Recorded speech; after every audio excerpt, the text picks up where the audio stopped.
Hi guys.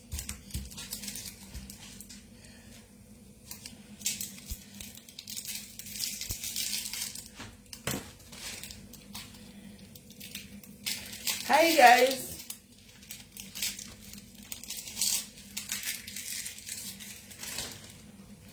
Mawaga. Mabishu. Mawagilo. Hi Beverly.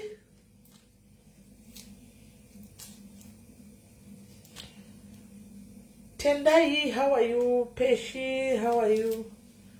Hi Susan. Nice Susan. Kota zokatwa zveko paya. Kona ndiri kutaura ndi pa filling station kandi chitaura ndi pa filling station. Zvikanzi you are talking ndichidira fuel paya. Zvikanzi you are not allowed to talk on the phone while it's on the filling station. Ndobva ndatodonedza paya. Saka ndazodonedza paya pana ndave kwacho network kwakusisina manje. Saka ndazongoti I will talk to you later. Right. Hi, Tia. My paida, how are you? You say my paida. Could you say kumba? Nimuri. Hi, Chipo. Hi, Nyaradzo. Should you say Veronica? How are you? Veronica. Kuno masasta wako kambondi shunguruza chako chaiko. Veronica. Kuna sasta wako wakambondi shunguruza zvokuti do sasta wako yeye anonzi Veronica. Ah. Sasta wako yeye anga singaiti kumadobisa ndabisa zvaka zvako zvagadzira zvakuva nhamo yacho manje ndabhisa ka nguva yekuti ndichakwanisa kuti ndihaikwidzike kuti ndichikwanisa kuti ndigadzigwe nhasi hapana. Shakira is not here the whole day, anotoya usiku aenda kuseni, hapana. Hauna kuwa chinzi phone here. Hauna kuza chinzi phone badasi mina nokufanira beki. Ndandi zvana chitoudza kuti yana supposed to talk on the phone day. Vandatodzwa chisaini chiripo ndasamboshwerenga ini chakanzi kungutanzi hanzi to catch fire. Ndandiziva kuti vakazviwanepi guys, but kuSouth Africa kutongofona isu tiri pamapambo. Wakamboona muti wakabatsirana kuti pafoniwa guys. Amen. Kudai zvakasiyana. Toshamisikawo totadzwa chisaini chachona. Kati alright. Zviriko. Hi Tambu, should you say hi Stacy? Indato ndakutopakura zvako Natasha. Ndikutobika ina onda tegani dzangu munonchibika because ndakakula down nasi. Ndakakula down. Nasina ndifonegwa nevanhu muna ndinganifonera ngachita 2 hours nenipa phone. Hi Wazanai, how are you Wadzi? Sorry nasina kuona mane makawanda kamani. Kira pasina kuona. Saka munanga chinofanira ngaisa 2 hours nenipa phone guys. Saka ndatonya kuti live chanonga kutanga zvaenda. Ndinga ndati ndikuita live rega ndimbosiyana nazvo. Ndoda kuita live ku TikTok time. Asi time yacho for a short time because mangwana chakachaya kubasa futi. Saka Luvas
sorry guys, sorry kuna vanhu vanongozondifonerawo so kana wava padhuze nekuti alive yako vanobva tanga kukufonera andimaona vakomana vari kutakura zvinhu zvangu vachienda nazvo kuzimbabwe kumabhasa andimaona anza ndinyengereri chii anza ndinyengereri noise kana vakomana venhingikiri vekumabhaza mabhuru angu vanenge vachitakura zvinhu zvangu vachienda nazvo kumba saka kwanzi anga achiti mari sisteri ngavandiwedzerewo mari hanimamona ndikati aiwa kana ndingabwedzeri mari mari ndakakupa yakatowandisa mari ndakupa yakakwanisa kwai saka because of zimura ndombotakura zvimwe mangwana zvimwe ndizosiya akambosiya zvimwe last week akatakura zvimwe akati ndombosiya zvimwe because of zimura ngaangotakura zvinhu zvese aende nazvo mari ndakamubhadhara ndo nyaya yedu iyoyo mari ndakamubhadhara ngatakure zvinhu zvese aende nazvo mari ndakamubhadhara ndo pane nyaya yangu nevanhu kumabhasa saka Luvas uyu ndirana uyu Luvas ndirana wangu uyu very trustworthy guys. Ndakatanga kushanda nemurume uyu nemukomana uyu kubva thank you maita nakawai kutanga kushanda nemwana uyu ndiri ku South Africa munoziziva vamwe venyu ndikatokupai kuti mudhile naye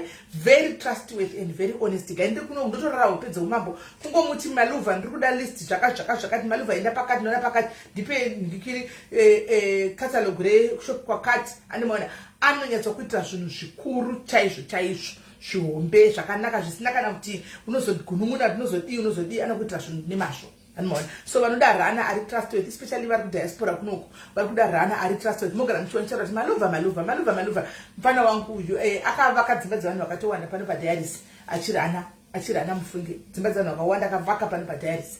So vanoda yadii naitendai yaita sei yadii naitendai skin yakuti skin everyday iyo ndakaisa notice yandakatonyora ndikatopina apo notice hauna kuiona hauna kuiona announcement yandakaisa. Musape vanhu pressure yekuti vanhu varambe vachizora kuti uone zvauda kuona. Ndakakudzira ndichazo kana uchirega kuzora unotanga kudzokera kuma factory settings wotanga kuquestiona neskin kuti one panove ndo zvandiri kuita. I told you. Saka uda kuziva chinyiwa nchawo kuti skin ndeche ndakakudza kuti ndakarega kubleacha uda kuti ndikwire pamusoro pemba here ndinyatsa kukuudzai saka uda kuti ndiye ndakafeka tendaika tendai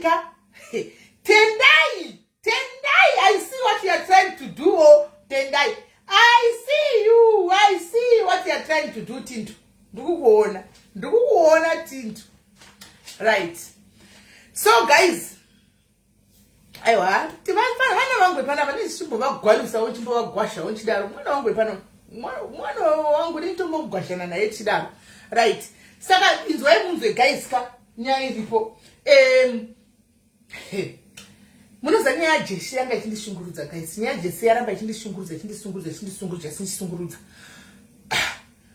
ichindishungurudza guys kusvika nezuro tataka kutsvaga kuti Jesi anoti Jesi mukuru guys wanike Jesi yeuya ka ndiye zvake anga achititi kuje muziva soka ndofunga aishanza mashiya maima mumadiko mashiya ndiri kwakufara kana ndiri kwakundikona Dedi ndakakufara mami ndichiona Dedi ndakanza kufara zvokuti ndakafara zvokuti akati my mom at last finally she deserves all the happiness that she can get. Muri kuzimbabwe kana makuya mama mundigiro zvinhu zvekumushaka mundigiro dovi nenzungu anditika. So guys as I'm loving the weight loss, thank you my sister. Zviri kuita kasaona zviri kuita ndaiti ndikachipfeka chidaida kudashura kuzadza kudai right. Saka guys ka ndobva ndaona kuti Jesi ndiye aizvishandisa tichita Jesi mukuru ari iye madetails ayakuzonodai so kwakunotsvaga pane mumwe mudhayari akati mira sindimakambotipa madetails nditi ndimtumire mari direct ndakamutumira aenda akanotsvaga mai mwana Jesi chitekuteku Jesi mashiya chitekuteku mishomu chitekuteku ndiye hake mai mwana musikana uya. Saka musikana ningoti mwari ngawamutonge ende munozati chi guys eizei master musikana uya guys anonzi Jesi yaka zvese zvikuitika kwaarika vanhu vepadiaris zvinhu zvakaitira vanhu panapa zvakatitira isusu panapa because takazarura moyo yedu guys. I still remember pakatanga kuya Jesi pakarohwa munamati pane madzimai vakwira apa pakatanga kuya Jesi pane madzimai vakwira apa ari 3 muruza tichinamatira Jesi tikanamata iye ari pafoni vanhu vakanamata tikanamata naye mwana uya just for achiziva nizokuti airega nachinamata achirega nachinamata achiziva kuti zvinhu zvari kuita hakuna ari kuti scam ndo zvinhu zvamuchisa paari apa. Mwari vakanatsa kumutora vakaenda vakanonyatsa kunomuti nje paStar FM ipapo kuti anyatsa kupengera paStar FM ipapo akanopengera pastor FM papo kuti vaprista yenso kumuona ani mashona. So nerimwe side ndingotika Mwari vakaita kuda kwavo, Mwari vakaita kuda kwavo, because musatambeni kuti guys unobatwa unoona matiro vachichema, vanhu vachidini, vanhu vachita sei, vachigwadzwa moyo, vanhu nemawandu takaita mina matisi yakabhengwa ya, and then achiziva kuita kutamba nevanhu, and she kept on going on and on achicollecta from us here, knowing very well kuti akuti scam. Hani muri kuona. So zvese zvikuitika izvi ndasvika mangoti aiwa Mwari makaoma. Mwari moza ndisindaidza ndakati Mwari makaoma, muri dhara remadhara. Mwari muri dhara remadhara. She thought kuti blocker was the end of everything. Akafunga kuti blocker tabva tangokangana tabva tangoti thank you mami 45 stars. Akafunga kuti blocker tabva tangokangana zvake zvibva zvangoperawo zvakadaro. Aiwa voice yanga yakatochinja. It's obvious kune munhu aishandiswa saJesi Mombe, but zvemari yaizoenda mustamake, but sina kusaziva kandi vaizitona Jesi tu. Saka Jesi watoziva isanga sina chitupa zvi, anga sina selem, anga sina chitupa. Saka izopiwa mazita ake maoriginal, konzi oi mazita aJesi mukuru aya isai mari pana mazita Jesi mukuru rinove Jessica Michelle Chitekuteku. Uri kuona game rairowa aibva ati kwatiri Jesi uyu watoziva uyu handina chitupa saka ndikwanisa kutora mari, ndiri kupai mazita aJesi mukuru, obva ati mazita ake sei ngoti hana kachitupa. Hani maona. So dhara nemadhara ese rakanyarara zvo. Pava nokudza kuti guys minamato yaMwari inopindurwa, musaita kunamata. Warivara wakanganwa, Mwari vanopindura. Watokanganwa, Mwari vanopindura. Ndozvakaitika apa.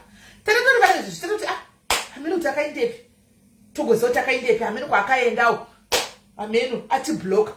Izvo Mwari vangava newe yekuti vaizotsanganisa naye one way or the other, ende vakumunyetsa kumutadza kumufungura chaiko. Ende munongezana kuona natinde zvaMwari ka vakanomisa pastor FM tayetsa kubuda pa TV patinenge tichinyetsa muona ndopo wakanomukanda ipapa. Anoona. So ndikubhiriva kuti zvikuitika ka achadi kuinterfere naMwari. Mwari vatobata basa kudhara. Hi Sandra, how are you? Vatobata basa kudhara. Hanzi siva waiting for makambotaura navere. Sisiwe chive mablankets vapi vacho. Ndonzi Jesi ndanda chitupa. Saka ndikwanisa kutora mari. Murikuona? Isu stata believer ka. Tobva tanzimira ndipe mazita aJesi mukuru. Ndiye chatora mari yacho. Obva ati pastor rake rakadzika Jessica Michelle Chitekuteku. Isitongoti ati kwakanzikuna naJesi togara nasasta wake. Saka Jesi arikuzvakagara nasasta wake. Jesi aitoloja ega Jesi yoyo. Jesi yoyo aitoloja nemunhu neboyfriend yake. Jesi yoyo aitoloja neboyfriend yake. Sasa utikwanzira zowana imba dadiri, imba yanga yagara itoriko. Mubhedha reibhota rataridzwa ka. Utori mubhedha wangagara nawo. Guys, munozoti kana unasanga kubatanidza zvinhu ka unetso kuona kuti kana. Mubhedha ndofunga ndo mubhedha wakagara nawo akatraya kutanga kuda kuti tiningirire ameno tizvivambe sei mubhedha wakatikataridzwa kuti mubhedha uyu kuda wangagara neplastic zvikana tenga mubhedha mari ameno zvakatoita chatakangoona chakaita igosari kuti gosari ranga risina kuti akaita sei ndo rakanga richipekwa gosi aitongozoda kuridya hapana kuti aita sei zvimwe zvose takangorowa scam guys. Saka nyaya ino kungotambudzana nhasi asi zvisinei God is fighting this battle for us. God is fighting this battle for us. And ndikuona singabudi anytime soon. Kwaari right now. Hai zvakwana. Hey Olivia, how are you? Kwaari right now. Mozati kana uri mujere. Kuna wakambosungwa erapa. Kuna wakambosungwa. Kana wapinda museu. Izvo zvina 4 o'clock vanenge vavharigwa neche. Unenge wa 1. Ndipo unenge unasitaka kubatanidza manje. Kuti kuti ndivana nengi. Dei paenda kadai denda kazvanisi nango. Ndipo unenge kubatanidza manje. Inenge yave denda kadai. Kuna vakambopinda kumasource. Ndikutora munozviziva. Handika ndakambopinda masozi ndakambokudza ndakambopinda masozi nenyaya yekopa. Ndakambokudza ndakambopinda yamuno wechimwembo ndazirishazia. Ndakataura pano. Ndakambopinda mumasozi nenyaya yekopa. Hanimaona. So unotaka kuti uri momo wavharigwa na 4 papa wataka kugaya kuti ya. Dei ndakaziva vakomana vaya pagame ratakaita rekopa dei vakomana vaya vasina ku utaka kujoinidza. Handiwana dei vasina kuzodai dei kupasi pakawaya chitanzikisa nemukadzi kumba dei ndakazandaka ipo paya but it will be late. Zvizoitika mukati watovemo wakutoronga kuti ndobuda sei. Saka ameno unokusazozvi whatever zvichaitika papo unongotongo chero muchita mageme inozati game racho kuti rinobudero ribudere ameno koko. Saka kune vakambopinda masosi anozviziva. Anyway, chandiri kufarira guys nhasi chandiri kufarira ndechekuti mai vemaziso mumwe wedu aya izvo zvekutaura kudai vari mubhasi we managed to buy a ticket nhasi kuseni anditika hanzinga wana kura mari Facebook ufunge but mari yakadaro haina kwa unoita kamiro honaka zvina haina kwa inoinda mari kubira munhu haina kwa inoinda nechenoita hanoona haina kwa inoinda because you suffer more now akafada ya gore rose iko zvino achafada ya ari mujere gore zvazvo akatenga nemari yedu zvezvaka murume yanosara chikonzi nemwe mukadzi hanoona kana zvinotongodamba kana badhende kana zvinotongotogwa landlord saka chakaita hapana antoona so azvishandi zvezvo zvekubira vanhu zvezvi ambona so mai vemaziso right now kutaura kwatikuta kudai so vatori munhingikiri vari mubhasi vapinda mubhasi vari murodhi kudzokera takavatumira mari tiketi ravo rebhasi nemari yavo yasara tikabva tati vapiwe kwarare kokoko vakati vari maranzi kwai because ndoda kuzotenga zvinhu zvacho kwai vakandifonera zvikanzi naisimeli saka zvandakunda kuSouth Africa ko mari yemasuva ndikati masuva ezvi handimakuenda kumba kuSouth Africa zvikanzi because kuSouth Africa ndingada kuti utenge masuva handakana senti ndikati my sister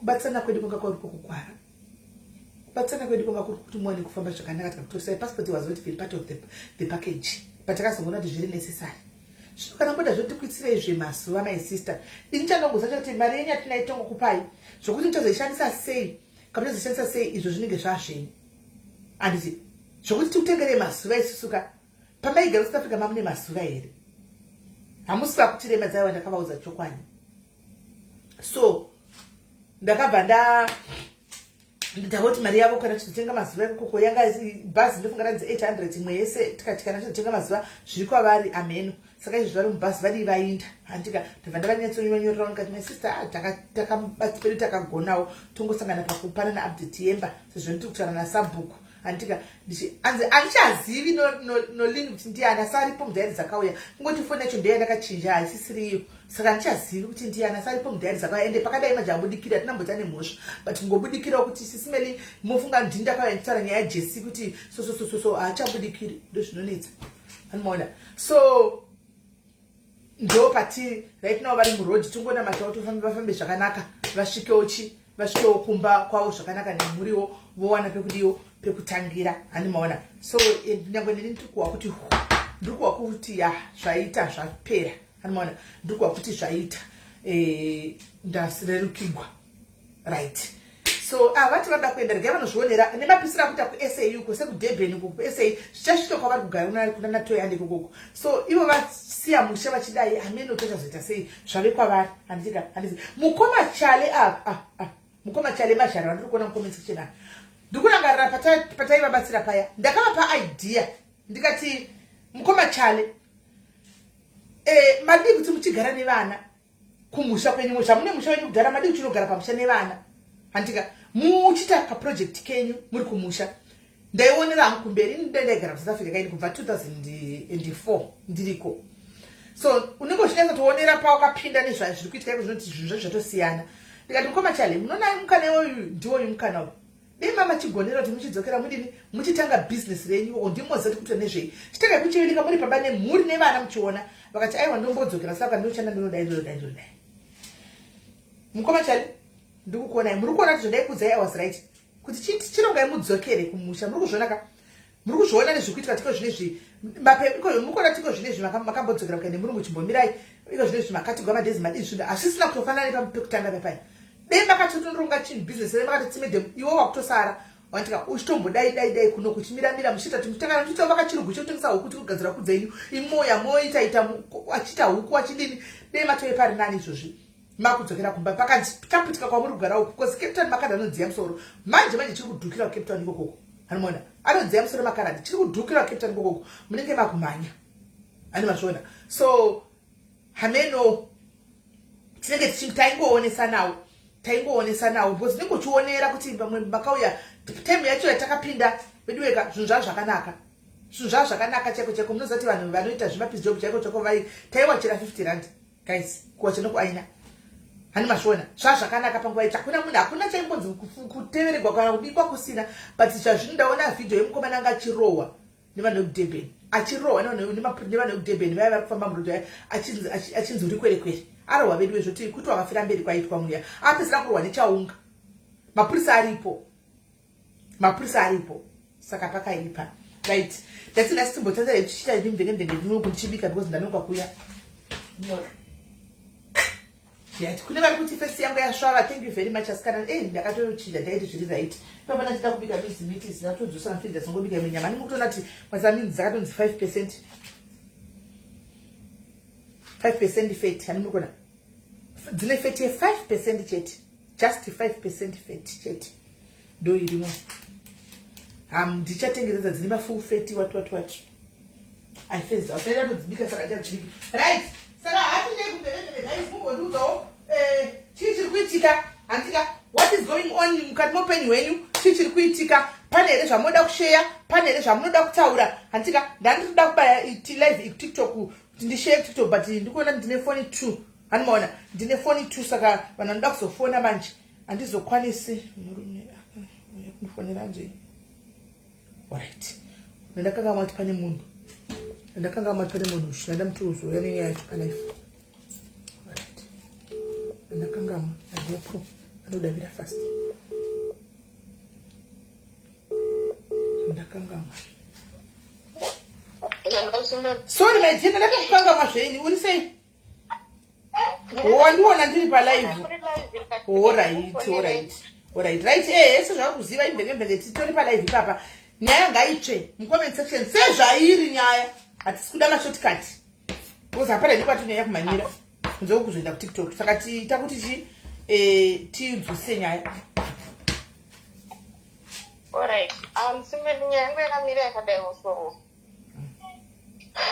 ini ndinogara kuno kudurban kuverenam ndokwandini mukundinzwa tikunzwa ndiri kuno kudurban kuverenam ndokwandiri so ndine murume wangu wananga ndichigarisana naye so akasanganawo nedambudziko raakasangana naro akasungwa musi Saturday ngopa akasungwa then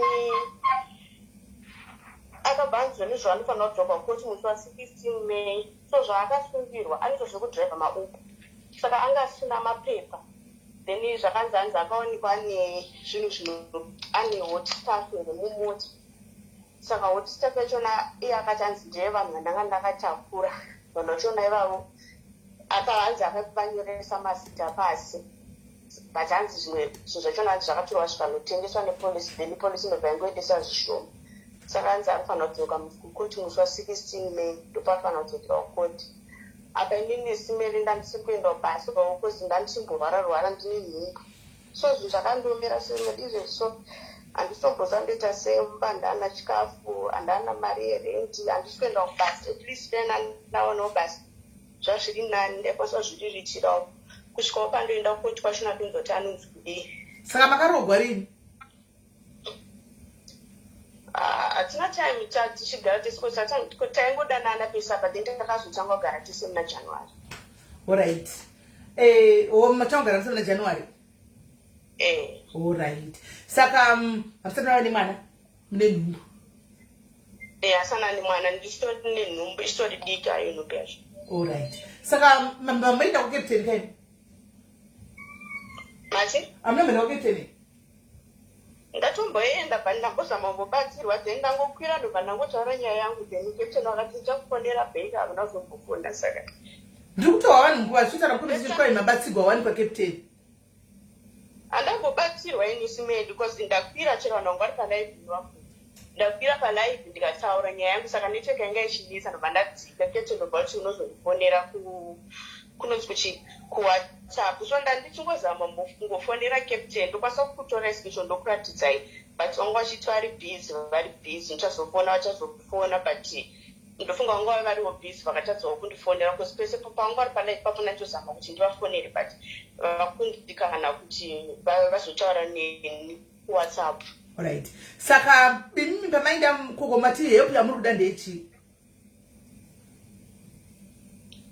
zvino help handasa ndatobvokwanisa kumbotaura kuti ndiri kuda help alright panapa help yamuri kuda ndeyechii chikusina chero sineri chero kosi zveso handana chikafu mumba mari yerendi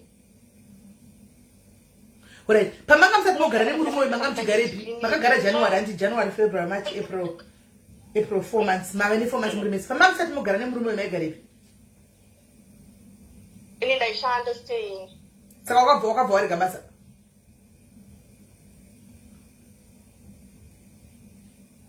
Hello.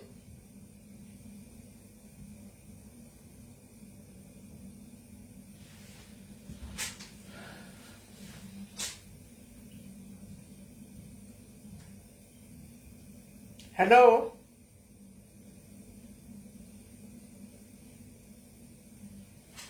Margaret are cooking the post together. So the internet is not entertaining. So andizi kuti vanipane twasei kuti tikunze kuti tivabati. Tinyatsokuwa zvizhinji. Dakuwisisa. Tichiudzana chokwadi zvakare. Kana vataka kugara vese 4 months, kuda kuti kana vane nhumbu ine 2 months, vanokwanisa kuenda kubasa.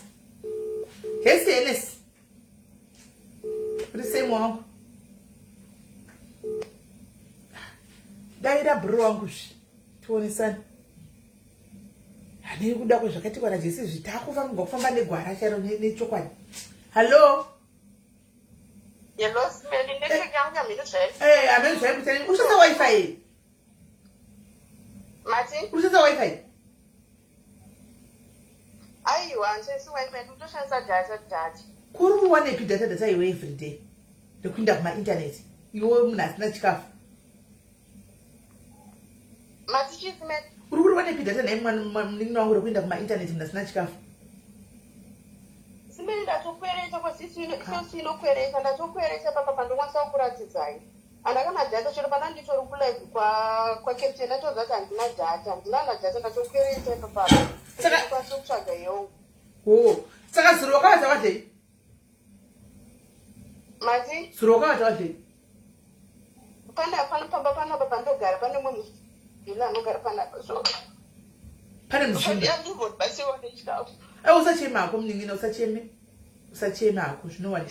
Saka murume haana kuda kuudza chokwadi kuti akanga achiba akatakura simbi dzinopisa akungonyepa kuti chichi but chokwadi chokuti angashodhila musimbi dzinopisa.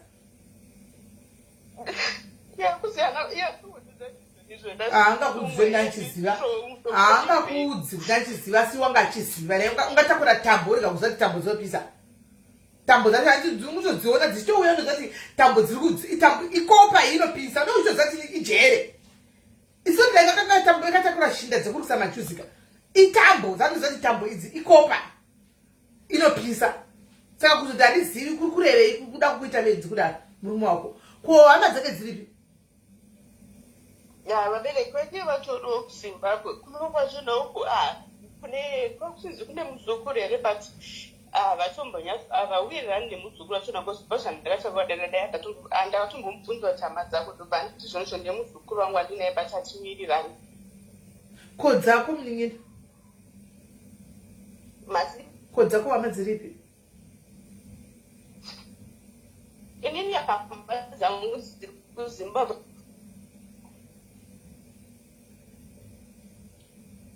Ndasaka kuruda kuti achidiko. Hello, dziri kuZimbabwe? Hauna hama kuSouth Africa? Hakuna nhama yandinayo kuno, nditongoriwo ndega kuno. Saka uri kutauni ipi? Uri kupi wacho? Mati? Uri kupi? Izvezvo. Izvozvo. Ndiri kuDurban Lamu, kumba kwachona kwatata kugara tese ikoko. Alright. Ndokwanga wagara uchishanda before kugara nemurume wako Durban? Ndaimboshandira kunonzi Gateway kuMhlanga. Durban imomo? Right. Saka kugroup remadiaries wamboenda nekwei? Wambonochemawo? Mati? Kugroup reDurban wambopindawo kanochemawe? Group rechi? Group remadiaries rekuDurban wamboindawo here mukati ukanochema? Handina zimwe handinyekange. Indaba uri kwei kugroup kwacho? Mati? Uri kwei kugroup? Aiwa, handizivina but I don't think muchinjiri. Aiwa, it's either uriko kana kuti hauko. Hauna group remadurban remadiaries mufoni mako? Ndingori negroup reZimbabweans in KZN. Right. So unofollowa pano? Mati? Unofollowa pano sereni? ndokufollowa iko zvinotombosvikona muchingobatsira vanhu. Unozimbofana uchibatsira vanhu pano? Ndombokona muchibatsira vanhu. Ndionako saka kana uri follow panapa unoziva here kuti vanhu vese vazhinji vari pano vane magroups avari kumaprovince ekwavari? Ndinyepa handisi. Saka zvakakumisa sei izvi? Because mutemo wepano chaiko chaiko ungadei rutonyatsoziva kuti ungadei watanga kuenda kugroup reDurban kumadhimini wonovaudza nenyaya yangu yakadai madhimini kana vatadza kubatsira wochizouya kuti sinendi tine nyaya yomwe wedu kuno yakamira yakadai asi isu tazamawo apa kana kuti takundikana tazoya nenyaya yakwamuri. Sei usiri kuziva izvozvo? Sorry hansimeli handambobvira ndazviziva hangu kuti zvakamira zvakadai. Zvatinotaura everyday pano kuda kuti wausi mudhaya kune register ikoko. Kune register ikoko revamwe vanobatsirawo vamwe. Kana chiti kubatsira vamwe hatireve kuti pakanzi paita dambudziko everyday visa. Paunenge uonayo panzi paita dambudziko kunotoone register. Because takazoona chigame chekuti vanhu munoda kubatsigwa pazvinenge zvavakunakira muchiri kudla magrapes nebacon papaya vamwe panenge vachisafawo vachida umwe help. You cannot even stretch out your 20 rand kana 50 rand ndibatsira umwe munhu. Kasi kana mane problem munoti takuda kubatsirwa. Saka kwava nemagroups ikoko kuti kune maregister ekuti ningi tinaye. Une makore mangani mwanangu? Ndine 27. 27. Hey. Saka une tumadi kwai ndikubvunza mubvunzo ukagona mubvunzo ushu. Then unobva wabatsa hanzi une tumadi tipo wama tumazita emadmin tu unoziva ipanapa. Zimela ndikunyepera yangu andina. Saka ndiwazvona kuti asi mudhayari ka? Wazvona kuti asi mwana wepano wangu yakusvaka iyopuka? Kubaya follow wakabaya follow tu wenyaya yako dzavanhu. Asi hausi mudhayari wepano. Ndimadhayari yacho ndiwatodaro kuti mubvunze ituma admin. Zviri very simple. Zvokuti chero zvikadai hautadzi kuziva tuma admin. Hauna unoziva. Madhayari zeyo mwana wauya kuzochema kwanzi ndine nhumbu murume wakasungwa kuchogwa rubatsiro asi hanaki kana admin wanoziva haana kana zvegroup raanoziva. Saka mutaura itiwe mucomment section umu mati poitwa sei because mazano game rare toonesana pano because maskama awandisa tiri kurohwa chekuseri. Saka game rare kuonesana matoita sei taura itinzwe mucomment section. Ini ndikufunga kuti zvawakati wagara nemurume January kamimba yako ine 2 months handiti? Ikupinda mu3. Saka unogona kuenda kubasa kafona kushanda chaiko? Ndokwanisa kuenda basa. Pana nebasa here apa guys kuDurban aende kubasa. I think ndiye munhu anenge ndio zvitori important anoziva parudo rwamunhu webasa anoshanda ipapa kuti akwanise kushandira preparation yake achungadza iko zvino akuziva kuti kana uchiti kuita diaries kunotori nemagrupu kunotori nemaadmin kunotori nezvinoitwa kuti tibatsirane panyaya dzemasikama ari kuuya. So hanzi nasingazvizivi zvizvo takaita taura several times pano angasisi kutozviziva. Hanzi angangosungwa nekutoshayiwa chikafu here simeni handizivi. Akasungwa rini murume wako?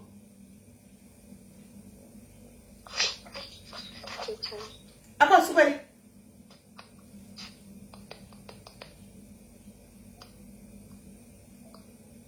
Akasungwa rini dia? Hello. Akasungwa rini?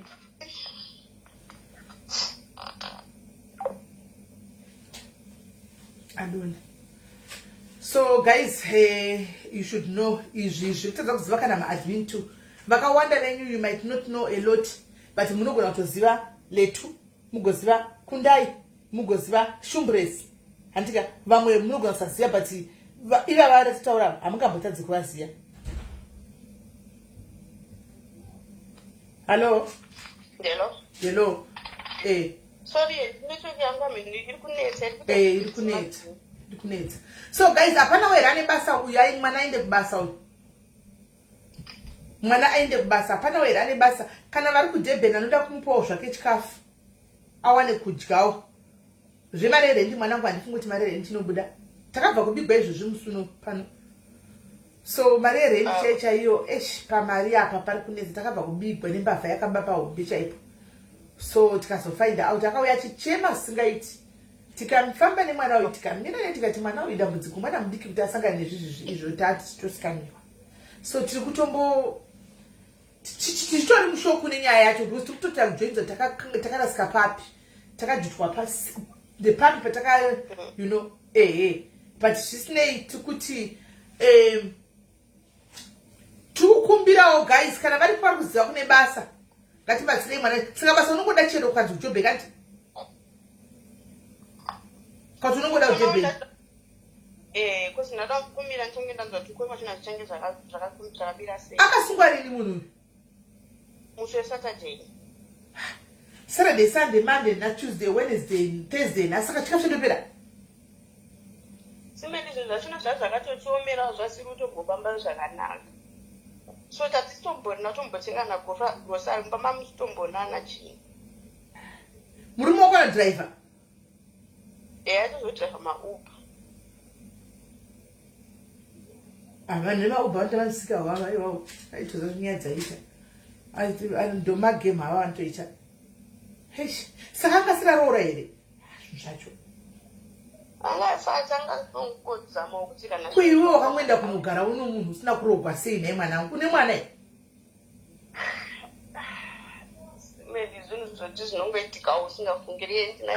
zvinenge uchifungira kuitika hazvo uchiziva une uchitoziva ti wakatoriga basa woga ukatoenda kunogara nemunhu mwanangu 27 uri mwana mudikiwo waifa wangoteyawa zvechindirorawo ndozosiya basa ndouya wakatoenda wega iwe waitoenda uzanotoenda kumurume handi wakanga uchitoda kumunhu uchitofambira blambi wakanga wakati blambi yoyi blambi ndinokupengesai blambi inokupengesai vana imi blambi shame hey sa anga ari kuti ndinororai ndotaitaura tichakaunganidzawo mari yoenda nei ndazongoenda wazvo nepamwe zvaenda nepamwe ndo angari madhisadvantage zvechidai kuti papa utinenge wamhanya neizvi zvangari murume wako chaijani angari murume wako izvi zvingadiwa kuenda kuhama dzake kana kumba kuvabereki vake kucha kuzimbabwe guys muri kumuziva mwana yavo takamboendesa kuzimbabwe yaya wemurume wokusunga weuber driver kuti pamuziva uber driver kurustenburg kamusikana kamwana kadiki kaya katema kaya kurustenburg nenhumbu takamuendesa kumusha bhozi anga akaroorwa akatonotambirwa nevabereki vemurume akatosevha 2 years akabuda kana mukadzi ane mwana takamuendesa isi madhayari pano izvo zvidiwa kwakatoroogwa izvo zvidiwa kutoenda kumba kwabereki ototi tiketi rebhasi ndiende kumba kuna vabereki vake vachitoti chuya kunoumirire nyaya uri kunoku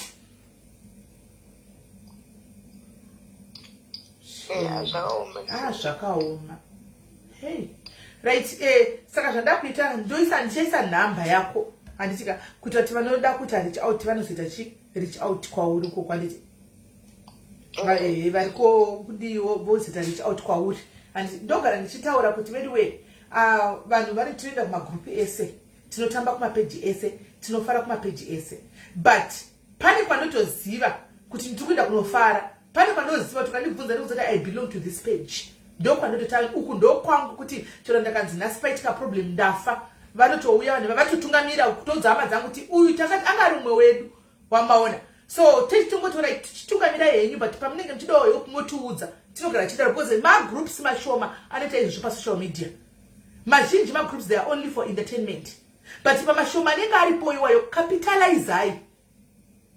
capitalize on mashoma magroup anenge aripo iwayo guys ndochokwadi magroup mazhinji mapeji mazhinji entertainment chete hanimaona entertainment but kune anoita izvo kuti it's like tenge chitoziva kuti pachezvedu antika tina poshial zvakafanira kuti munhu akanzi poshial jawapi afa without even going to any kunobvunza ndotogona kutoudza kuti aiwa ndomuziva kwete kumuziva kuti ndakambotaura naye kana ndomuziva kuti kumuziva pano ndotokudza kuti I know her hanimaona chichaitika hanimaona Gracious afa kuDurban andi ndotokudzai kuti aiwa kana achiri kugara paigara paflat rakati admin yeko inotokudza kuti kwanzi nditovakumbira kuti indai pakati munonzwa kuti chichaitika kwaitidii hazvitombonidi kuti ndinotsvaga mumwe nokubvunza kana hama titovaza kuti hama tiripo isu taita mutamba naye hama dzake dzepedyo panetsawo motiudzawo totozviziva azvitombonidzi kunzi chienda tikudini. Pane vanhu kuti ndichoziya ipo pakandogara ndi pamberi pekamera kudai so ndichoziya ningi ndichoziya baba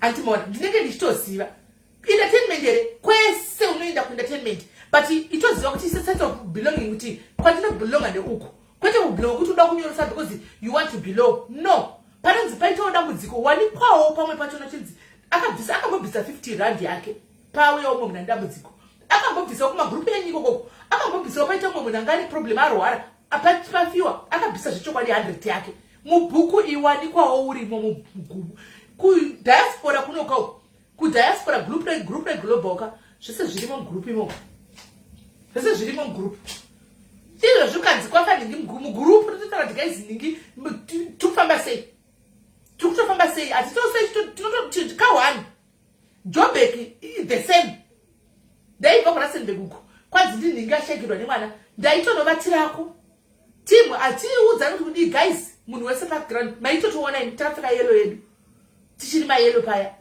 tichitonoungana ipapo ndo kunonzi kumira pamwe chete sevanhu animaona because nhamo inouya one day wakareba ende hakuna nhamo inonyatsokuuya zvinhu zvakabatana nhamo zhinji dzinouya uri pasero unenge uchida umwe wako vamwe vako kuti ukauya ukatsara nyaya yako chaiko chaiko animaona zvinotofamba zvakanaka Binoni ingori Joburg inotora magrupu 2 Joburg kune rimwe rine family yakabatana zvokudai kuita rimwe riripo anzi ndinoda kubika pe nyama yangu yakutopera nini yakutopera uyu animaona so chinenge chiri chikumbiro vedu uye kuti batsaione vamwe azvireve kuti kana ukanzi uri mudiaries uri kunzi chigara wakabatirira uri mudiaries gara padiaries ipapo haubvumidzwi kuenda kumaenda no guys no entertainment kwese ndimi makazara kwese kumastreet uko fadayai muri kumastreet uko animaona because kumastreet munhu wese anenge ariko kasi iva nepako pekuti unotodzikana kuti ndiri handi kune vanhu vanoti kune cat family handi kune snake family kune bitterness family handika kune mafamily achidakadaro handiti toichoziva mavenyu kuti uyuyu ndewe cat family handika ukazoya pano tokuza kuti aiwa enda kucat family kuna mother go and tell mami kuti chii mami ndaita dambudziko mami vanoita plan ukati snake family toti aiwa kusnake iko mami variko vanoita dambudziko vanoita plan business ida kubusiness ikoko vanoita problem handika wepano mwana ndisati wepano pandotongoitira kuti guys kuita dambudziko nomwe dakadai handika mwana wepano ndinotoziva kuti mwana wepano ndisaka kuine mafamily ndisaka kuine mafamily ari kwewaya kuna na cloud family vana cloud family aya ifamily yawo asi ari anda isusu futi anoona vana vedu vakanobuda vakanovhura avo mapage handika vakatanga usari chifamily but vari anda isusu futi totoziva anomaona pana natabheke vaya handika vanhu vakabuda muno vakanotanga twavo tumapage hanimazvona asi vana vepano tetitoziya hanimaona masocializer ari kumasocializer totoziva kuti vane mapage avo but they belong here totozviziva mozviziva ini guys chero mukavaona masituko motoziva kuti aiwo chero mukavaona chita nyaya dzavo dzemakovana tunda vaziva kuti uyu mudhairi chero mukamuona chidefenda simene matiti kupage wake hamuvhunduki motoziva kuti uyu because akatangira pano akazovhura rake page akakura saka anoramba chingove nezvazvokuti chi ndakabva uku animaona so ndizvanei chingoti mudiniwo muite chero vane mapage vava it's okay because iri rinenge rapage rekuti tinobatsirana takuita humanity hunhu sevanhu kuti tinobatsirana andiona kana wawigwa dambudziko chete so namba ndichaisa funana sezure family sezure clan family ndeyaluisa sezure family ndeyamama rasta asi mukazonza mama rasta anokudza tini zvikandiomera nenda mungamuvhunza nokudza ti zvikandiomera nenda kwamaidhuve noenda kwamaashakira ndozvaanoita ndoenda kwamaashakira nokuti ndokumba icho iye akavhurawo rake page ari she's doing wo ari kwaari but anotoziva kuti kana zvikanyanya kuoma anayo backup ikoko but zvikanyanya kuoma noziva kuti ndinonanga apa ndokwandakabva momuziva ini pano monetsomuziva kubva kare chichaingoiva muconversation muvhale ini ndechita naye kuseri uko achiri vhale Hanimona murume wake tikambondurana muri kuziva guys tikambondurana pano muconversation singaite murume wake uya tikaundurana zvekuti madiaries mukajoina mamusingaziti murume wake chete mukajoina kusvikira azowirirana kusvikira azotaka kufollowa pano murume wake uya rasta iye ari movha laana kubvira akaipindira nyaya iyoyi saka tomboziva kuti chinogona kutuka vanhu kudaro animaona so zvinhu zvinenge zvakangonaka kungoti unenge uchingoziva kuti pakati but anyway I will just put your number in the comment section kana pane munhu anenge achida kukubatsira andikani anayo help achaya chikubatsira tozoona ende mini wao kana zvaigona kuita unitsvakire kana une data ndida kuona mumba macho mari kugara imomo inini I don't mind kutengera hupu hwekuti udye inini personally hangu kutengera kana ndaona video call takaita video call takaona kuti mumba zvochoka nemakamera sei kutengera hupu aiwa ndingamind because chikafu itoilet kutengera hangu hupu ne 2 liters ne 2 kg yenyama kuti udye usvikuita vamwe I don't mind. Now what it is when my tabas go to try kana mavi free. No problem. Right. Thanks mwanangu. Right.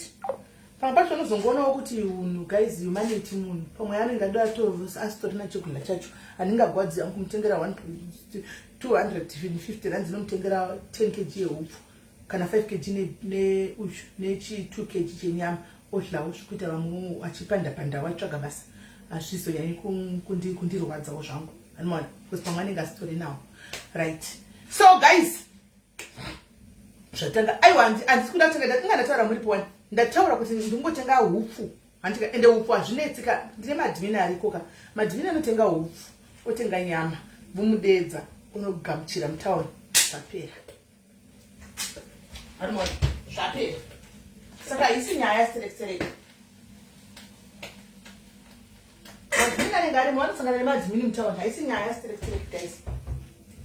Manikotenga ndo pa madhimini otenga nyama otenga hupfu otenga in case hana zvishua because zvinozonetsa pamwe ndinenge ndadaro togona kuita fun pamwe asina zvachoko zvemachokwadi andimaona so it will not sit well with me andimaona right. Hedu guys mberi tinzwe what did I say to you it's calling for you really right guys ande itinzwe tiri pavhekevheke adziuye tinzwe guys team tinoita muchifona muchitiudzonya tichona tinzwe kuti zvakamira sei animaona hanzi amboenda aenda wakapteni asari kuti haana kuwana rubatsiro ndichabvunza mukapteni ari kuti haanake kuwana rubatsiro ende anenge akatwa here something like that saka kana asina chekudyawo kuchikafu toilet handingazogwadziwi kuti awane hupfu akawana hupfu nenyama inombomuchovha 3 days achitsvaka basa animaona ndochinchombo basa ndochikuru saka ndinganzwa pane basa David guys mutiudze aende kubasa anoona right. Yes Larissa yes urere pano redu pano pa diaries muzere pa diaries guys tine joki redu pano pane joki redu ratinaro pana pa bishu mumziva ndisi Larissa mukamuona Larissa mungoti moro Larissa bishu pa diaries ibishu pano asi ndakazvigamuchira kondodi ndakambozama kukansela kuti nai mwanangu we totsvaka zvakati nai mwanangu todai mwanangu we zvikanzi mama ndazvizama hazvisi kundipa mari kungaendaiwana ndakasvika pakuchigamuchira mwana wangu chiraka yatonze afira kudhobhe ukadhubha tongoti madhayari zero basi ndemumeka sure kuti ndaenda kukofi kukochari nokuti mwana wepano svite kutodaro hai ndia makadii ndiri right yangu mufana uri sei ndiripo ndambokuisirai message pawhatsapp ndakazoenda pafacebook kubva ndakuona maapa live ndiri fani renyu zvokutodaro okay saka ndine muri palive ndine nyaya yangu yandinayo handina kuti ndotsanangura tsanangura ndozotatogarira nyaya dzenyu ndizoparapi dzakandibharira tsanangura nyaya saka ini nangu ndoda kumira ndiri unknown. No problem. Tega tikupe zita nhasi unonzi Nyarai. Nyarai, alright. Ndinenge zvakaitika ndezvekuti ndaigara kuJoburg. Ndobva varungu vati nazotengesa imba kuJoburg. Ndobva tauya takugara kuno kuCape Town. Saka ndasvika muno kuCape Town ndakabva ndatsvagirwa pekugara nevarungu vangu. Ndagara ipo saka every day ndaienda pabus stop apo ndichiti ndinokwira bhazi. Saka pane musikana wandaigara ndichisangana naye. Saka ndaingomuti hello, iyongoti hello. Saka takaramba tichingosangana kwemadhezi akawanda. Kusvika ndati rega ndimbobvunza musikana uyu kuti unotaura language ipi. Ndobva ndazomuti ko munotaura language ipi. Ndikanzi ndiri muZimba. ndikati ko isusu tinongogara tichingomhoresana nechirungu tichibva tese kuzimbabwe. Tatokwira bhazi tese taakutofambidzana. Handiti inini kunogwa handina munhu wandinoziva, handina kana kuti ndine shamwari kana kuti chii. Ndikati at least ichi ndawanawo muzimba wangu wekufambidzana naye. Kuramba tichingosangana pabhastop ndobva azoti ngatichinjane ichi mafoni namba. Kana mwanenge atanga kubuda tinodaidzana because tinogara padhuze nepadhuze, kungoskipa dzimba dzinenge 2-3. Tachinjana namba payesemeli. Kana ndatangawo kubuda ndomuti shamwari kasera bhazi rakuuya. Iyo kana akatangawo kubuda kuti floor kupi nyarai uri kupi bhazi nyara riri kuuya ndobva ndatobuda. Kusvika tiri kungofambidzana, tiri kutofambidzana. Mukufambidzana imomo pane pekuti sisimeli unogona kutaura zvimwe. Akatanga kutaura kuti ndina mainini vangu vari kutivanza kuti vanorwara, vane kenza, but vanenge vari kutivanza havasi kutaura chokwadi. Ndikati kenza yavo vakatanga sei? Zvikanzi vanobuda mvura chichi. Ndikati inini ndakaita kenza but yangu ndakaita chindambu chichi. Handiti mukuwirirana mushamwari. Ndikati inini ndine problem yekuti ndiri munhu ari very loyal. Kana ndada munhu ndamuda munhu, ende ndine mwoyo wekubatsira zvakapfurikidza. Nyange munhu andisingazive chaisisimeli akati dambudziko handirare ndinobatsira.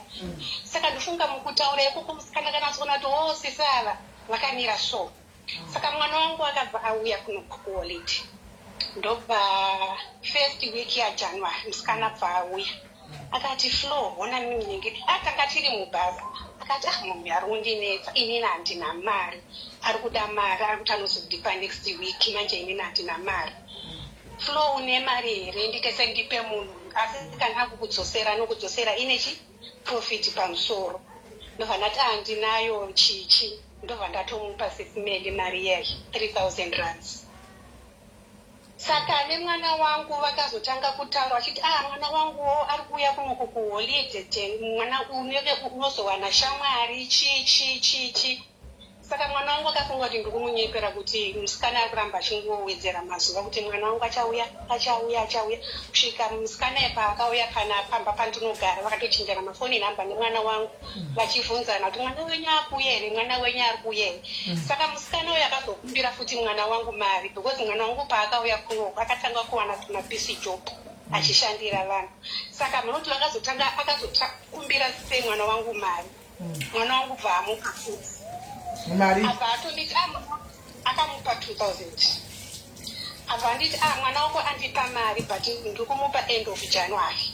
December zvinhu zvakaita sei zvakandipresa. Ndikati ko yangu zvikanzi aiwa yako haisi kunetsa because ndokupa next week pane munhu andaipa. January yapera sisimeli. Naiwe mari yemwana wangu chichi. Zvikanzi aiwa pane zviri kuitika, ndinokupa yasikana nyarai ndinokupa mari yako. Ndobva alright, inini yangu kuti wakapa munhu tipipa nhamba yemunhu iyeye. Sisimeli ndakapiwa nhamba dzisingafoneke, ukaisa message dzisingaiti. Ndikati naiwe shamwari, foni nhamba dzauri kundipa dzinenge pasi pemuti. Abva angoti aiwa inini ndichakupai mari yacho ndini. Bva ndati it's fine, please ndipe mari yangu. Mwana wangu akasvika kudzokera kuzimu because akapasa chikoro chake, saka pane akadzokera kunoita zvaanga achida kuita. Akati amai munosara muchipiwa mari nemusikana uyu. Ndakatomupa yangu ineni zvikanzi chindipa yenyu munosara muchipiwa nemusikana uyu. Since ari kuti chi? Ari kuti month end. January apera musikana ari kungotaura zvakawanda. February musikana ari kutaura zvakawanda. Saka ndiri munhu wekuti ndinokasira kubatikana.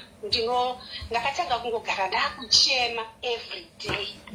Kuti musikana uyu ndakanatsomubatsira neguta hati chii chikunatsoitika. Pamwe ndikamubvunza wotaura mastatement hobho sisimeli. Kusvika ndaona kuti ndakukundikana kutaura naye. Ndobva ndazotaura namainini vangu vamwe so vari somewhere. Ndikati amainini pane nyaya iri kundinetsa yakamiri yakadai. Musikana uchi ndakamupa mari chichi. Saka inini handichakwanisa kuramba ndichitaura nemusikana uyu. tiri kutadza kuwirirana ari kutora advantage because aingonditi aiwo wakanyanya kunyarara chii saka ndakabva kuna mai venyu vangu inini ndakudzima nhamba dzangu dzake mufoni make andichakotaura naye musikana wayo akutondipa stress zvikanzi aiwa mirai ndichitaura naye ndive pakati penyu kuti nyaya iperi mai nini vangu ndobva vataura naye kuti iwe ko mari yemunhu chii achingoti aiwa ndinovapa saka last time tiri muna May last month abva andifonera akati iwe mari yapinda mukadhi but kadhi rangu raita problem hauna 200 here ndigadzirise kadhi ndikupe mari yako ndakanatsoona kuti musikana uika itsotsi ndobva ndamuti ina handina mari saka munhu yaya okuti kana achitaure nyangu neMrs Meli ndombavha yakafanana nekuyo kuti anotaura zviri soft zvokuti achinzwisa tsitsi but achinyepa akachatuta achindinetsa kuti ndipe mari ndigadzirise kadhi saka mamusi akazofona ndaakubasa akati asikana ndibatsirewo please ndigadzirise kadhi rangu ndikupe mari yenyu saka ndakanditori nemurungu wangu pasaiti murungu wangu bva ati chii ndikati musikana uya kuti kadhi rake chiyamino zvaraita kusvaga 200 of which inini panapa ndina keshi tikanzi very sorry hande tinomupa imagine takadhiraivha tikanomupa 200 iyoyo mangwana acho ndikati ko zvaite here zvikanzi mari yapinda asi inozobuda musi wemandi achindinyepera ndikati saka toita sei zvikanzi ndogona kukupai kadhi because inini ndiri kuenda kubabysitter wati bva andipa kadhi rake kuda kuenda paATM kudai muri kunzi hamuna mari andichinjira mapini chii ndikati iwe chizvi kumunatsoitika iwewe akati heye maita sei kadhi rangu kudidi ndikati aiwa ka nyangu kuri kunzi ndatora mari anti inoripota mufoni mako bva atotanga kundituka sisi Meli ndobva azotanga kunetsana last week mwoyo wangu wachingorwadza ndaitini kana ndikatishaya hope ndaigona kumuka ndokungochema ndiri munhu anogara achichema ndinokasira kubatikana saka last week ndikati no mari yangu yangangorova ndobva ndamunbloka ndobva ndamisira message ndakatukwa sisi Meli amainini vangu I didn't know kuti vatomisirawo message because akazotaura namainini vangu akati nditaurireiwo nanyara indipote ndichimupa mari yake pamwedzi pega 1000 ndikati no is fine anogona kudaro at least mwoyo wangu unosununguka akati musi wa20 wega ndinomupa saka inini pandare mari mwezuro ndakutoti kuna amainini vangu ko munhu wenyu haufa akandituka akati at least inini handirwarire at least handina zamu rakaora sisi Meli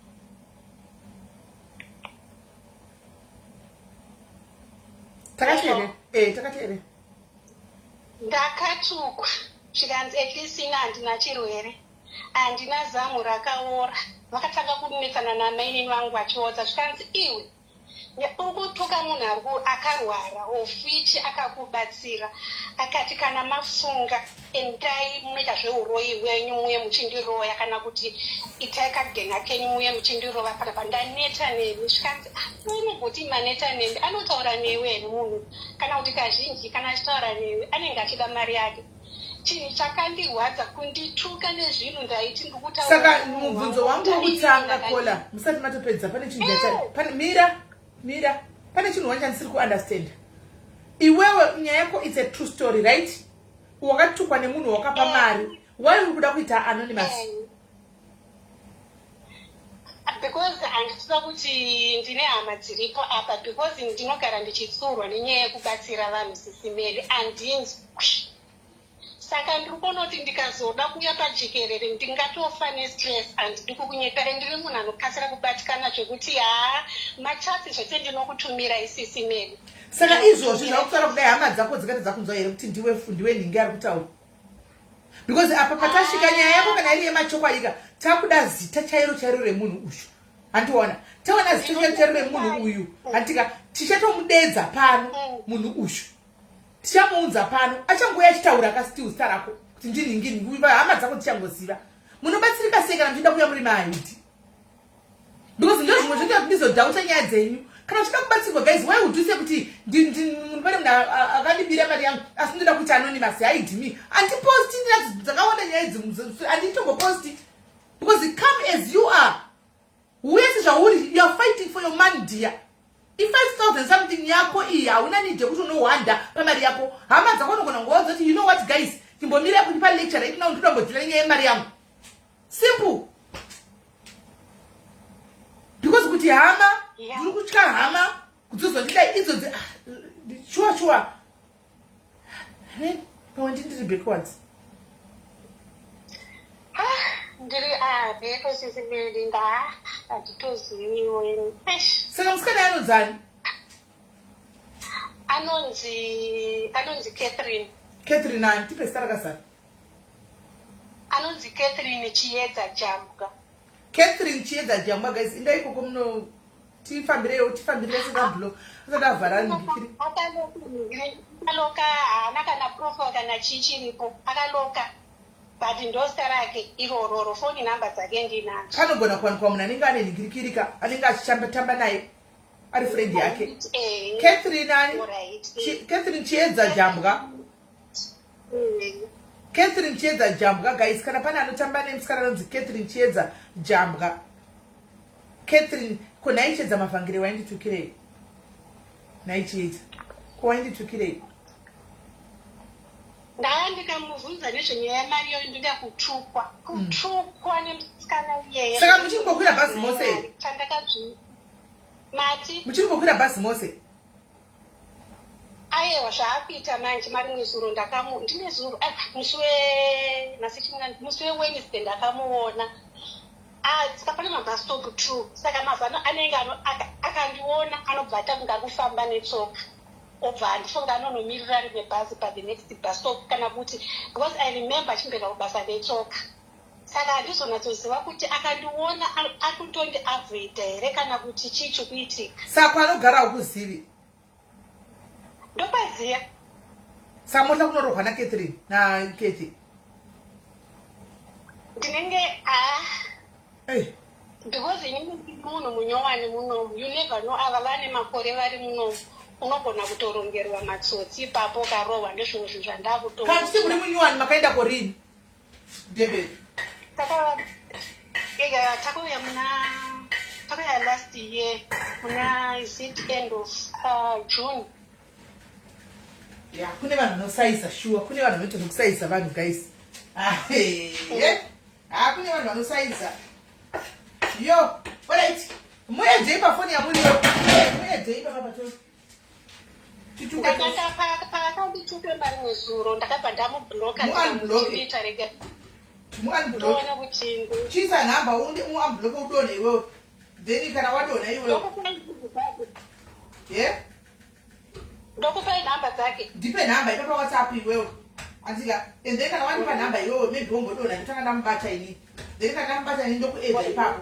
Because tutoda tinyechina muitaure mese muripo. Alright. Saka ndisa namba dzakapo.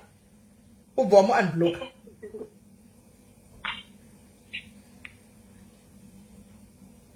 Right. Ndikaitipo namba tione kuti anonyanya kutuka kusvika papi.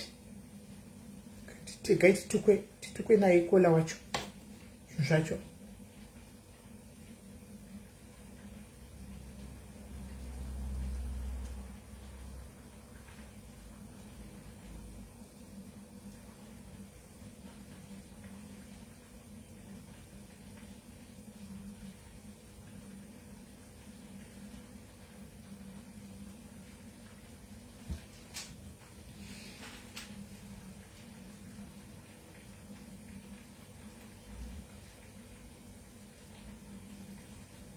Yes. My message I found why guys. Anzi pa message ndapiwa anzi okay fine. Andika vakadzina iye endai kumapurisa. Ivo vakatati zvemapurisa wangu zvikanzi chiuya kumaoko. Zvikanzi atombofunga kuti tete izvozvo zvemapurisa kana kukurova timbofunga urove. Sununguka hako iva free kwese kwaunofamba. Zvikanzi ndagara nditori free wakambona ndichisungikana. Hatiite zvehondo ufunge itowedzera kuva free. Ita zveurehwa majaira. Manje uri kundipa namba iri pa screenshot ndipe vakomana kazvimwe zvinhu ngati tichibatsirana umani. Sisi mede ndikutadza kutora namba dzake because ngazoti kuna maine vangu ndipe namba dzavo ndoda kuendesa nyaya kwa sisi. Saka ndipa kunonyuka umana. Machatsa ndaitumirwa na maine vangu but. Vedweka musadaro so. Vedwe. Muchansana kwanyana kunozonyanya vasikana. Naidia saka iwewe namba idzokundipa dziri pamachats amaitaura saka ndifa kunyora pasi panoti unyore namba undipe dziri namba ndingobaya ndifoni. Alright, sorry anisisi melimida ndini.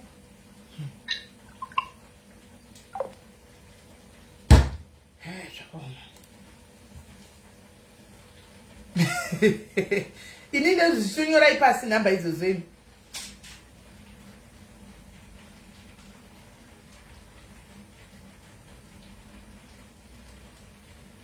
Ndiri right ndichakufonerai after uchu. Ava vasitori mudhayari vatoiva vachinyora kuti mhoro isisi mili. Havasi gatigova nyaya yavasa vasitori mudhayari isisi mili. Havasi mudhayari gatigova bata after. Havasi mudhayari. Anna Rudo, how are you today?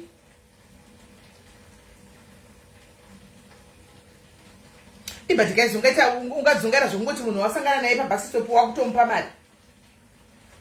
Munhu wasangana naye pabus stop wakutongomupa mari guys.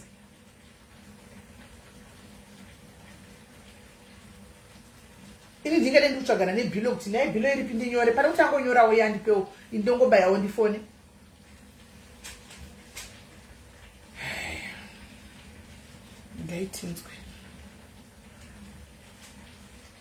Thank you, Shupi. Thank you, Shupi. The 200 stars. Thank you, Shupi. The 200 stars.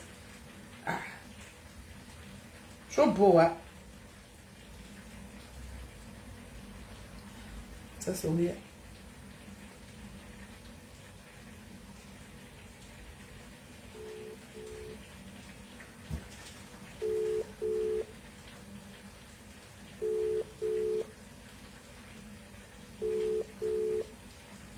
Ayisikuphinda iringothi calling.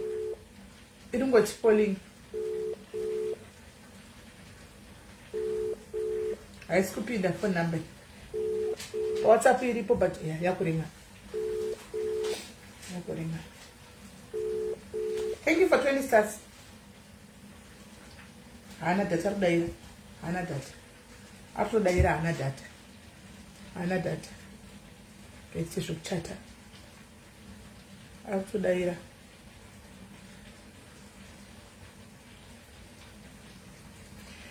Hi Kathy, uri sei Kathy, uri boy here. Ndikutoya kufonera kana ndikora kuzama kudaira isikuita.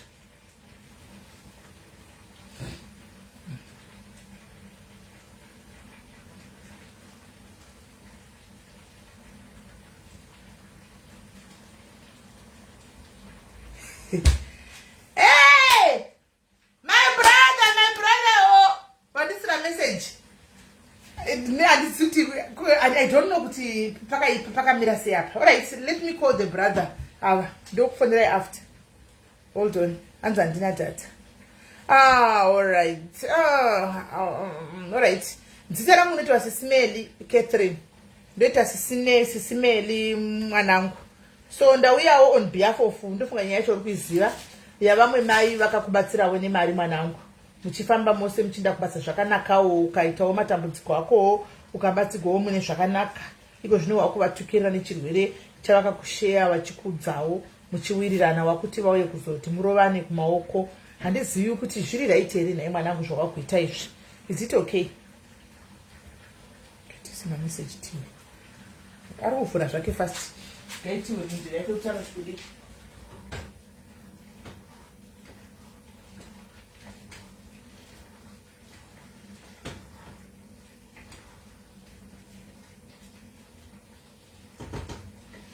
Ndinonzira kutaura kuti chi. Tamisira. Ava varasikawo ava. Hi, hello, Sisi UK number. I realized that you are Sisi Nelly's admin. Guys, ndinonzi Sisimeli. Guys, my name is Sisimeli. My name is Melin. Melin is my name. Melin. Some they write it MERLIN. Some they write it as MELLIN. And this is Nelly. Ndiri Meli. And this is because anakwenda kurasika ibaba. Right, ari kumboverenga message rikaiti mbonzwa kuti anoresponda kana kuti tichaitwa sei. Right. Mufano bata. And ask which network. Muda kusira mbavha yo data. Ngani mubvunze. anda kumbofonera vamwe rega ndimubvunze. Unoshandisa network ipi kona Kethi? Inetwork ipi unoshandisa?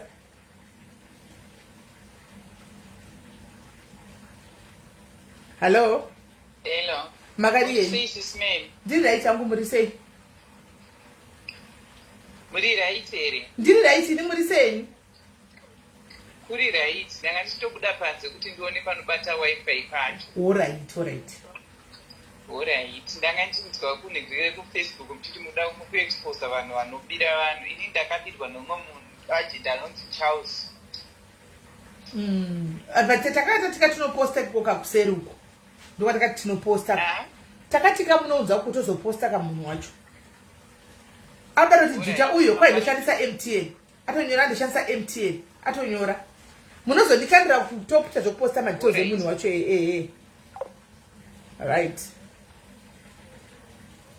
Right. Ndikukuisira airtime yeMTN. Anditika ndoziva kuti une system yekutora zvinhu zvavanhu usingadzoseri. Anditika ndikukuisira MTN yacho yoyo. I'm putting MTN. Ubva antaura neni. Naika. Hanzi MTN guys, ndiana kuda kumisira namba memo. Ulipo ya utore namba yacho. Uyautore namba yacho. Ibavaka. Uyai guys, ada memo akatida mutengera uyautore. Gaya uyatore yecho tinzo because there are two sides to every story. The guy tone uyautore memo na uyaningikiri. Hanzi ndine chikwereti. Kudatiza zvoti chikwereti che MTN pa chikwereti guys. Saka rega tikuisira ri data. Tisakusira airtime ndokusira ri data chairo. Thank you Rufaro. Ndoti ndiye chikwereti. Kwai ndiye chikwereti kuda kuti aitsigwe yakawanda. Ndika.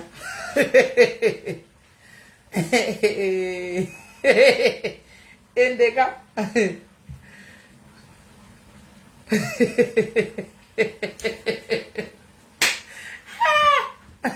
Anda kuzibatata. Manje yaita 1 tiki kai. Ndiziti network yakati chi. Yaita 1 tiki.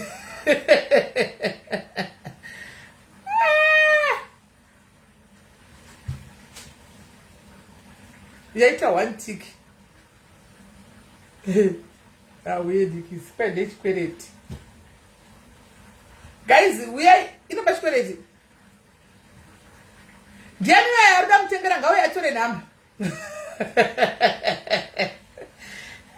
Daseka jua. Guys, January arda mutengera memo yatore namba. Thank you Isabel. Daseka kwa digiri.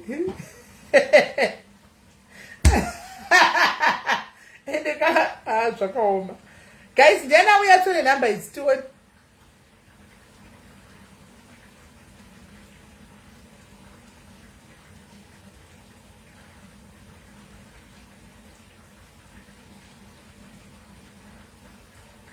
Kwai but ndozokufonera indave pari free. Ora dzinenge dzanguva idzodzo naikethi. Aseka zvangu.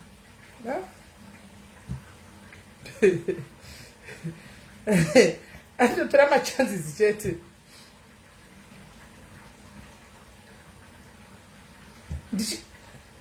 Ndishiri pa live Kiki, ndishiri pa live. Uyu wanda tindotengera upfu uyu akutondisi muchiri kundivi here nevideo muchiri free here ndiye nevideo. Gaitione video racho.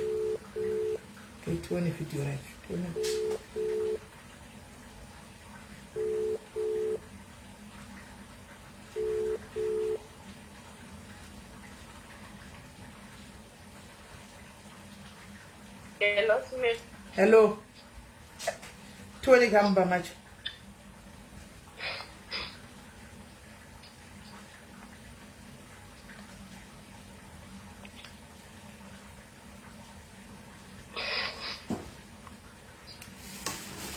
Aunambo tanga wambobisa bisa yeshika kuti wivige.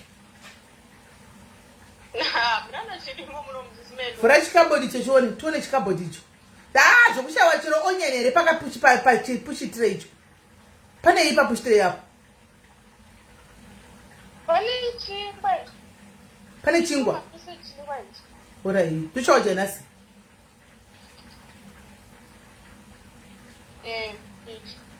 Alright. Hapana mali masine wenyene. Papushite icho chipushite chepingi icho. Fruit like icho. Chepingi icho. Pane mali masine wenyene magule.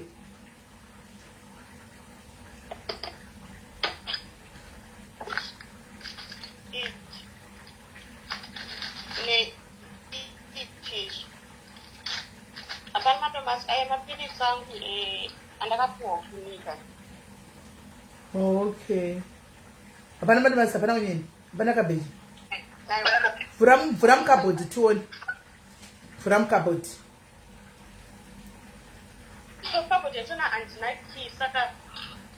Hauna key say. Aiwa zviti saka unonzati haushandisi saidi iroro. Saka saidi iroro rine ndiro. Saka saidi ndo rinogara chikafu ka.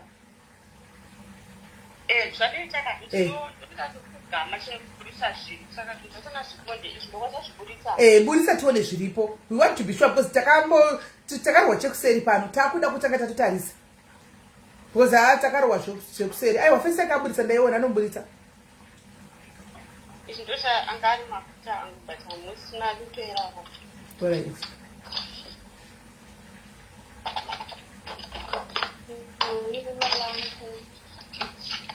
Do side dracho ni mwanangu ashora. Do rimwe side dracho. Side rinogara tuone side rinogara chikafu. Katuone side rinogara chikafu. Dora ndabudisa ichi. Oh. Doma ndogarisa chikafu isindoni apa pandakura zepe papa ni shimareki chashine chingwa ichi. Sarugara kupi wacho.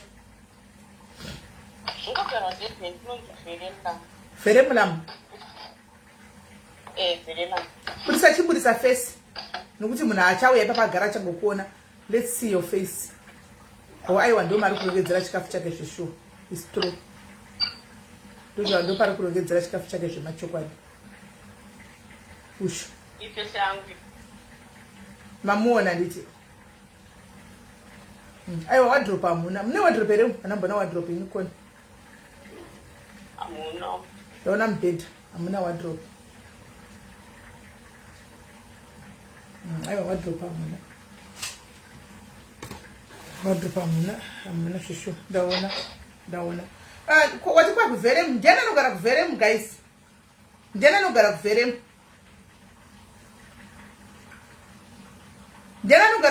guys. Anogara kuveremu ndiani. Food haina basa guys. I will buy for her. It doesn't matter. I will buy for her personally. It doesn't matter. Food haina.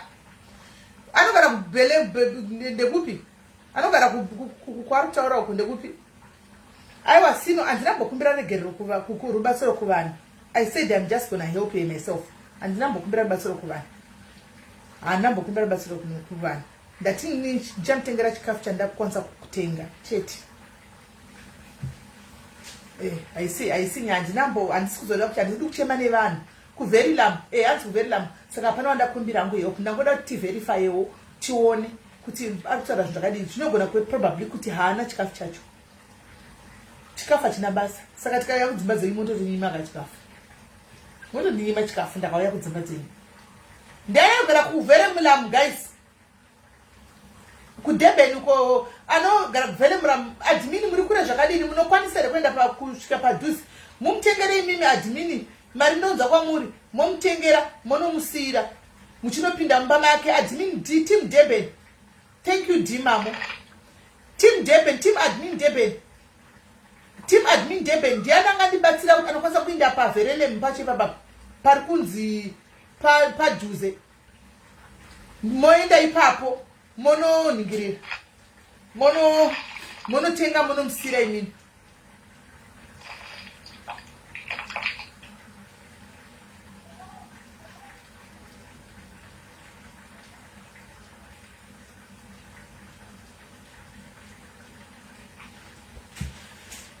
Guys, admin murikuwanda hakuna admin. Kwaivelera mkure nekwangu. Ora ndikutsvaga vari padhuze admin tsvagireyo kugroup kwenyu ko munari padhuze. anokwanisa kunosvika paari mwana uyu anenge ari Shakira yeye ari kune imwe nyika apinda bhizi memwana asina onzi aiwe saka you never know ramangwana hauzivi chandoziva chekuti sometimes one good deed goes a long way. One good deed goes a long way. Apa handina hangu adakumbira rubatsiro guys. Handina hangu adakumbira rubatsiro. Ndamboda kuonesa mwoyo wangu kuti nanka hapana munhu andichabatsira. Asi ndiri kungofunga kuti help yari kuda so far chingori chikafu achingandirwadzi. Hai sisi just saying. Ndiri kungofunga kuti right now chaari kuda chingangove chikafu achingandirwadzi kumupa. Handina munhu adakumbira help guys. Handina mbokumbira but nangoti tibatsire mutarise kuita kuti tikwanise kudini kuonawo tese. Akandibira chikafu it's okay. Thank you Gigi mama ndamuona. Kana akandibira chikafu it's fine. It's okay. Kuba ufu wanoda kutikira kuti la wandibira pa ufu. Nokuti akunopuwa chiri chikafu. Mari ndo yandisiri kuzompa. Mari ndo yandisiri kuzompa. Ndiri kutuma munhu anonotenga china ari kunompa chiri chikafu mangwana kuseni. Cheti. Aiwa timu chimbomirai. Amuna hapana vandiri kukumbira mari. Kana kuti vandati ngabatsire. Ndindangoda kuti ndione ndichete mukoma wangu uyu angoti ndichaisa 20 pounds chete hansi tinotuma wani wedu ndiani ari kutumwa ushama chindipanga address yako ndichaupa nefone number yako anokufonera vanouya mangwana makuseni ngozi sileti now zviri right kuti ndibvunze address yepanapa saka hauzivi address yachona kunonzi kuBuffalo Drive but address yepanapa indondeisa mani. Saka iwewe uchadya nhasi mani chingwa zvachaora? Ndakutambota ndanwa tine chingwa mudeki. Alright. Unza tindaenda kupuwa address zvande tose tione nefone. Tinokumbira tose tione kuna landlord tinokumbira chingwa address. Thank you no brother 20 pounds. Right, admin team debe ndashona hanzi tinotuma one. That's fine. Thank you very much. I'll get hold of you say moenda munomutengera chikafu tacho munompa munopinda mumba mugare pasi mutenge chikafu mutengere chikafu musiye chiri chikafu.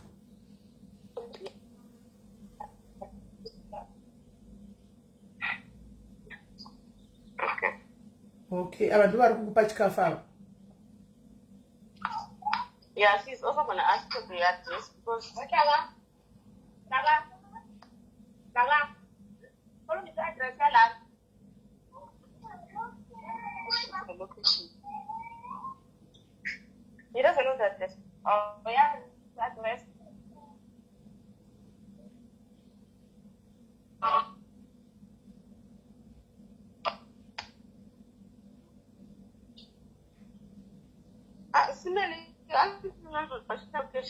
Saka iwewe alright. Alright. Iwewe unaenda mtown anti. Unosangana nabo mtown ka?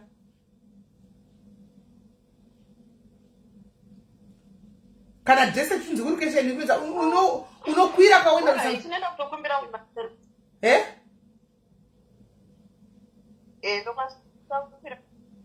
Dokumbira doira.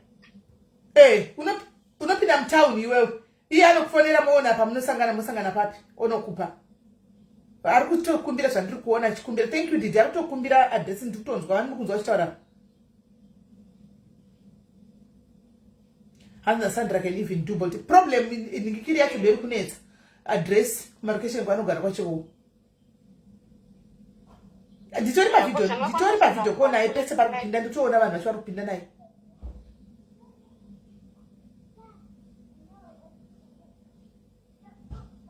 Asana South End current location maybe. Manje pasina address ile. Ora iwewe zvaunoita andika zvaunoita iwewe unongoinda imari kubva papinda mutaura.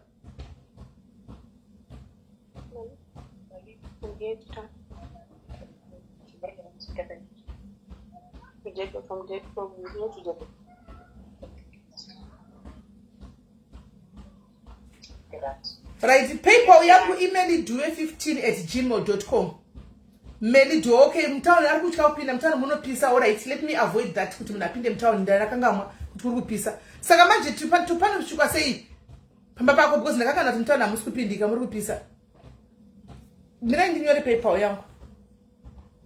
Munhu chandinogona kuuya kana uchimubherera muta kusangana nemubherera muta. Nguru muta matao nenyari kupisa. Matao nenyari kupisa turi kutoona tese kunoko. Matao nenyari kupisa.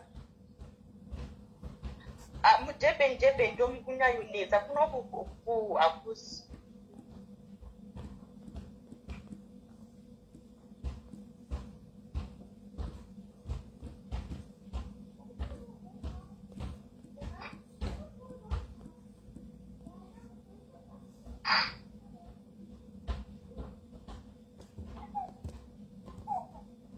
Iyo ndaisa isho. PayPal isho.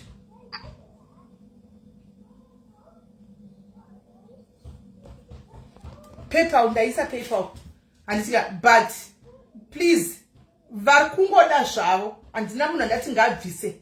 Ari kungodawo zvake kundibatsira because chiri kuita nditi kutenga chikafu mabasics achitsvaga basa.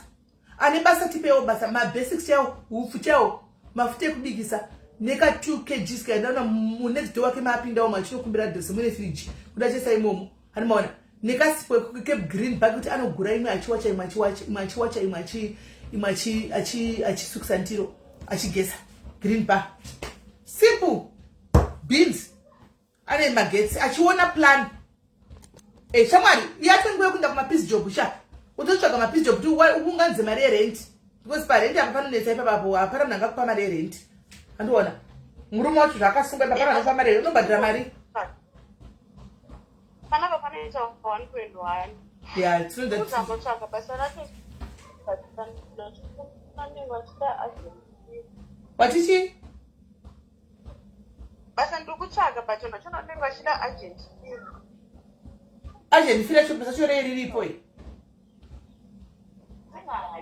zvava zvokuti unofanira kubhadhara agent rinenge riripo here paunonzi bhadhara agent fee kana kuti unonzi bhadhara agent fee wosvika because mama agents emabasa enyu ndiwo mari kudlira vanhu mari wayo ari kutsvaga basa unotanga wataura nemurungu wachiona kwawawanira basa then uzobhadhara agent fee yacho imari nemurungu achokudotipura imari agent fee yacho depends nekuti ukuda basa remari aiwa kaiyo zvino zvausi kusarudza shamwari ka hausi kuchudza shamwari tongotora basa riripo kodzi reni ndoda kubhadharwa chikafu choda kutengwa saka zvebasa tongotora riri available I think agent fee maybe kana 500 hanzi maagent machines matotsi mazano ndiri kuzviona select maagent machines mbavha maagent machines mbavha right vachafonderana vona kuti vanosangana papi vachafonderana vona vanosangana papi right saka bho tozokubata kwari kutisirawo maangry fs naiwe takutadzirei naiwe watitadii naiwe iko chii aiwa mari hatimpi handamari andomupai chero basa rikanzira wanika ndichitaura naagent wacho iyeye mi hapana mari atomupa isu plus utombotanga ndotsvaga basa pano handika kana baba usipo unotomira netutsoka dzako chaiko kuti wotomira basa wotomira chaiko chaiko semunhukadzi maagents matsotsi chaiwo ndozvizhinji ndinotariswa nemunhu asiko aiwa renda handisi kubhadhara netu ndoda taende kubasa I wanted to go to work renda handisi kubhadhara ndoda taende kubasa chikafu ihumanity chikafu that's humanity because munhu haangarari nenzara isusu vatichadya apa guys umwe munhu akuza kuti handina ini kwandiri harimedzeki ndikangogaya kuti kuno munhu atonifanira ati handina chikafu zveshuwa handiona handigoni kurimedza saka chikafu ihumanity zverenti anotsvaga nohasla shiwaso anotsvaga basa izvo zvakatanga mangwana kuenda kuma-peace job chaiko chaiko anogona kuti laki mangwana awana peace job rinompaka na 5 y anomaona rinompaka na 5 y so iri bho munina chakubata kuseri alright simeri matabata alright zvemaagent izvo aiwa uko kumweko ngaambomira hanzi dei mambomira chikafu ndinomutengera zvimwe izvo ameno kuti anozongoita way out asi ndizati ahla kudla ndizati aiwa munhu atya right miraiti fone wangu achifona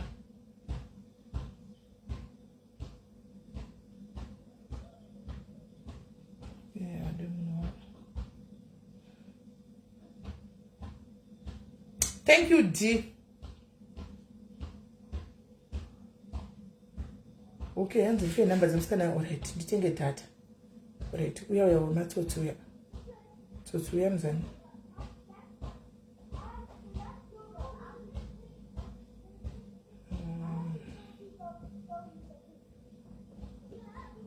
Right. Gama misidi sara chotoni. Right.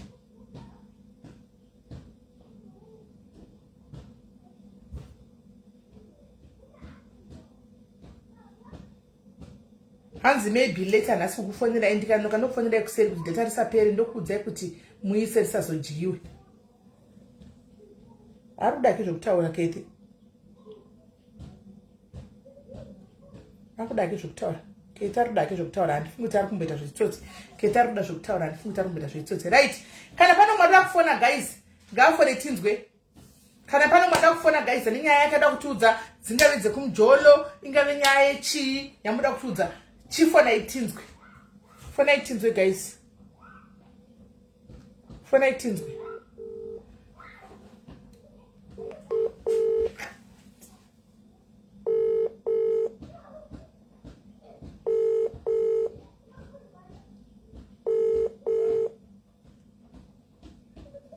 Hello. Hebo. Ewo, usismeli. Makadini. Lipo makadini. Kopa maisa message makamchiti ndiri admin wasismeli wa. Ndandisina chokwadi kuti ndimeli regarati ndisismeli. All right. Kana kuti ndi admin. All right. Okay, all right. Ewa makadishwe. Tiripo ndisismeli. Kumati more sismeli wa mama madaro sei musingasi. Okay, no. I will talk to you. I will talk to you when you are not live. Koma sasa ndirilaisa muri kuziva zvavamuchiita. Ndanyado kubata ipapa. Mamusheza zvamurikuita. Muri kutengesa event. Tichibva mataura. Ipapa muri kutaura nyaya event yenyu. Tichibva matengesa event yacho. Oh, the event. Ari muri kutengesa event. Mutesa ndikubuya kuitira ifo Africa. Tichitengesa event yenyu. All right. Oh, your wife mudayari. Okay. Mudayari. And so we're talking about the festival called Inkaba. That is taking place in Birmingham. There is a town in Birmingham called Redditch. Okay. So we realize Inkaba means umbilical cord. I think it's in Shona it's Rukuvute. So I've performed a lot in Europe, different parts of Europe, America, Russia, so on and so forth. You perform what African traditional what was that? Well, it's poetry and music, but it's more poetry. Okay. Yeah, so what we decided to do is I noticed that as I travel around, African children have almost forgotten where they come from, which is Inkaba being Africa itself. So we decided to have this festival on a farm in Redditch, where you bring your tent and you camp, and we do all sorts of things. Yes, there will be music, of course. There will be dance, and so on and so forth. There will be poetry, elements of comedy, but more importantly, the idea is to get kids to reconnect with Africa, with their umbilical cord. And this is on the 27th of June. Yeah. Okay. That's why I was getting in touch with you. I didn't know that I was going to be live. Free advertisement now. Ndemani bata kusenda kupindira kuseri ndenda kutokuchaje kuti chimpai mari yakatima kete chino. Andi apanda kumpane vanhu izvozvi almost 1000 vakakutarisa vakuteererai already. Antika vakutonyetsonyora mukomenzese baba ubetinyati Mr. Ube vari kunyora. Hanzi havasi vakaita poetry pasenzenina here. Vamwe Tim Ndebele katoti wow ubaba Albert Nyati. Kuchi kuti vele vaya kwazi kahle. Right, so Bayangazi, yes, so ngifuna ukuthi uyithengise uthengise show. uzojayiva. Yes.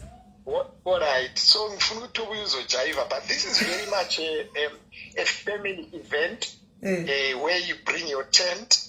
We know you have a few tents, of course, for hiring out, but you bring your tent and you put up overnight. We don't want you driving after the event, so it's a whole, morning and afternoon as well as evening show up at 10 o'clock, 10 p.m. Takainda, guys. Takainda kukebi. Right. Right. Hansi, yes, how already Batanga. Hansi, how much is it? It's good to have you here, Baba Albert. Wow. Abantu ngengela ama comments ukuthi munzwe. Mr. Legend. Siyakwamukela ubaba Albert nyathi ekaya la. Alright. The legends Baba Albert nyathi ndinowafarira say siyakwazi buyani eAustralia. How much please? Siyakuthanda Baba Albert. He would come as he would come a lot to my school for prize giving day. I have a photo with him. I bumped into him and asked for a picture. Nice guy. Hey, I'm a comments. He's an international. Wow. He's coming. Wow. The comments are so wow. Murukundi wapa diaries Baba Albert. Bayako wamukela diaries. So how much is the function? Because people want to know how much it is. Tiwane kuti seba diaries ne wandu wedu tino yako ndakakudze kuti pano uya vanhu vane dignity guys. At least it's not bad. I always tell you my comments kutuka vale kuti panapa we don't want that because I know the people that comes in. Majona we have him for one and tika bato for na mashinskira. So we will go and support guys. Toenda ku camping patende toto buka toto changa mati kwa kutenga matende ka. Right.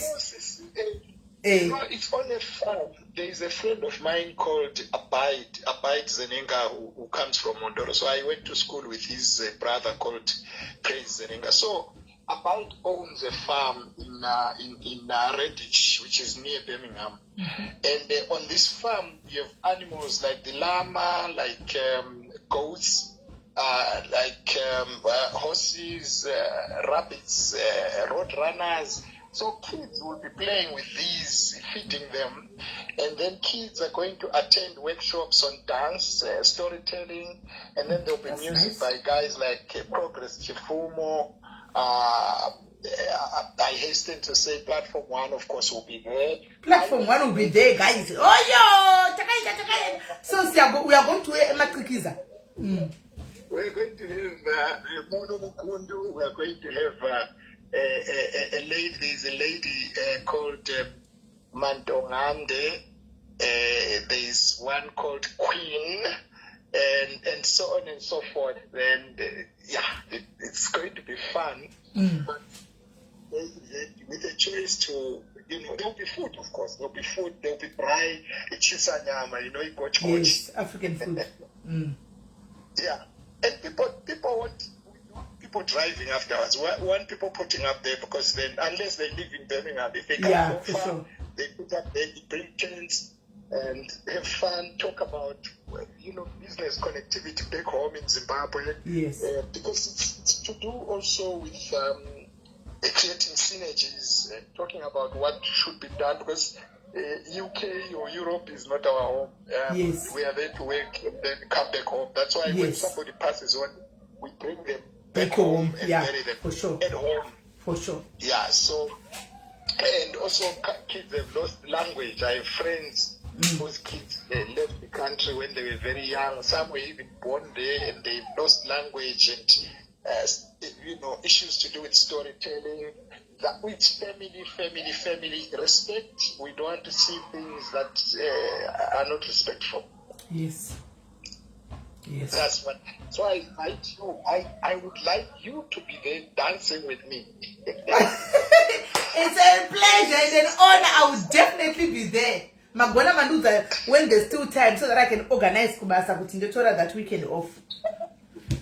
Aniti. Yes. So still I would want it to be just a good thing to come with my diaries as well. So please tell us. I think this is a very good initiation, guys, because does the place accommodate my 1-year-old? Yes, because you behave your own tender and it's summer.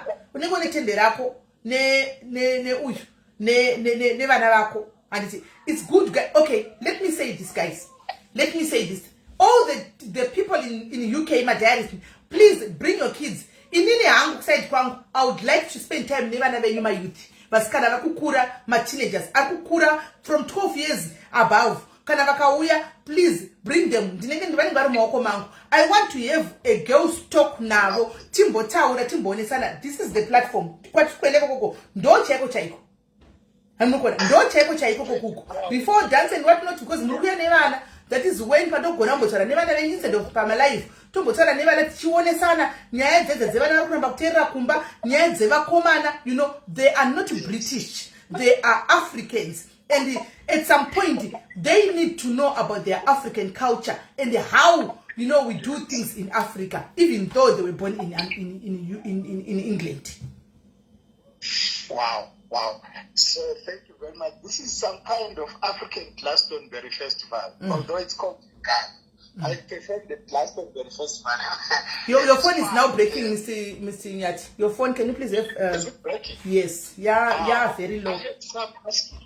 It's low now. Yes. I have some asking about the price. I would double check, but I think it's around £20. There are packages.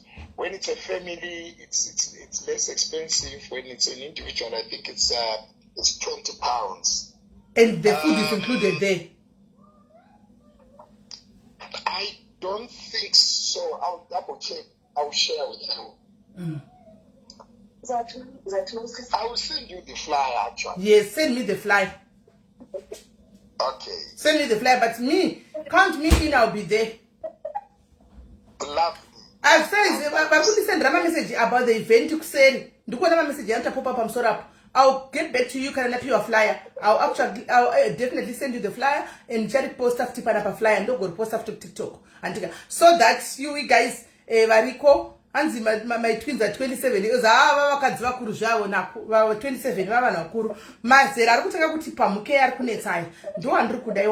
so let's make it a thing. Muchuya ukutoba tangorova torova shiri one ne matombo ne shiri one andizo matombo 2 nombo 1 over rova shiri 2 hanmona. So mokauya nevana tumasera utu andika hand them over to me. Motoka uzati hande ikwasimeli kunakiza tichatamba magemu tichafara chetaseika before event yana Mr. Albert and tozomboita usiku pati takagara until will there be firewood. Yes, around the fireplace, telling stories. Yes. Tigerepa firewood. Papa tichidzikurukura nyaya dzevakomana idzi. Tichidzikurukura nyaya idzi dzekuramba kutumwa mumba idzi kuti do it yourself. Me, I'm not gonna do the dishes. Do it. I will report you to the police. It's a titi ku Africa. Thank you. No, thank you very much, Mr. Nyati. Thank you very much for being here. Mundi Nyati, at least obviously is one of us. So call me in. In the report, just need my details. Chete flyer and some of the details. Mandi gonera mandi pa time report. Do bandai to isangikiri. Do bandacho gadzira time pasa. It's an honor to be invited by this great person like you, a legend. Could you come to my function? I will definitely be there. Changu kwa kuchagatendi manch. Chete. Nika kametres. I want to askana. Chimskana chimwe one chimwe chombe chinogona kuti ndendo kubasa iye pakadiki definitely ndinoya nako. Sure. Yes, thank you very much, Mr. Nyati. All right, thank you. Right, flyer and chat you guys. I'll post the flyer and I'll post the flyer. 16 network ndova ndiri kuda uya nawo. 16 network mwana uya nawo iva avo ndova ndiri kuda guys. If you guys are bereki ndokumbirawo kana musingade kurara uya musiye vana. Then ndinawe ini. Kana musingade kurara imi vabereki, come and drop your kids. Just ndimbo ita time nawo. Imi moenda yenyu mozoya muchivatora the following day. Then ndinawe just come mondi pavana venyu kuti ndasiya vana vangu ava sisimeli tu ningira ningi tendera vota picha apo ndo pavari sisimeli ndauya na Grace mangwani mundauya na Michelle ndauya na uyu ndinde ndinawo because tinoda kuti we need to have a talk. Girls talk vana vanetsa ende zvechokwadi sometimes ngauye gogo vaazane kondo mazera choka parutanga kupumga ndo pakutonetsaka ngavauye tange kutaura bring them guys vaunze inokushati handizivi zvakwamuri tiba iwewe mwana wako sometimes augone kumutsiura ini ndikaunza Kelly kwamuri munomutsiura kadzoka chinja but inini panapa ndigomutadza so chimbondipai vana tiuye nevana tigare pasi nevana titaure tionesane anditika vana Kelly vava ikoko zvezvanaka vanenge vakaungana manje ende vana vanenge vachiconnectawo ipapo maZimbabweans they'll be having a chance to connect, you know, and to know one another, nekuchinjana ma phone numbers, you know, things like that. Vana vakura mu-Britain, yes, asi vana maZimbabweans. So this will be a very good thing. Let's go and support Albert Nyati on that show. Kwanzi kune moto tichange takakomba moto usiku. Susan, are you coming? Susan! And my day one ka day one yangu pandofamba kazhinji Susan anenge ari paside anenge atoripo handitimaona. So yes, takaenda. Hi my sister.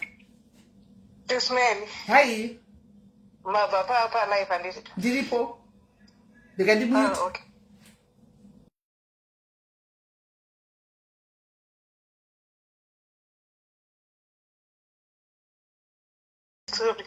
All right. Sure. Right. Guys, vangani vari kuunza vana?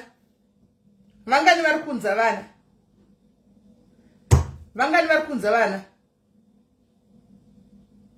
Yes, I'll babysit them because I want to talk to them. So I don't mind babysitting them. Plus, remember, pane vamwe vanhu vakuru vanenge vauya ne vana vavo, so that will be good. Animaona. So I don't mind babysitting them because we will be having fun anyway. We will be having fun tenge tichitamba. Animaona. We will be having fun tenge tichitamba. So kana mukandudza number yevana vari definitely tonoya totenga even playing cards. Playing cards akawanda totoya now. Thank you Priscilla definitely vatu vanenge varipo. Nemwana wangu muzukuru wangu kwa Febi anenge ariko Gogo vakazi. Thank you Gogo. Right, let's do it guys. As diaries, let's go and subbeji rangu sisimele one diamond. And this rent inopa mimi vanopiwa nazuka. Andika. So let's just go and support guys. Zvakangona kakungorangariko. One vamwe vanhu vakuru. So anoremekedza ngoti tukumbira kuti muye come and share the dancing floor with me guys. Apa nditofunga kufana kudzidzira kutamba zvechindevele guys. Mandevele anotamba seiko guys. Mandevele anotamba seiko. Ndichationa madenza Sandra Ndevele. Ndichatesa madenza Sandra Ndevele kuti ya kumbo rangu rinenge rapora guys. Kumbo rangu rinenge rapora. Tukunga tetiriko. Hello Susan. I'll definitely make a plan. Andy. Total upset. All right. Right. Kitetu matenti guys. At least ningeza plus kuno kundonopinda mtende ndakasunguka. Zvizike iwa ku Zimbabwe kwa mtende ndaiti ndonobhuka hangu. Ku Zimbabwe kutende unorumana nyoka guys. Nyoka dziri ku Zimbabwe dzedza dzinoyanzika kuri. Hands I will pay for you to babysit my niece. We are now. We are better. Ku Zimbabwe nyoka inopinda asi kuno kwa kuna nyoka saka ndorara mtende ndakasunguka. Ndakutotsvaga chima. Thanks love the Edness. Ndakutotsvaga zvima chitende changu jaisi ndotsvaga chitende changu nechi chimetres chekupomba mweya chechiya. Tetiriko. Hanzi ask AI. Ndichapa ndongoona madvideo aSandra Ndevele. Ndo achandipedzera vasiposa kudharaya. Kana kuti yasa. Yasa ana chibebi honde ndongoti ana pa video ko yandidzidzise yasa. Tutotamba. Right. Anyway guys, fly ndichapiwa chataura nezvayo event iyi. Anditika chataura nezvayo event iyi. Right. So guys, pane mada kufanira ndine feedback yandakangama kuti ndikudzei. Hanzi ndapari free. Pais mazisa data here, rasiswa here data here. Data raiswa here guys, because uyu munhu hanzi ndapari free uyu Kethiwe.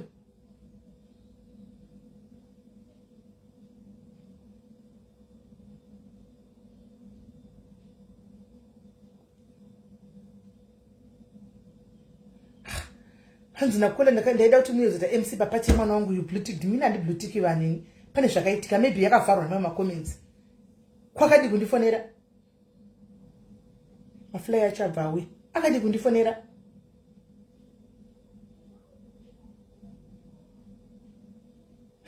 Ndi bluetick rai ndi bluetick vanini. Ndi bluetick munini. Unless message ndisina kuiona zviya ipo mai ndovhugwa. Inenge yakatovhagwa nema message. Ndikasaiona.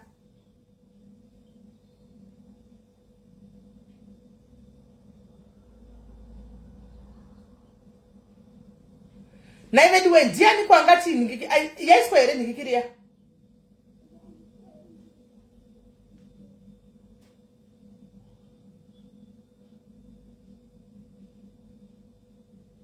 Yeah, flyer away. I'll send.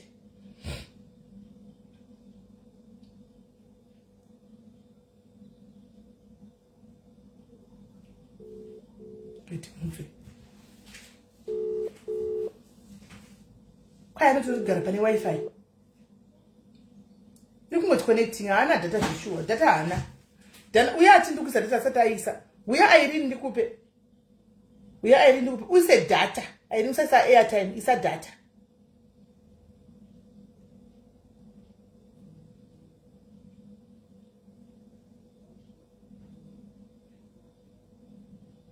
We said that.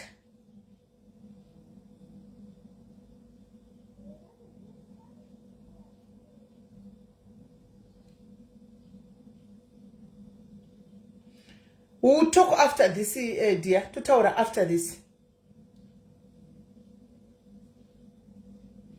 Panenge banana progress to chifumo. Banana progress chifumo maninge bariko. Saka tukwenda ko guys.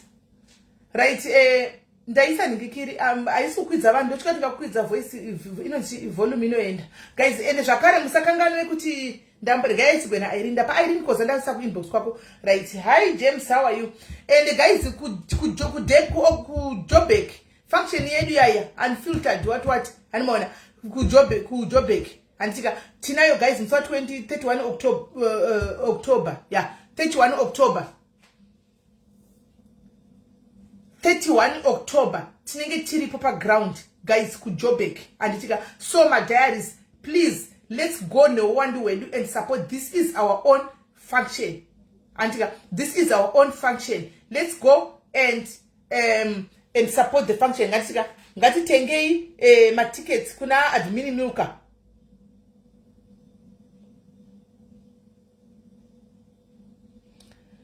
Ngati tengei kuna admini milka. My tickets edu anditika dipay in the phone. We are kuseri WhatsApp ndikupe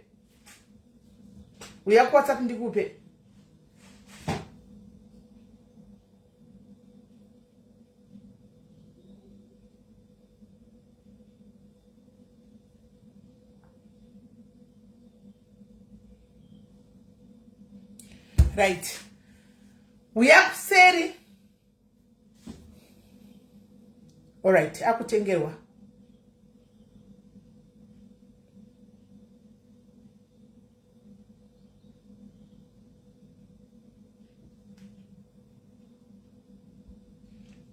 Hanza nakada nyora tiketimba fa ndikuzviona regai auye timunzwe.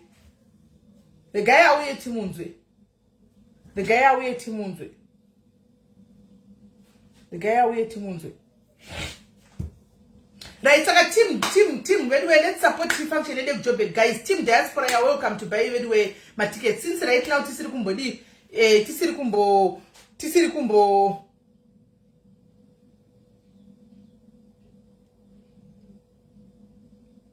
Tisiri kumbo batsira vanhu takambomira zvokuya pano chiti timbo processa nyaya dzajesidzi takambomira saka at least panguva inoi team diaspora ndomukana wenyu kuti mutengerochi vamwe venyu antika ma tickets ma favorites enyu aya munova makasangana nawo panapa mukataukama navo ndomukana kuti muchivatengerawochi ma tickets iri kuita 1200 inchi 1.2 ichi ticket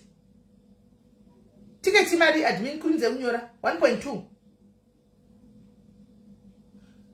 I think 1.2 kana sakanganisi 1.2 tiriko zuva rose kusvikira usiku animaona tichifara tiriko anditika ku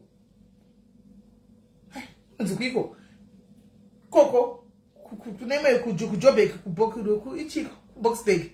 ku Boxburg kune mahotera ari ku Boxburg ndakanga mastara flyer iripo mozona flyer iyo admin oshandisa nemake vasipota chiposta flyer pa page vafa upota muchiposta flyer antika saka team rekuchando please mukana ndiwoyo vasikana 1100 okay hanzi 1.1 ticket antika tirana admin tsirinoona ndeve ku Joburg antika mazano ndo vakubata basa pa Johnny pa mazano I want to give shout out to you Titi.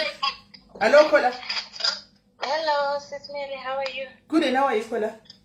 I'm fine. Sis Mary, nambo kwisira yo message ndine issue yangu yandikukumbirawo kubetserwa nayo. So ndokwanisa here kungotaura muchidimbu nyaya yangu. Taura itinzwe. 1,250. Okay, we'll continue after this. So ndine mwana wangu andakaita from previous relationship. Miracola, chimbomira. Miracola, ndokufonera back. Hold on. Hello. Hello, Makadiye. Ndiraita muketi urisei. Ndiraita zvangu murisei. Ndiri boy niketi. Ndafara tunondiziva. Keti ndaita dambudziko. Ndati nyaya ine masaidi maviri. Rega nditange ndabata Keti nokuti vanhu panenge patozoita vanhu vakati wandei vakutobudikira futi nemapikicha ako nekuziva nekuti ndiwe same person. So ndati atidaro, don't operate like that. Nokuti kazhinji kacho munhu anenge ari mwana wangu wepano ndozoti ndiri mwana wenyu handiwana mandiposta and then ndachikwanisa kuzvisolva utori mwana wangu. Ndinotokufollowa paFacebook. Until you see now. Saka ndati kakawanda ndisangana nazvo izvi. Zokuti ndoti uchangoposta mwana wako bva ichichemera but mama why ndiri mwana wenyu. Utangoti dem. Saka the best way is kuinda kune mwana wangu kwacho ndinzwe. Chii chakaitika, chii chikuitika Kethi? What's going on na bro wako ex bro wako? Bro wangu zvechokwadi ndakamukwereta mari. Saka chokwadi pasi zvisiri zvekunyepa. Yes. Ndakatomukwereta ndinomuowa 5,000 rand. Yes. Kutaura chokwadi zvinhu hazvisi kumbonyatsondifambira zvakanaka at this time. Saka ndizvo zvaita kuti mari yabhururu wangu idelay. Haasi ega bhururu wangu uyu wandinokwereta, ndinotori nezvikwereti zvakawanda zvandiri kubhadhara. It's like nekuda kwokuti zvoni ndakaomerwa ndine zvikwereti zvakawanda handikwanisi kuvapa vanhu vachona mari yavo yese kawanda. So vamwewo ndakataura navo kuti ndinokwanisa kuvabhadhara mainstallment andinova every month ndiri kubhadhara mari ndotosara ndisina kana mari chero kubasa. Bhururu wangu iye andoziva kuti ndiri kufamba netsoka kuenda kubasa every day. So lately mazuva adarika akabva azopamwe mukadzi, it's like takazotadza kunzwisisana. Munoziva pressure yandinayo yakawanda. Munhu wese anenge achingopusha bosi, munhu anenge achida mari yake first. Ende ndinotozvinzwisisa because ndakatora mari dzevanhu zveshuwa. Saka takazoita kunenge kuchinjana mawedzi. Ndobva bhururu wangu atsamwa, ndobva azopa namba dzangu kune hama yake kuti itaure neni. Ndobva ndatotaura nehama yake iyayi. Ndobva ndatomukumbira kuti ndokumbira kubhadhara mari handikwanisi kuibhadhara kawanda, ndinoda kuibhadhara mbichana. Vakandibvunza kuti ndichange ndichibhadhara so. Ndikati ndoda kubhadhara 1,000. So ndaifanira kuvapa 1,000 musi wa20. Inini hangu handisati ndatambira pandinoshanda, but pane munhu anga akandidimbisa kuti zvenichi ndinokupa 1,000. Ndosaka ndakavaudza kuti ndinokupa 1,000 musi wa20. So musi wa21 pandandakatarisira kuti pamwe munhu yeye achandipa mari, ndobva ndatovakumbira account number. Mari haina kuzouya. Imari yekukumbira kei. Munhu wachona akabva ati zvazodilaya gare ndobva ati zvazoramba.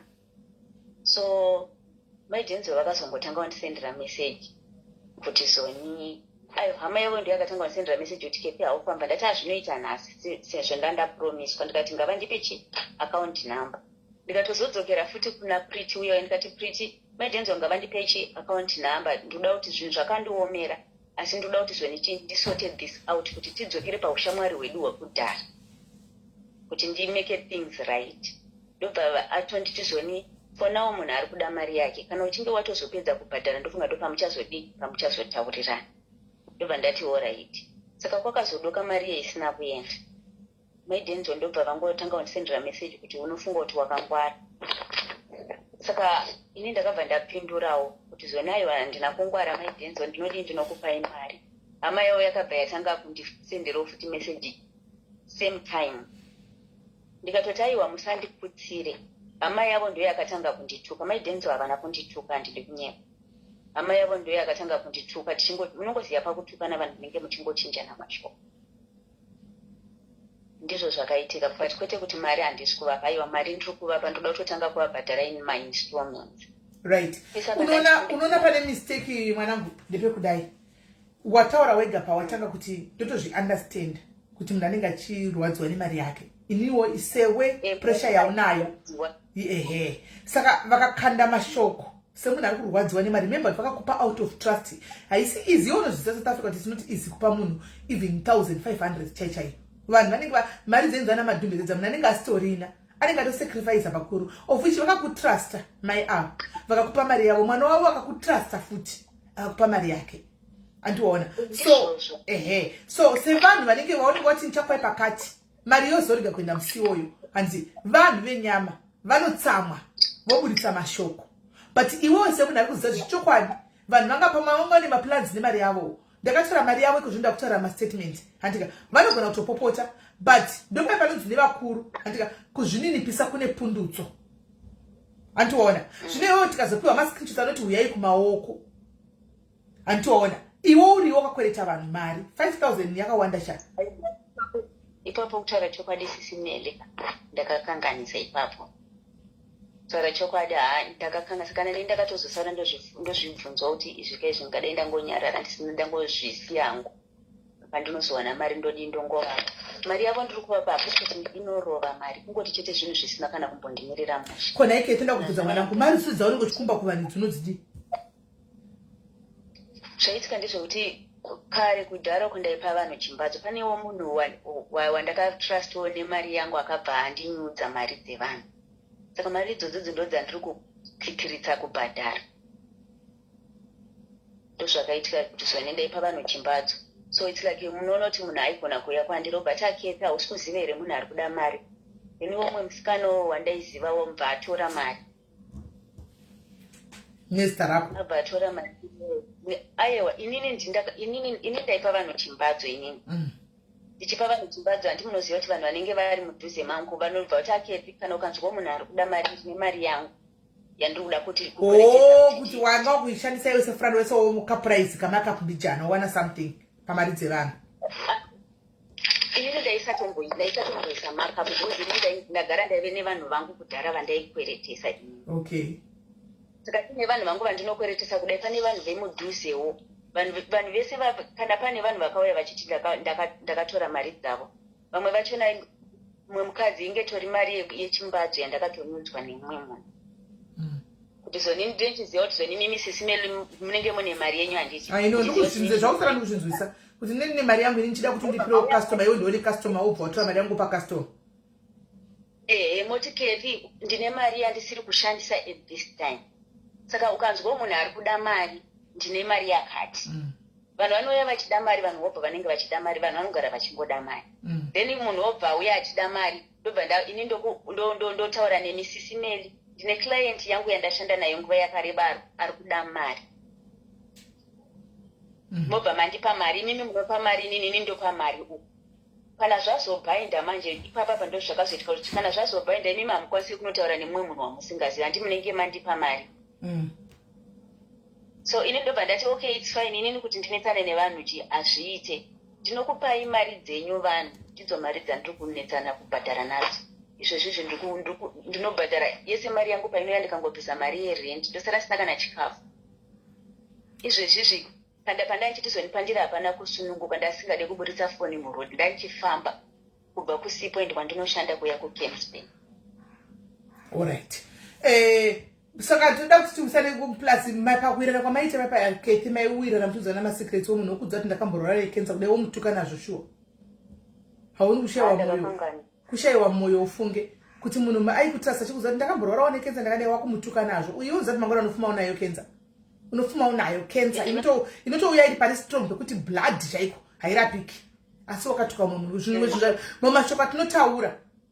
Urikudza keti mamashoko atinotaura tinozviunzira kwatiri isusu. Uchifunga kuti uri kushaina uri kuchunyira munhu handiona womuti ndosaka une kensa iwe ramangwana urizivi. Izvozvo hautozivi kuti mbodi makensa haina symptom ka hautozivi tokamira sei wozongoti wandiwa kuenda unzi une cancer of the blood. Wotaka kufunga kuti ndakaudza munhu mashoko. Ipapo ndo pandiri kubvuma zveshuwa ndakakangana. Ndakadaro because ndakadaro nekuda kuti uya ainditukuwa achiti iwe une ganda regrey hauna utano chibereko chako chakaora ndobva ndati ndiri nani handina cancer ndozvandakataura but still handisi proud nazvo ndakakanganisa. Yes, saka mari ngatichitaura panyaya yemari apa tosvamisa sei panyaya yemari. Uchatanga kumupa urini because anofanira atanga kuchukwana 1000 iwayo. Awakavimbisa. Anofanira kuwana 1000 andakamuvimbisa zvishuku. Saka nganingoti mwedzi uno yaupere ndisati ndamupa 1000. Hai ndokumbira kuti usati wamupa 1000 ndokumbira kuti undibate. Usati wamupa wave nemari yaiya. Wondibata sisimeri mari yandabata ndakuda kuchimupa antika ndoudzawo mari yakuya kuti kuti ndinoti ndatoyeuka involved andimetse muri vana vangu andifanira ndigadziseka kuti mari dzidzokedzane zvakanaka antika kana muchazosangana muchimurusana mangwana mukaita dambudziko muri mazimba mese amuzosiyana muri kuforeign land mese pakandaita na Pretty ndakatoti zvoni Pretty zvinhu zvakandiomera asi ndoda kuedza nepese pandinogona napo kuti ndibhadhare so that we can make things right. Yes, let's make things right. Nepese pandinogona kuti ndibhadhare ndikubhadhara ndichinazvo zvikwereti zvakawanda but maidenzo pesa apa ndansiri kuvapa but ndaingoti munhu wepadhuze ndaimbotanga vamwe vanhu vekure munoziva munongochingoti ava munhu wepadhuze anogona kundinzwisisa ndinozomupa pambera ndosaka ndaimbotanga vamwe vanhu vari kure but ike nezvipandirike nezvipapari nani ndosaka ndakatoti zvona ndinoda kukubhadharai ndoda kukupa 1000 vangu. Right. Zvinhu zvakandiomera nanhasi. Right, izvo zvide wakatotanga kubhadhara 1000 kuti araipo paya dei yakapera dei yakutopera. Ingadai yakupera but ndakatopreswa zvisingaiti ndaisara sina kana sendi nyange nanhasi izvezvi chero ndikabhadhara rendi mari yese iri kuenda kuvanhu ndosara sina kana mari yebhasi. Alright, aiwa izvo zvosara ako usina ndiwe muri kubhadhara nyaya dzako dzaunoziva it's okay but ita kuti vanhu vadi tisaputse mabridges nekuda kwemari. Saka iwewo kana wawana mari yavo ndibata Mose ndabata chi mari yandaiwana ndava nayo ndakumutumira indochimuudzawo toda kuti kana mapedza tizonyatsotaura tiri 3 kana mari yacho yakupera togadzisa ukama handiti vanangu zvobva zvanyatsokuita because ukama unofanira kugadziriswa because ipapapapa ndikutonyatsoфila bed ndaisafanira kudaro ndaisafanira kusvika pakuvati ngadai ndakangonyarara nyange dai nondandaudzwa zvakandizvadza sei ngadai ndakangonyarara ndakangogona kuzvibata ndakangotadzawo kungozvibatawo semunhu kuti ridiweko ndozoudzonzi ganda rangu raita jonzi. Aiwa tichida ngoti tionesana tibatsirane bosi zvesingati chiona yansoti ndave neexperience kuti kungoposta munhu wacho kachinji anenge ari mwana wangu rikanditanga ndabvunzawo tinzo kuti pakamira sei andowana so musatombondiposte zvenyu handisi munhu anonetsa kudaro ndinovapa ndoda kutovapa 1000. Aiwa nditombokuposti because ndoda kuona kuti tikuwirirana here saka iko zvaizvozvo handisi kumbokuposta ndoda kutanga ndatoti uvape mari yacho 1000 racho. Ndinovapa 1000 any day pakati pamberi papa mwedzi unoyu usati wapera handi mwedzi wakutopera munhu wandaifungidzira kuti anopa mari nanhasi ari kungoti kukutumira saka unongotiona kuti pamwe munhu anenge asina zvake but kuti akuudze kudoni handina munhu anenge achinyarawo hake but mari yavo ndiri kutovapa vakanditumira account number yavo ndakangoichengeta saka inini ndikawana okay ngatiti zvoni last day of the month mari yavo inofanira kunge yaenda any day kusvika zuva rekupedzisira kwemwedzi rapera mukazondionawo ndisina kuendesa aiwa ndinenge ndakutopfura mukova. Alright, Florence handisi uri kuzvinzwa ka toti last day of the month Thursday of the month mari yacho takandiudza toita zvokuti mari iuye kwauri wopuwa mari yako haisi 5000 chete ane 200 yemurungu yandatsanangura kuti takatodhiraivha kunomupa 200. Alright, zvaizvozvi iye ari kuti yandakamupira pamwe chete mari i5.570 ndizvo Kethi. Maidenzo i5.570 neipi 200 yekwagogo aiwa 570 mira ngaticalculate iteso right 200 yekwagogo 100 rand yandakakupa musi uya ndobva ndazoya kupa kwako wanditi handina mari ndikakupa 70 rand 5.370 ka alright ayo hapana chakaita right saka totomira mwedzi wakutopera akatambira anesa rendi yake obhadhara yenyu imwewoba amene woitawo zvaanoita. Ndizvozvo zvandiri kuvimbisa pamberi penyu sisi Melo. Not a problem. Saka ndizvozvo totaura kuseri. Thank you very much for understanding. Maita basi. Alright. Maita basi. Alright, Ile sharp, maita basi atanda story no kana maita zvini. Alright, sharp. Right. So keep our finger. Ndichange ndichifollow nyaya. Ndichange ndichifollow. Sandichaita ife ndichagadzira chigurupu chedu tiri 3 topinda muchigurupu imomo kuti tipode ticheuchidzana kuti mwedzi wapera sha Maria antimuona todaro tichidaro. So right. Itombomira nayo iri paside ada. Ndandine feedback. Ndandatokanga makutaura nezve feedback ishi guys. Pane kola vakafona mumwe wedu antikamesa akafona chiti kudzororo kwakaita issue yakaitika yekuti takazotenga coffee and things like that. Handije. And vamangoti promised kuti ndichaenda aiwa andiposte munhu mari inofa kudzoka. Andiposte munhu mari inofa kudzoka. Svikanzi akabva taura kuti kwakaita era issue yekuti vakabhadhara mulockdown vakatenga coffee vakadiya vanozopiwa mari yavo. Right. Vamangoti vakapromisa kuti ndichaenda kuno investigate case ndodzoka andika ne feedback. Right. Ini handina kuda kukomenda musuya nokuti pane vanhu vakanyora kuti simeni munenge mukutora side but kazhinji ndakuziva kuti panouya vanhu vachitaura nyaya vanotaura side ravo. Remember tanga tisina the other side because ava boss vangu vasiri kuziva nyaya ishi. Saka tatisina side we had to listen ka pane mumwe wedu aitaura antimaona. So vakazoenda vakanotsvaga nezvenyaya iyi ndobva vanowana nyaya iyi iriko. Saka vakandifonera nezuro manhero kuti ndoda kupai feedback. Ndokumbirawo kuti mudzokere nefeedback kumadiaries enyaya iyi. Saka nhasi ndiri pano ndikutaura feedback kumadiaries. Vanoti ivo infact kundadi kufona vasanangure voga feedback ndosvika toita. Kandi vafonere vasanangure feedback. Muone kuti patinotaura side redu isu madiaries nyaya hamutaurise zvairi chaiko chaiko. Indoziva zveni. Ndisingamhanyiri kuti chida kuti tipe imwe side tiwe. Ndichiziva.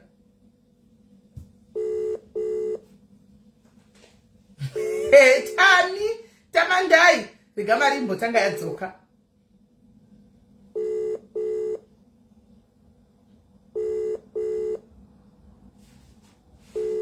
Ndakazobika usavi kudhara natozodavha kutongobikira baba vasadza. Sipazana takakula sides takadisizare white ndakasiya mini. Tozvijira vegetables nechimwe tuntu kangoda kudaro. Kana sadza rezviyo mhunga things like that. Kadiki diki rokundibatsira zvokuti vasidaira vari paiko asina chingana sari kuchechi. Ndimisi chechi manika. Ndekuchechi.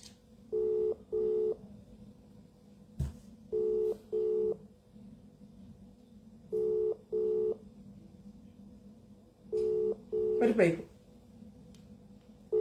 Ndavari kuchechi. Vakudrive mendonda kuchechi kara. Every havashai kuchechi. Right. Vanoti ivo mulockdown hama yavo yakanga ine police andika baba vavo vachibva vashaika anditi vashaika mai vavo nanhasi mai vavo mudzimai wemunhu wemufi vachiri kutobhadhara police yavo variko kuzororo vakati handitami pano. Right. Nemasisters amesi achiriko iye mesi ndiye akati ndakubva kuzororo ndobva abva kuzororo. Saka chakaitika ndechekuti baba vakati vashaika mulockdown anditi vashaika mulockdown kudaro ndobva vasvisa message yekuti baba vashaika anditika ndobva zororo yatinga kuita paperwork yababa andi muri kunzwa vachita paperwork yababa anditika ndobva family yauya on a Saturday andi vanga vawirirana kuti nemusi weWednesday because vaida kuti baba nenyaya yelockdown bhodha aisakwanisi kuenda kumba saka vaida kuti baba vavige kupi kuSA ikoko andi ndobva vaita meeting wavo zvakanaka nezororo vakawirirana kuti tikuviga munhu nemusi weWednesday. Andika zvese zvinenge zviripo because munhu afa nhasi hatikwanisa kuviga munhu mangwana andika because mulockdown kwatino kuwarehouse yedu yemacoffin kunenge kwakavharwa saka ndosaka tichizova chipanana data kuti toviga munhu pakati so that malogistics esadini aitike ndobva vawirirana. Right. Vaitira kuti malogistics avo vachita mapepa vachidini hanzi naTamari ndiripo uya Tamari ufoni yaufoni Tamari yaukwira kana ndichinyepa because iwe watitaura navamangoti nezuro mukatowirirana iri pa feedback sokutaura kwamakaita nezuro pakoya wakapinda iwewe namama nevamwe masisters ako ndobva vazodzoka kafamily ndobva yazouya nemusi weFriday zvikanzi tadecide kuti toda kuviga baba neSunday Wednesday haichaiti. Zororo vakati ndikuti zvese kunzwa kwakaita vakati ufona if it's a live phone ndova edha andovatsvaga zvevauye kana vakaninyepera ndinovatsvaga vauye pano uya fona apa tinzwa fona uya muuye mose ndida kuti vauye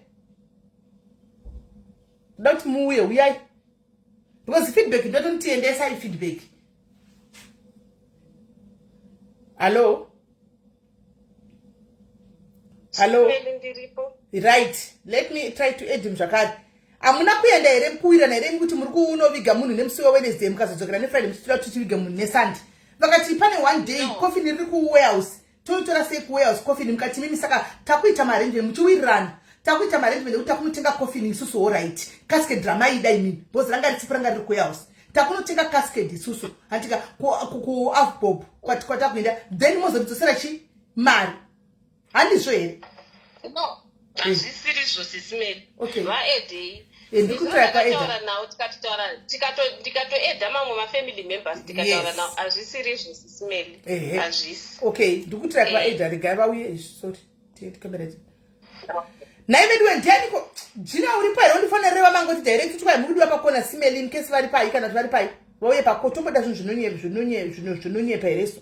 Tombozvida here. Toda chokwadi kuvanhu. Chokwadi ngachibudisa. Ndiani kwandingapa kuti afonera vamangoti naye ndiani kwangandifonerawo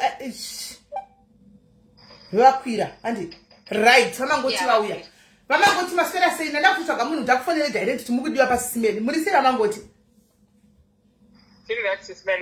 right ndandiri kupa feedback sekutaura kwamakaita ndinokumbira mundipire feedback madiaries saka musikana akabva ati it's a lie feedback anandichipa akati it's a lie saka ndati no problem zvandikusana ndikuri kunyepa regai ndidedze vamangoti vacho muuye feedback ipiwe iye aripo nokuti ati ndiri kunyepa. All right.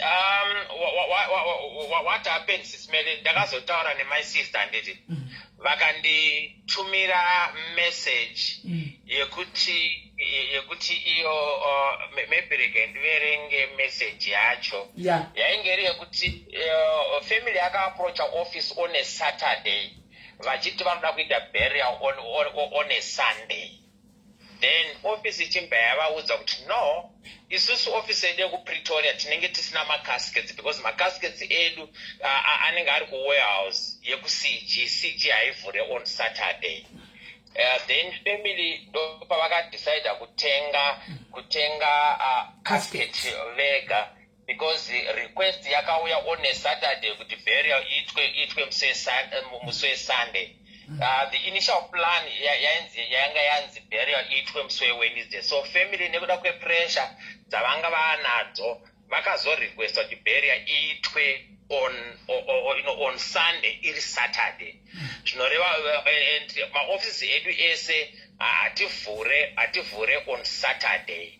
So ndopakaita problem baba. So family iri kuti iyo vakaudzwa nasomeone kuti vacharefundwa. Then I requested kuti pama communications ese amaitaya mune here WhatsApp or email yamakasendera munhu wekuoffice so that tione kuti pakaitwa that communication yekuti mari yaizorefundwa or mari yaisarefundwa. Then ndopati panati senyaya yakaitika 2021 family vakapo last minute isusu hatino kuzoprovide a casket. So we reached a compromised agreement nefamily tikati okay fine kuti ticheramba tichitsvaga kuti akatadza ndiani asina ndiani wekuoffice vari kuti family ndo yakaita decision yekuchinja initial day reburial vakazorequesta on a Saturday kuti vada kuigwa Sunday kuti ticharamba tiita back and forth. We also heard kuti mama vachiri kubhadhara policy yavo. Initially tatakavirana kuti okay maybe to refund 2.5 but ndakazoti okay no it's fine since mama vachiri kuramba vachibhadhara police we are going to refund them 3,000 as a way yekungo understandana. But communication yakakonzerwa pakuti request yekuti burial itwe yakauya on a Saturday. Isusu maoffice edu kana vari kuSouth Africa vanoziva we don't open on a Saturday. ndopakaitika communication breakdown yacho yese ipapa. Handi mukusa saka ndanyepa papi munina wangu. Where did I lie? Sisimeli ndokumbira ku explainer ineni ma explainer why okay zvakaitika kandaka explainer ndakati zvakaitika ndezvekuti baba nditi vakashaya iri Sunday anditi vashaya iri Sunday vataenda kuzororo sezvo inge ri lockdown vachibva vambva vati baba vaiswe kuAfpop ndobva vaiswa kuAfpop zvikanzi mofanira kudecida kuti muchavavigira kunoku here ndosaka tavaisa kuAfpop oro kana vachivigirwa kumusha tovaendesa kupi kupana ndiri kuJoburg anditi ndobva ndangoti ndobva tadecida nefamily anditi bva tataiwa tovavigira kunoku sezvo muri kuti kunozoenda munhu wani kumusha asizoita tikuende mama chete vamwe vese tichisara kunoku anditi ndobva vati it's fine vakazotifonera musi weFriday manheru vakati zvoni endai kuAfpop anditi movaudza kuti baba muri kuda kuvaviga rini anditi saka ndobva tatoti alright sezvo hatingati toda kuvaviga mangwana Saturday azviite saka tovaviga Sunday vakati alright tiende muende kuAfpop munovaudza then mozotifonera kuti zvanzi chii ndobva taenda kuAfpop mbva tanovaudza kuti aiwa tokwanisa kuvaviga mangwana takaenda iri Sunday kuAfpop bva tanzi alright bva tatenga zvese guva everything anditi ndobva tafonera vekuzororo takasatatenga zvana guva takabva tafonera kuzororo kuti taishandisa landline kuzororo ndobva tatofona because pekutanga takatombotaura nemwe musikana tikataura nemwe mukomana vachinzi musikana ndingainzi ndokuma-finances kana singakanganisi saka ndobva vatoti zvoni ndobva vatoti alright kana mati munovaviga mangwana hapana chakaipa munovaviga mangwana handiti maona tafambisa zvese ndobva vazotifonera ndobva vati isusu manje matina macoffins tinomawana Wednesday tikati manje kunokusitanga tatobhuka zvese kumakuva kwabhukwa handiti maona ndobva tazoti ndobva tangoda mira titaure nefamily ndobva tataura nefamily ndobva tazovafona tikati manje family yenge ichiti zvinoita here zvamuti hamuna makofini zvoita here kuti muite titenge kofini then imi mozoti isu totenga kofini then pakubhadhara ndisi sezvo varivo vezororo vachabhadhara kuAfpop mari vobvisa nemari yekofini vomboita sei vobhadhara mari inenge yakaita sei mari yekuviga kwavanenge vakaita munhu then yekofini votidzosera bheki vakati zvinoita handiti manzwa hatina kutanga isusu kuda kutenga kofini tisati tanzwa vekuzororo takatanga tabvunza first vekuzororo vakatiudza kuti zvinoita kuti mutenge tokudzoserai mari yenyu back hatina kuita zvemusoro wedu sisineni handiti maona ndo zvakaitika right I'm just gonna read your message iwewe yawakasenda kuna vaMangoti handiti right tererai guys imessage yake yavakandiforwardira yakabva kuna munina wedu yakutaura padira baba vakashaya 2021 so we decided kuti kuvaviga kuno kuSA nekuti aive madays eCovid so takazofona Saturday kuti baba tovaviga mangwana which is Sunday then vanhu vekuzororo vaiti havana makofini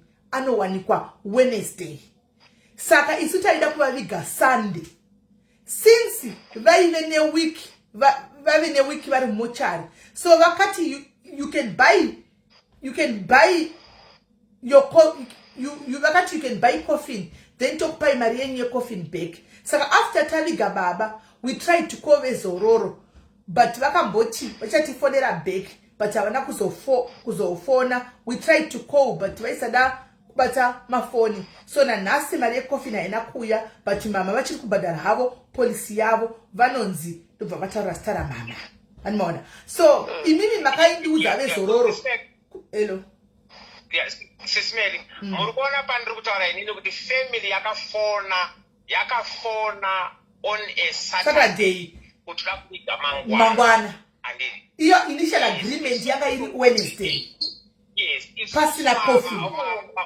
edu eSunday tinoshanda Monday to Friday only ma-agents neve-emergency ndo vanoshanda Saturday. Ma-offices anenge akaita sei anenge akafarwa. So family payakafona on Saturday ndo pavakaudzwa kunzi kana muda kuviga mangwana handitika isusu hatina mawarehouse emacaskets akavharwa anotozovhurwa Monday or Wednesday because ipapo ndo pachaitwa chii ndo pachaitwa burial.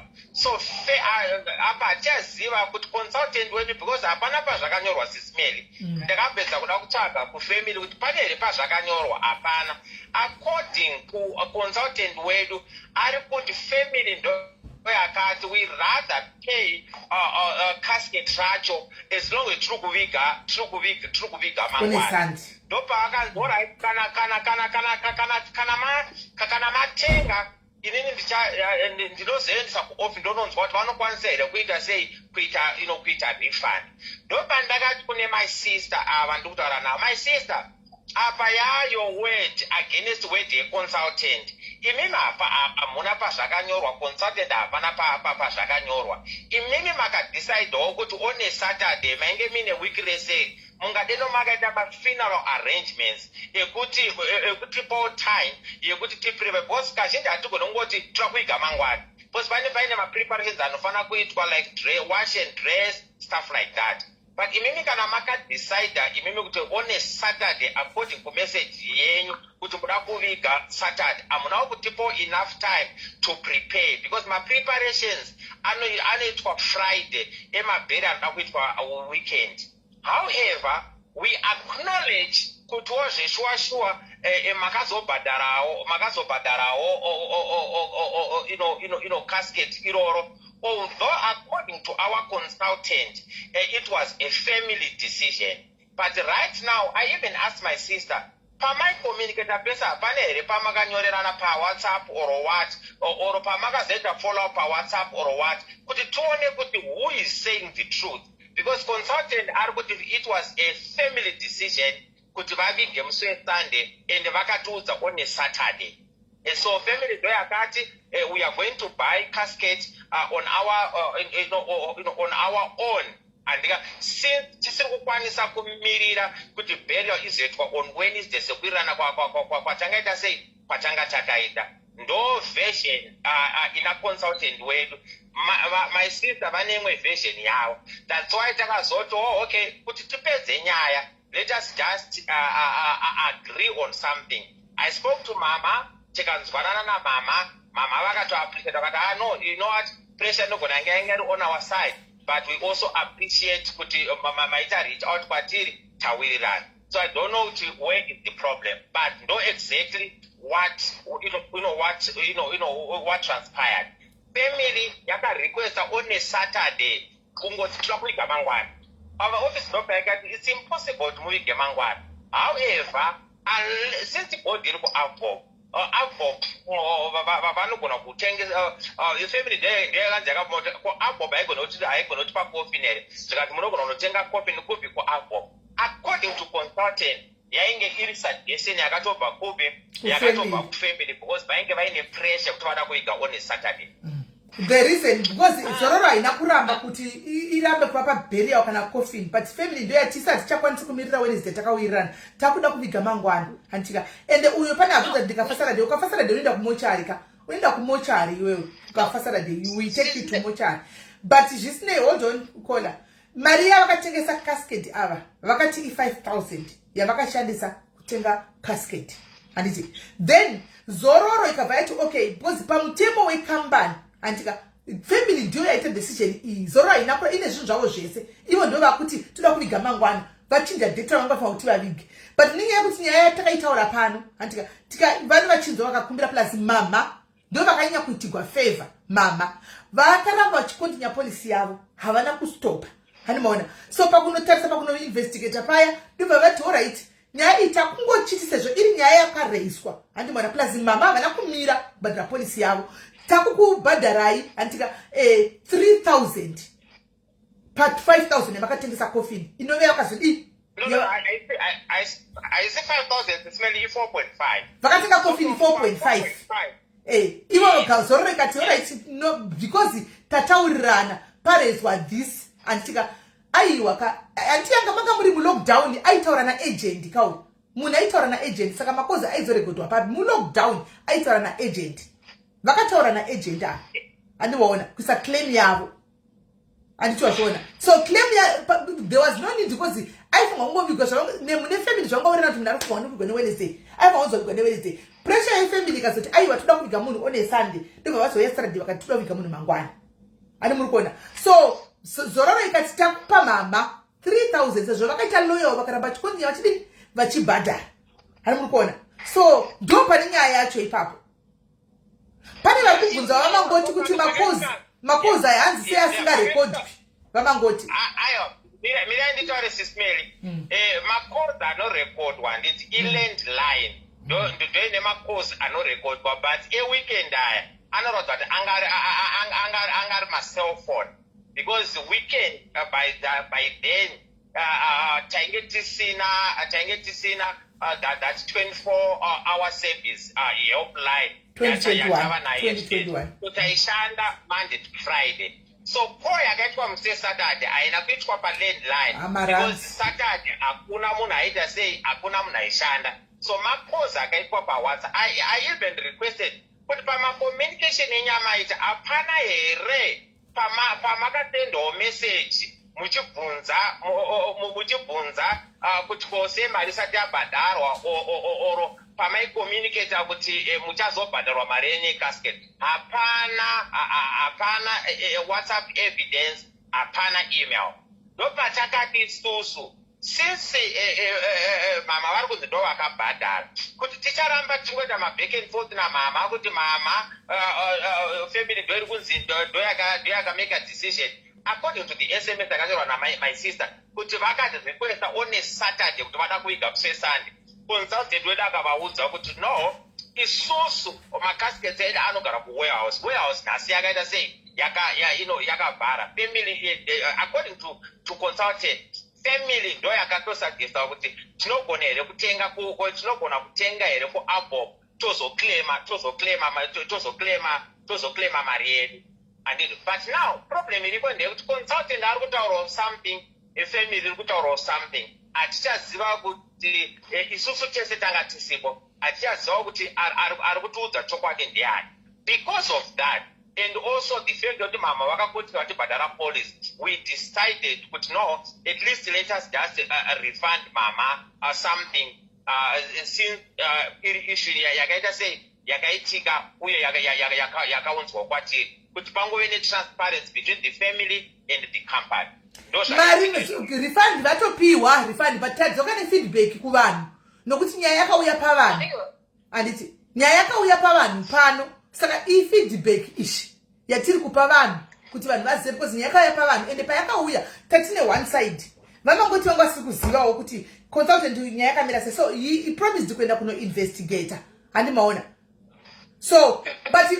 aiwaka 2021 yakutaura iwe remember guys zvakafanana nokuti inini ndine bhazi rangu antika you hire me for a bus kuti kana kuti inini mandihaya simeni kuti simeni tokumbura kuti tikubhadhara kuti Wednesday tine weekend tine function antika moya function ne weekend antika mari yenyu iyi mozita MC ndoti all right antika and then ndowani pamari yangu and then mangwana antika pamwe ndenge ndine rimwe gigirisa mwe wototi ndikutokudai nhasi uyai mangwana you change iwewe wega contract yako wega you change on me contract handisiri ndati nini weekend chi ndine kunga ndiri kuenda mangwana handiona sema papa weekend coffee kwa kusina yanga iri weekend ma office zero zvo tsika mondavo Saturday handiona Saturday yari kuti mangwana munhu ngavigwe hapana coffee tsaka vaiviga nei handiona mirira agreement yavakaita kudhara ndekuti munhu anovigwa neWednesday havachakwanisi kumirira Wednesday vakutenda kuti munhu avigwe mangwana sisimendi hatina kuudzwa kuti munhu ari kuvigwa Wednesday baba vakaita wiki rese handiti takafonerwa Friday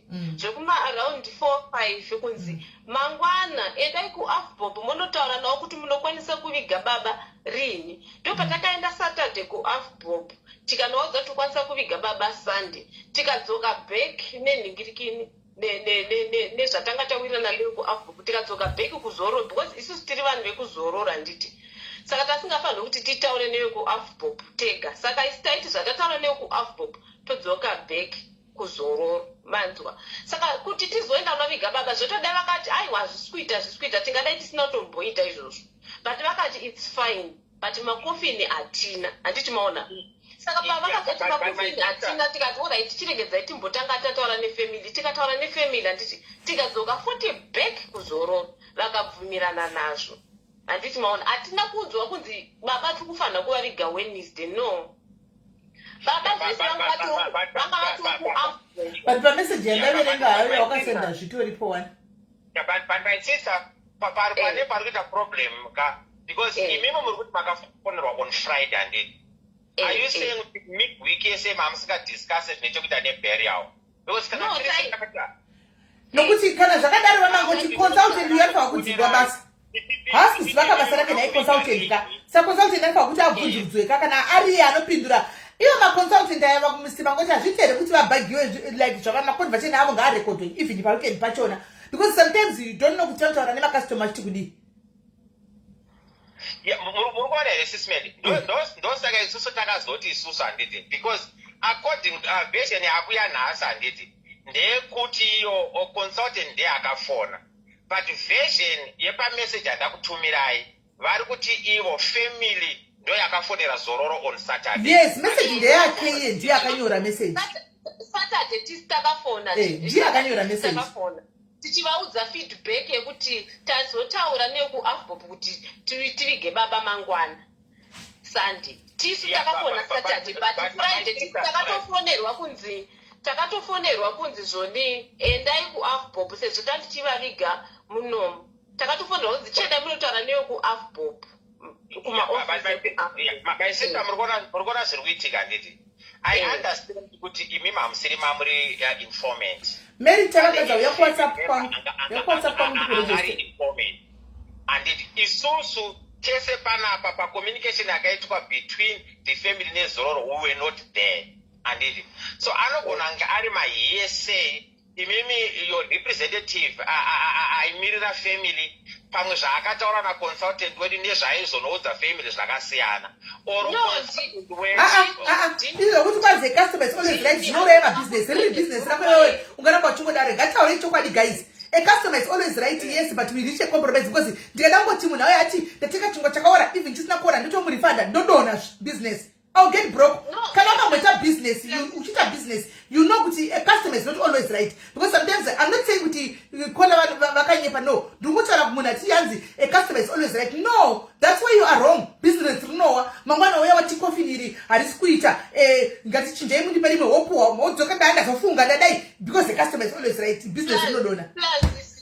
Plus sipendi chinhu chinoitika ndechekutika iye zvinezva nditi ava nikinibhudhi vanga vasipo handiti hatiti tiri kuvapa mhosoro wati but havachaziva kuti munhu ari kuvaudza zveshuwa pamwe akutya mhosva handiti mazvona anenge akutaura nepamwe handiti maona saka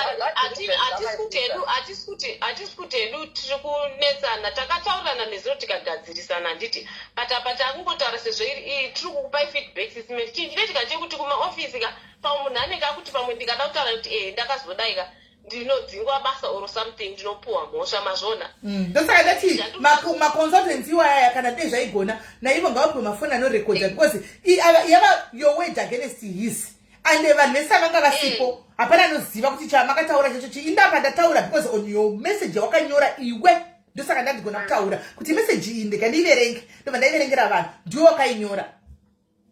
Yes, ini nangu handina kunyora hangu pekuti takafonera Friday kuma 4-5 isusu tezveshuwa Saturday tisi takatozofonera zororo kuti tadisaidya kuviga Sunday. But my sister, my sister, pataitaura tese imimi nena handiti zveFriday pakutanga kutozvitaura nhasi. No, ndakataura.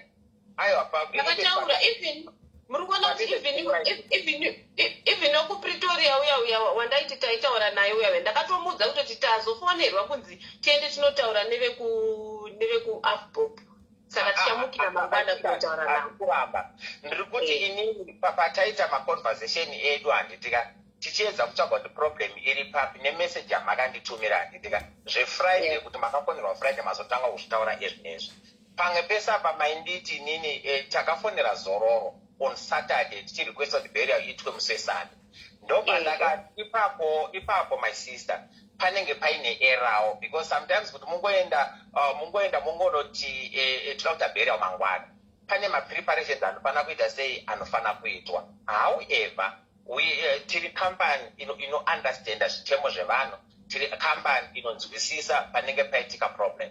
Isusu takaita research tikaona kuti hapana here wefamily member anogona kunge akauya akaklema mari akapiwa, tikaona kuti hapana, ndopatakati isusu let us also listen to client maybe ine kugunun'una kwainako, even though client ine a lawyer yakaplaya this misshape yakaitika, because client ndo yakaenda on Saturday ikanoita sei ikanorequesta toda burial mangwana, isusu maoffices edu ese haavhure on Saturday. So kuzotanga kuita burial arrangements nekumova ma-caskets, stuff like that, wells kwakavharwa, is impossible. But atingarambe tichiblame client kuti client yakatadza.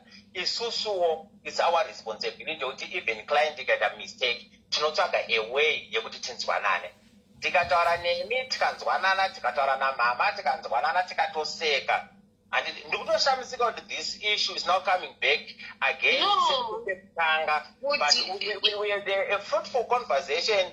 For your own information, Sismeli, ndotori appointment kusangana nevanzadza vamangwana because ndakapromisa mama Zambia ndikati mama, thank you so much nekotita muti Badara police, we are going to refund you of this amount, I'm going to give you mazambia, ndinofana kutosangana nawo. So I don't know why again takuta senge tiri kutangidza again something. No, inyaya ibudhika ndainzwa ichitaurwawo naSisimeni ndosakaona inandipa feedback zveni ndiri brand ambassador ndiri kupa feedback zveya nyaya yakatanga zuru handiti nyaya yakauya pana pakauriwo wataura kanyaya yakava ndese vakateerera handiti vakangoti vakandifonera zuru vachiti ndauya nefeedback yemukadzi uya wokukwira palive vakandipa ndokumbira kuzodzokera nefeedback saka ine ndiri kupa feedback kaine ukabva ti kunyepa regai ndifone ndikatifona ndosaka tichitsapa my sister zvandataura izvi pane chandanyepa here. pane zvandakataurana pane zvatakaita nezvandataura nhasi pane pandanyepo here. aiwa hapana pamanyepa saka ndapandanyepawo kai niwowo chindanyepa ndaikuta zvinhu vakandiudza izvo vakandiudzawo kola vadarizika kana ndisina kunyepa Sisimeli asina kunyepa handiti Sisimeli pavapa feedback mungadeno mangoudza vateereri kuti anozveshuwa we had a fruitful meeting naMiss Mangoti, takanzwanana tikasolve this issue amicably. No, inini hangu kapanda tikuti papa kudzanzi takati zonikwe hatisi kuda kuvaviga Wednesday kwete toda kuvaviga Sunday, hatina kudaro baisusu because isusu pa Wednesday tatisina kupuwa date rekunzi tiri kuvaviga rini. Takatonzi isusu iyo zoro haisiri rikuviga but AFBOP ndo rikuviga tofanira notaurana ndeve AFBOP first. Both problem pangonzi pari kunyepwa handitika ipo pakaita a conversation tikatowirirana pasina kana problem, takatotaura namama, takatotaura neimwe sister yenyu vakatofara. I think takati end up at former family members tikaresolve this issue amicably pasina kana problem, tikatowirirana kuti hapana kunzi pane problem ingeripo ndeyekuti isusu papanzizwe naSisimeni vanhu havakapuwa date reWednesday vakaramba vakati vari kuviga Sunday. No, tikati it's a lie, hazvisirizvo because isusu takatoenda pavateereri pamunogona kunge maita era mangonobata paissue iyoyo but pamwe pesa apa aiwa pamwe pesa takataurirana zvakanaka, takataurana takanzwanana, takawirirana kuti also families to blame pakuti vakarequesta on a Saturday. That was the conversation atikaita nezuro. Zororo also inofanira kumake sure kuti kana client ikaraise a complaint address amicably. That's the reason why takazoreach an agreement. After tareach an agreement takatopedzera tava kutotaura tichitonzwanana, tikatotaura namama, family ikatoappreciata, mama vakatotenda. So maybe isimedu semunangasi kopanga panogona maybe painewo maybe one line maybe ravanogona maybe vasina kuritaura or pandakatsanangura inini but hazvigite the whole picture yekuti we agreed kuti family is also to blame sekuti vakangouya kuti Saturday machito vada kuita Sunday isusuwo takazoita follow up neclient yedu kuti since makazoviga chii chakazoitika stuff like that. That's why takazowirana kuti so ngatichisanganei pakati tatatoirana tingasanganei pakati ndini ndakazoti no because mama vakapotsera chibhadhara polisi yavo andidika pane atatawirana paya let me just let us just make it 3,000 but we agreed amicably kuti both sides isusu hatina kuzotofollow up secompany kuti client yedu yakazoviga tii chakaitika maposta vakasangana nawo akamira sei even pakuti refund ndakakubvunzai kuti mune receipt yamina yamazonditumira inini makambenge maitumirawo here before kuzororo kuti vazokwanisa kukupai refund because kana iri refund inofanira kunge paine evidence makati hatina yainge iri a word of mouth tikawirana kuti pane error again because inini manditumira invoice ndozvikatete zvakaitika ipapo kuti invoice ndiyo yatabhadharai can you please kola akabvara mwazororo kola akaenda kunojoinawo kumwe kumastreet don't worry nakola takatonzwana polisi yake handi mazvona saka mamune risiti yenyu kola nguva yose asi kola ka aiwa that's fine zvinowanikwa pabusiness ine chimoda zvinhu zviri kutransparent because ini ndinomiririrawo kambani yesororo ende iwewo uri munhu wepanopo ndo mudhayari wacho ndiwe customer yacho futi kusororo handiwana saka tidango tisvike paagreement 1 tiwisisane kuti hatidi zvinhu zvinonetsawo zvinotatiwo sare uchigunun'una zvinhu zvinotikanganisirawo futi kambani hatidi ndosaka ini tingomira pakati ini vazororo ndochizotikana vanoziziva mangota kuti pakata era ndinoti se kochi chakuitika handiona because ini basa rangu kumirira kambani handiona ibasa rangu kumirira kambani at the same time ibasa rangu kumiririra vanhu handiona so I have to try by all means kuti ndive pakati ndive face zvedu zvidini ndivave negwara handingazo bvumidziwo kuti pandozati pakaita miscommunication wokuti tiite kakuti kambani ikanganisike hazviiti anonona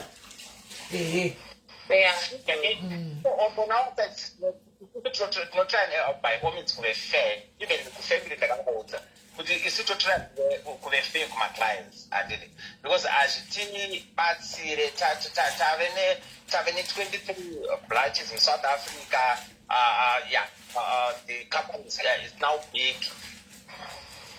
Sekutora advantage ye-one kuidzanyirira one client azvinetsa nepatinogona Christine kuti zororo yakunetsawo papi tiudzewo pakakunetsa mirai vamangoti timbowa Christine Mabhiko tiudzewo pawakanetswa nezororo iwowo uri member yezororo here tiudzewo pawakanetswa nezororo because tine tendency yevanhu vanongouya vachitaura asi tombori member yezororo Christine tiudzewo pawakanetswa nezororo iwe sedunga munhu wakazvimirira tipowo pawakanetswa nezororo I bet you are not even a client ndizvandiri kutaura izvi ndizvandiri kutaura because iwewo unokambena kune certain ndingikiri funeral opala wakuya panotaura pari kutangwa nyaya idzi wakutanga kuti zororo tiudze experience yako tipe pawo pako iwe tipe hauna kana polisi nezororo iwe asi uda kukanganisa kambani yangu panapa I would not allow that I would not allow vane zvichemo zvavo vanotaura zvichemo sezviri kuita uyu handiwana zviri kuita uyu vataura zvichemo zvaita uyu akauya pajekeri ndakakuchikwira pane vanhu ipapo utaure nyaya yako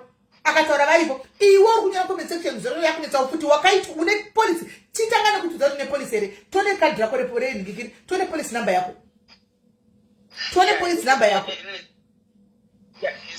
handimuri kuona nyaya yevanza dzava ndakavavimbisa ndikatisa tikaita mainvestigations tikaona kuti tine pati yatakaplayawo handitika pachallenja makasangana nayo handitika who will best you and we did exactly that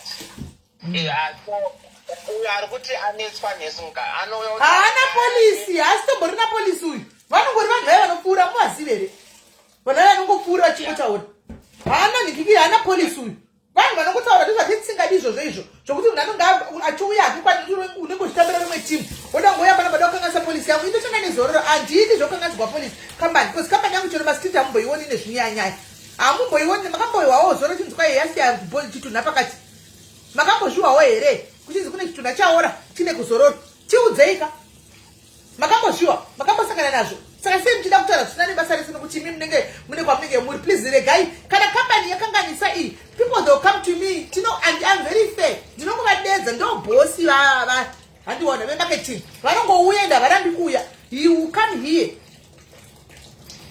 handiona you come here ongotitsanangurira kune zvokuti tinongonyora zvinhu conversation because vonotambira imwe timu tiudze timu yangu kana kambani yangu kana wakamboiona ichitenderera mastreet tell me because ndinotomira kutozama kuti ndisi kuti hatidi zvisina basa kambani inini ndichimira mberi pevanhu charo nekambani ngaivi vanhu ngavafari and so far people are happy izvi zvatotaurwa ndiza 2021 izvi ndiza 2021 inyaya tiudze nyaya idzi dzikuitika pa ndiripo ini hakuna because ndinenge ndakamirira kambani kakanganisa kambani I will go kambani and say no this are this saka for that Christine you have to come and join Zororo iwewe watuka Zororo kunetsa hauna police chief watouya ndikujoinise police uya ujoine police zvahauna kana chii kana police hauna chiuya hako ndikujoinise hanzi zvipoko tinoona here vavatonde mabarova muriseiko mamuripiko mazuvano anoti Zororo munhu wese kuzororo guys Zororo kuperi kana usina polisi kamwe haungatembi kurarama uchitari kurarama zvinhu zvakaoma kudai usingadi kubhadhara polisi unenge uchitembei hanzi mukoma hanzi semangoti unofanira kupiwa raise kubasa ndichatoudza CEO pane comment yandifadza panapa yenyu iripiko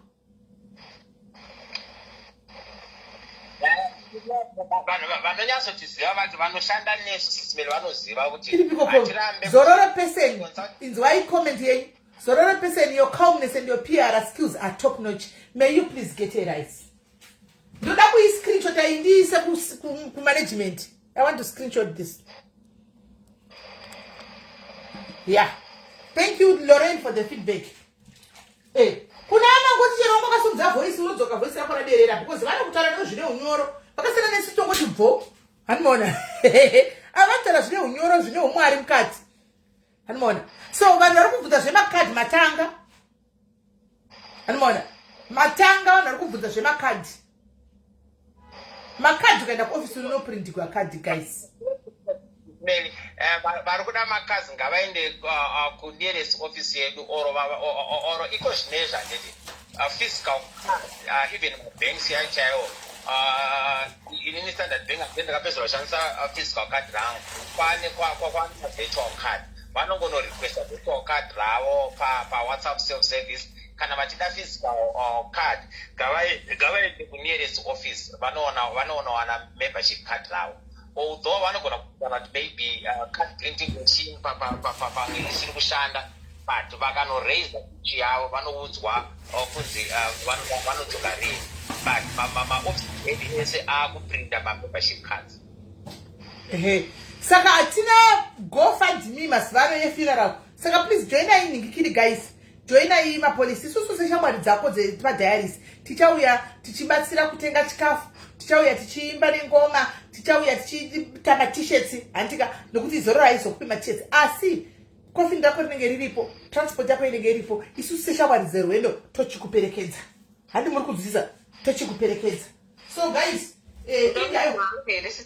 watidia aiwa donako aiwa zvapera donako thanks for that one all right chap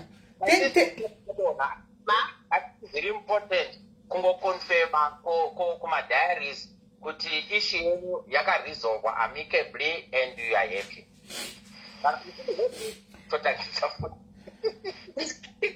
Sure munhu anokuvenga nokudza pane vanhu ndikwayi kutamburomo zvakafanana kuti unonidza pane vanhu ndikwayi vhara isipi yebhurugu pane kuti unokwanisa kundivenga kuseri kuti muromo waita zvewaiti nokuti muri kutaurisa pukutai wotaura pane vanhu hausi uri muvengi hausi munhu anotifarira you are a hater taurai zvenyu dai ukaita mistake ndikafamba ndisingaoni kuti zipi yangu yebhurugwa yakavhurika munobva amuti ini maini miraini baba vharai zipi uri heti munanda muna nomukwenya madha masona here kuti zipi yenyu yakavhurika ndokurumidza kudai so tovhara ndozvinoita munhu anonge achiwirirana newe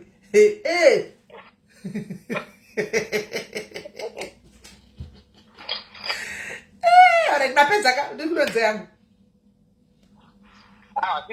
mavhana sista yangu ichida kutaura ungavataura yashamwari yangu apesi wangu avangada kutaura sangu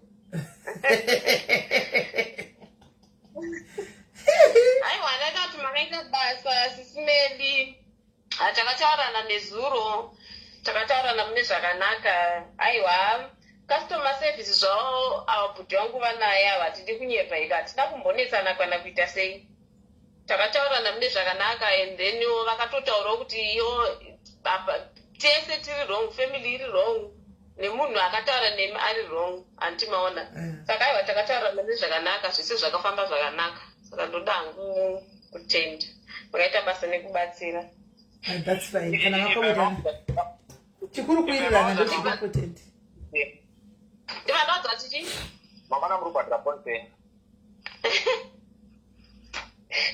hatobhadhara tobhadhara mangwana.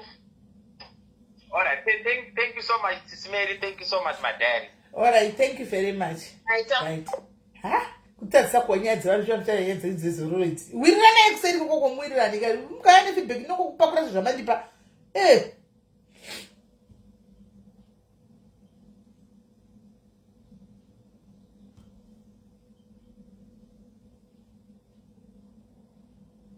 okay iyi nyaya iyi manje kola zvokuti kola anouya nenyaya oti kwai ndoda kutsanangura nyaya yangu asi toda kutsanangura ipako kola chingofona kapakona kola kola kona zvekuseri haudi kubhadharidza hawewo nyaya ketitirai kumufonera timu mamedical ndichavanzwa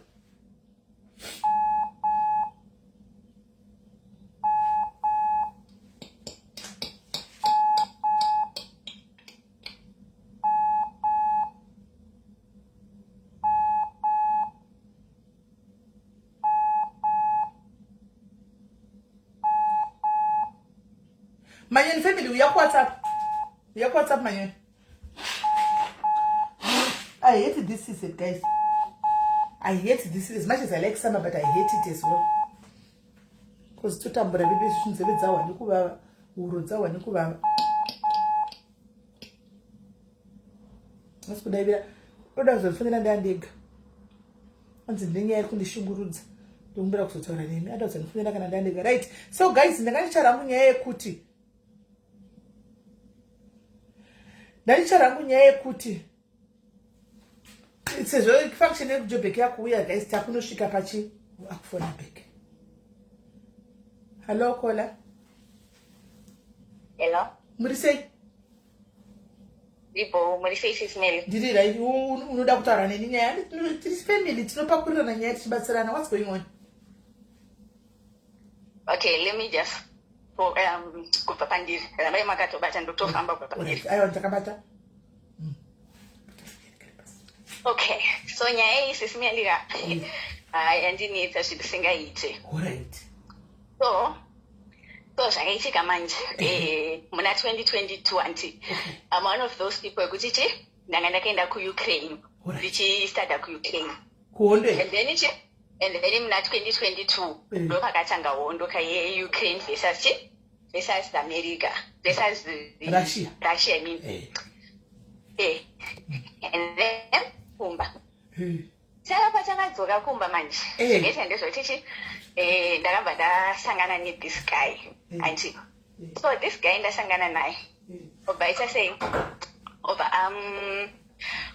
like ndakatomira parod ndichitobva kuharare like ndaitotsvaga mamwe maopportunities ndichibva kuharare vandasangana naye ndasangana naye bva atondipa lift paya vandatongoti ndotya kubiwa vatoti akana handite sei handide vanhu vandatoti bo vandatopinda mota paya patatoenda vachosha saka unonzani chichi ndakutotaura taura saka ndipo namba dzako anti pandatongoita sei pandatomupa namba dzangu so inini kumba kwedu ndekwakusapi iye gayu manje anogara kunyanga ndokwaanogara saka manje so vachatangongotauratara chaingotaura that was in 2022 tichingotaura achingowirirana semafriends anti and then imwe time obva azosvika pakurega kutaura nini ndobva ndaita sei ndobva ndatongoti bhuu ndobva tarega kutaura tese and then manje muna 2023 actually ndo pandakabva ndatanga chikoro ndakazoenda kuzambia ndakuenda kunostada kuzambia sando kwandakazotanga kustada kuzambia muna 2023 ndakutangidza first year nekuti zvekuukraine hondo yanga iramba ichiita sei ichienderera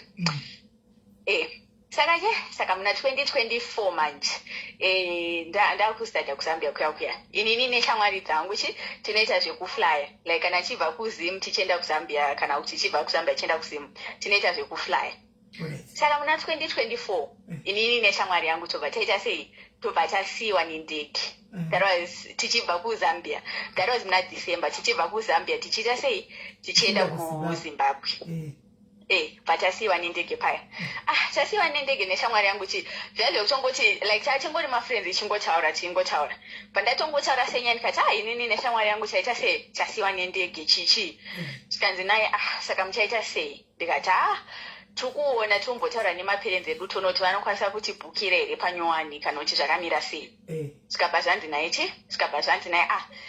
iri kubhesa mari kwetiketi racho but ati meno but kuma 140 ikokoko ndobva ndatoona next thing obva tongotitumira cover page yelaptop yepassport yako ndobva ndaita sei ndobva ndamutumira paatotenga tiketi rare nekuenda kuzimbabwe anditoti thank you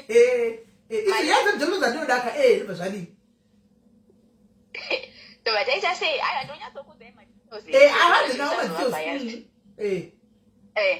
tobva taita sei atotenga tiketi paya inini neshamwari yangu mangwana shamwari yangu akabva atengerwa nemaparents ake mangwana tatoita sei tatoflya tatoita sei tatoenda kuzimbabwe paipai saka yakabva achichi since uri kuya kuzimbabwe ndichauya ndichiita sei chikutora kuairport ndobva ndati iri bhoo tatosvika kuzimbabwe neshamwari yangu paya atouya kuairport atonditora mind you andinda tindogara kwarusape zvikanzi naiti kwasviba tingaita sei tingachaenda izvozvo here handi tinorara kuloji tainonorara kuloji mangwana makuseni tomuka tichiita sei tichienda tatoenda kuloji paipaya tatorara zvakanaka tatorara utoti ndiri kuda sex ndikati no sex handisi kuita sei handisi kuda obva atoti bhobho ndobva tatongorara hapana zvakamboitika makuseni tatomuka tatoprepare tatoita sei tatoenda kwarusape paya atondisiya kwarusape iyo bva aproceda kuenda kumba kwake kunyanga handi and then fast forward manje that was muna 2024 muna December holiday paya yachoita sei yatosvika paya bva ndatongotaura senyaya ndikati ndiri kuita sei kana muino vanhu vamunoziva ndiri kutsvaga attachment so ndiri kungokanda maCV but hapana kwandati ndabayirwa yet so kana muino kwamunoziva ndombokupai CV rangu zvikanzi naye iri bho CV rako unoita sei unondipa ndozivana neCEO wekunet1 ndokwanisa kupinza kunet1 ndobva ndatoti iri bho ndobva ndatomupa CV ende zveshuwa kunet1 kuya ndobva ndatozofonerwa nditya zvikanzi uya kuinterview chichi pandatoita the whole process interview ndakatoita vatondifonera vakati interview aicha sei wapasa vatondiudza kuti basa uri kutanga musi wakati basa ndikazotanga muna March beginning of March ndo pandakazotanga attachment yangu kunet1 so sezvo ndati ndogara kwarusape ndandafanira kuchienda kunogara kuharare because basa ndandaona kunet1 kuheadquarters yekuharare and then basa ndatowana paya and then ubva aita sei tatotsvaga accommodation hamuziva accommodation yemaharare inonetsa sei kuwana accommodation yemaharare inonetsa kuwana singaiti bataita sei vaazonditsvagira kumwe so aita nozana nadino students vekuUZ takakazotsvaga pamwe so panga pari paboarding house asichi paboarding house apa paingogara vasikana all girls boarding house yange iri kuMount Pleasant Heights obva atonditsvagira paya so inini zvandakazoona manje I didn't realize it in the moment kuti paazotsvaga manje paakazotsvaga attachment handitya anga kutoti you are now my girlfriend, you know, ndiri kuitira my girlfriend zvino inini in that moment hazvina kusinga like in my head handiti and then atotsvaga paya attachment nemba paya tontsvagira imba mind you apa tanga tisati tamborara tese apa pese pari kuitika zvese izvi and then tatotsvaga imba paya pebva atoti no I will be paying rent for you ndatoti ashuwa here because mama wangu vanga vatondipa mari yekubhadhara rent first month vachiti mamwe mamonth anozochera ndozobhadhara neyandenge ndichiita sei ndichitambira tikanzi naye I'll be paying rent for you since you're now my girlfriend. Then I'm like, oh, okay, all right, thank you, all right, paya bobo ndagara pamba pepe. So problem yakazotanga manje pakuti this other day kwakazoitwa inonzi album launch yaJP ndobva ndaita sei ndobva ndaronga so apa it was now more like it was now a relationship actually it was now a relationship mama kutorara manje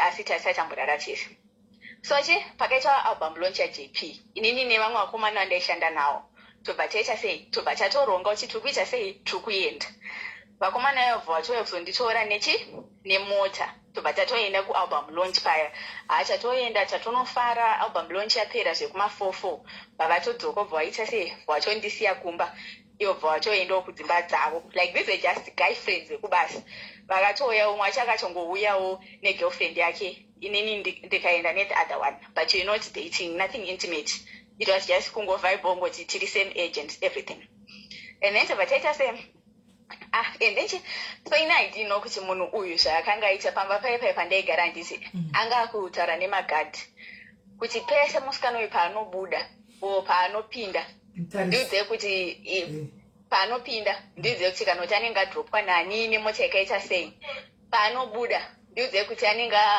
adropwa apikwa nani nemota yakaita sei inini aiwazindawe kuti zvindo zviri kuita sei zviri kuitika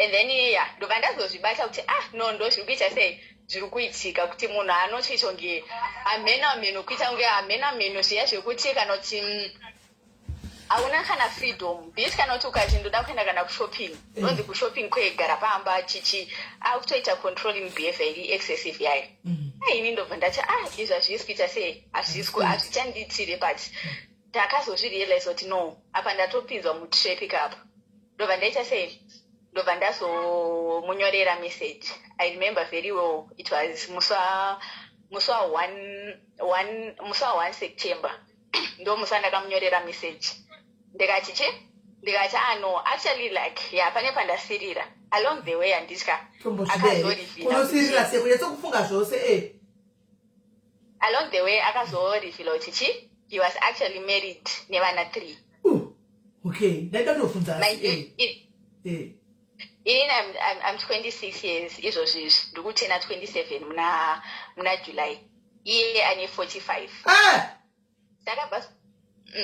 saka akabva zotaura kuti actually ndiri married ndine vana 3 ndobva ndati wow saka on that day musi wa1 September 2025 ndobva ndamunyorera message sisimela I think ndichinayo ndobva ndamuti no I went kunotaura nemaparents angu so pane pandakanganwa so before manje pane pekuti I would be talking to people like not zvekutombodana nasisimeli zvekungoto maybe a guy angotaura newe ndeipi uri sei how is your day going chichichichichi so you were so violent like umwe musakabva abvuta foni yangu vachanga kutora manhamba ese aiverenga machat by chat handitya vachanga kutora manhamba ese vanhu aingoona kuti uyu anenge mukomana uyu anenge mukomana uyu asi itomborina zvelove zvekungotaura zvengoti uri sei chichichichichi agochanga kuvafonera achivatyichidzira ndinokuurayai ndinoika kupfuurai nepfuti chichichichichichi okay and then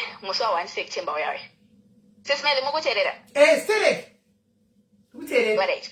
Musa 1 September ndobva ndaita sei ndobva ndamunyorera message ndikati honestly I can't do this anymore because my parents vakaramba a married man. Also I feel like it goes against my values as a person, and this thing ndakachipinda not ndiri aware kuti okay this is what happening, things were just happening, ndakaita sei ndakavarairwa and ndazotozvirealize later kuti no, this is what happened.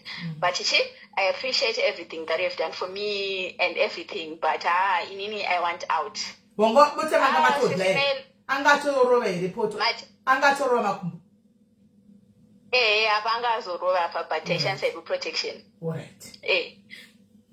Sisimeli ndichingosenda message yoyoyo sisimeli munhu akabva adriver kuuya kumba kuya kwandaigara kuMount Pleasant. Alright. Kwakusvika kwakutanga kuita sei kuita noise zvikanzi no iwewe haundirambi iwewe ndindakakupa attachment ndindakakupa pekugara. Ndikati no it's okay, mangwana makusena achipinda I can pack my things and go back kumba kwaRusape and the attachment yacho don't resign.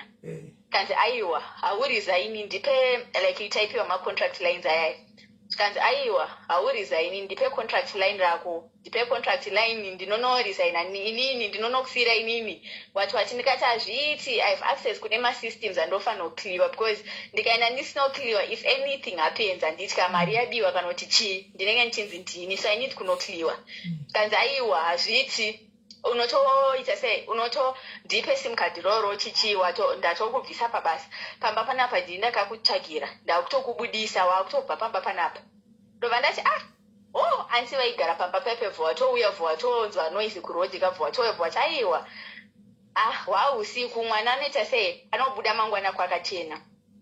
Despite that was kuma 12 midnight zvikanzi no akaita noise mikuoverpower magadhi nevanhu pamba ipapo kwakupinda pameme zvikanzi no rongedza zvinhu zvako uite sei uende izvozvi kuma 12 midnight ndobva ndaita sei ndobva ndarongedza zvinhu zvangu paya ndobva ndafonera boat obva ita sei indrive amene angeri boat indrive obva yatouya mukomana indrive obva atoya kunonditora kuma 12 obva atoti my sister kwakanaka here kwawaita sei kwavabva watama kuma 12 kunoku pandatomutsanangurira kabackground Kenya because angaona mota yake munhu yeye akapaka pamba pandaigara paya akapaka ari panze saka akabva kwakanaka here ndatomutsanangurira nyaya yacho vatoti saka ma1 vatoti saka une kwekuenda here ndobva ndati kwekuenda even kwemarelatives angu I can't just show up izvozvizvi because zviri suspicious kuti wauya na12 midnight nemazvinhu zvese izvi hazviite sei hazvipe picture yakanaka.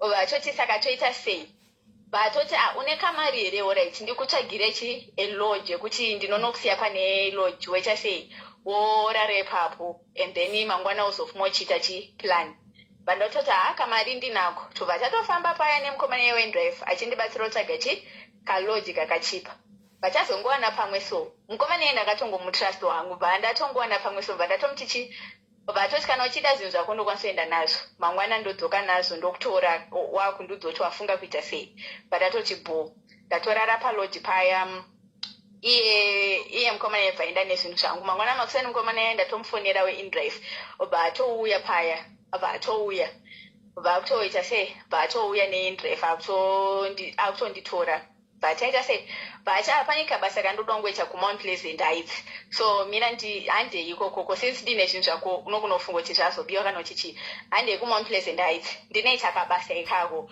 ndapedza kuita kabasa ikako ndokunokusiya kuenda because pane kwandaitsvagirwa neshamwari yangu kuruwa but kwakusati kwanyatsoita saka akati apa ndenge ndichitoka basa kangu pamwe munenge muchipedzerana nyaya dzemba dziyadzi achatoenda paya kuMount Pleasant Heights pakaya uyu munhu uye kundidzingisa kumba uyu anonzi Colin manje kwakubva atanga kufona zikanzi no you know zvakaitika nezviromanheru I overreacted and I'm very sorry zvanga singafani kudaro ende ndazotofunga kuti namwe ndikakudzingisa basa rachona what do I gain namwe ndikakudzingisa pamba pachona what do I gain I overreacted and I'm sorry and I'll give you the space yachona yaunoda ende kubasa kwacho handichakudzingise continue kune attachment yako because I want to see you doing well in terms of my academics yako chichi but I thought are you sure? Because ininichi ndatotaura namoms, moms atoti uyapumba. Skanza no, I'm sure. Usa kubasa ndinono kudzingisa nothing. Ndengo kuchichidzira but ndakatozo not really serious. Saka kubasa you can still go and everything. But that was okay. But ndatosera dero ndichitoita makosi ndakutotsvaga imwe imba marare muyamya. Imba adziwanikwe zvekumhanya sismeli imba ndashaya. Obva ndifonera skanzwa wane here imba. Ndikati imba ndinaita sei handina kuwana. Skanzi naye it's okay. Rega ndiite makoso bafonera futi dini wekuuse 5 babati refer pane imwe boarding house. Ndobva tienda paboarding house pepa tatoona sure space itoripo. Ndobva ndatoti inini I feel like maybe ukundida kundicontrola nekuti waibhadhara rent. So now handichada uchiite sei ubhadhare rent. I'll be paying my own rent ndega. So pazvanzi naiche it's okay. Alright. So I was not paying my own rent. Ndakungozviitira zvinhu zvangu asingachanyanye kupinda in my space zvekudaro. And then boss akadaro. Time yatofamba paya kusvika attachment yacho kusvika time yatofamba. Saka pamba paya panyowani futi. Akavhaudza futi magadhe kuti nangu yakabuda munotofona muchindudzo tabuda nemota ikaita sei. Nangu yakadropwa munofona muchindudzo tabuda nemota ikaita sei. And I didn't know until umwe musi so my friend akayozondipika nditya. My friend akayozondipika tatoita sei tatoenda taida kuenda kunoita kunonzi home ground so kunoitwa zvegangu. Ndakutodzoka ndakuona munhu akamirira pagate. Akutangonipopotera ukubvepi wati ndikati no. Inini ndokutobvawo somewhere kwandokutobvawo noita something. Saka ingofungoti life inongorevolve around kungoita zvesex and everything. Ndikati aiwa ndokutobvawo kwandokutobva neshamwari yangu pataichaendawo hedu out. Angotanga kupopota. And then that day ndakabva ndamuudza chokwadi ndikati look, iwewe you're actually married, you have 3 kids. Inini I'm still young, I'm 26 and I still need to find my own husband. So zvaunoita izvi hazviite and everything. And then I was like, okay, yeah, sure, chakataura sisinele zvikanzoreti sure zvakutaura it makes sense. Okay, so I will let you be. Ndichakurelease. Zvikazi I will release you musi 14 February. That's the day that I will release you kuti uchiita your own things, zvakutaura chidororwa, uchiita your own stuff and everything. Ndobva ndatoti bobo. And then my contract ended muna February 2026. Ndichisiya kwa-attachment kuya kunet one. And then I moved back home kwarusape kuya. Ndatodzokera kumba paya. Life was so peaceful sisineli ndakafeel a self relief pandakapedza attachment iyoyo. And then ndatoenda kumba paya. Ndatoenda kumba achaifika chatubhutaure machi zvekudaro. Munhu was just doing zvaari kuita. Iye ariko ari kuita ini ndiri kwandiri achiita zvaari kuita ini chiita zvandiri kuita. Sometimes wengo chakapfuura nemasapo ngoti can I see you nongonomuona kana 30 minutes but apa pasisina sex or anything, just kana kungoonana uchongoti saka life iri sei kuverenga here and everything. Vatoti on another day vatoti no zvakataura zvekurorwa ndakazvinzwa. So I just want us to be friends. Chitako life yako, I give you my freedom. Itako zvese zvauri kuda kuita inini I'll be doing my own life as well. Kana nangopfuura nemuno ndinongokuchago kana uri free tongoonana kana usiri ndizvo and stuff. Aichaita nge munhu ari genuine paya. Ndobva ndatoti iribo paya. And then fast forward manje paya kubva ipapo hachinomboita maproblems. Ndakutaura tese kwakwacho kushoma and everything. And then manje ndandafanira kuZambia kunonyora my exams. That was this week iroriri ndokutonyora my exams so. And then musi weSunday ndomusi ndakabva kuZimbabwe ndichienda kuZambia. So like usual ndinoenda nendege. Ndatobhuka ndege yangu paya, zvinhu zvangu ndatoronga paya. And then ndachaita sei ndatofonera like this guy who's my ex andongowirirana naye like chakadheta kudhara muna 20 yakudhara kusvika muna 2024 ndopatakadheta. Ndatomufonera ndatoti I'm going to kuchikoro so kana usiri busy ndomborozonosiya kuairport. But I know it's okay, I'm not busy. Ndonokusiya. so guy uya yanonzi Jojo Batoya Batocha say Obato ndiperekeza ku airport paya Obato nondisiya ku airport ndoba ndatokwira ndege. So then I didn't know kuti uyu calling uyu until like now we just now mutual friends paya ndakatomudza ndikuenda kuchikoro chichichichi batovhunza uri kuenda rini ndatomudza kuti musesande uya kwakubva atumira munhu sisimeli kuairport. I think munhu yakampa mapictures angu here kanoti chi akatonditarisira musikana uyu paanouya utariswa kuti chi anouya nani. Saka munhu uyaya pandakasvika neex yangu yaya aitora mapictures achitora mapictures achirekodha achitumira kuna Colin kuya Colin uyauya indatoenda kakuzambia paya ndatosvika popo. Colin uyauya kwakusara kwakufonera achi George uyauya kwakumuthreatina kuti ndinokudzingisa kubasa kwauri ikoko what. Saka George yauya akabva atotya because akatothreatinwa zvemashuwa. George yabva atofonera bva atoti ndozviri kunezi ndozvaitika ndathreatinwa and everything. So inenji ndakabva ndazoenda kuna Colin andikati Colin inini personally nezvako chiri handichada zveshuwa.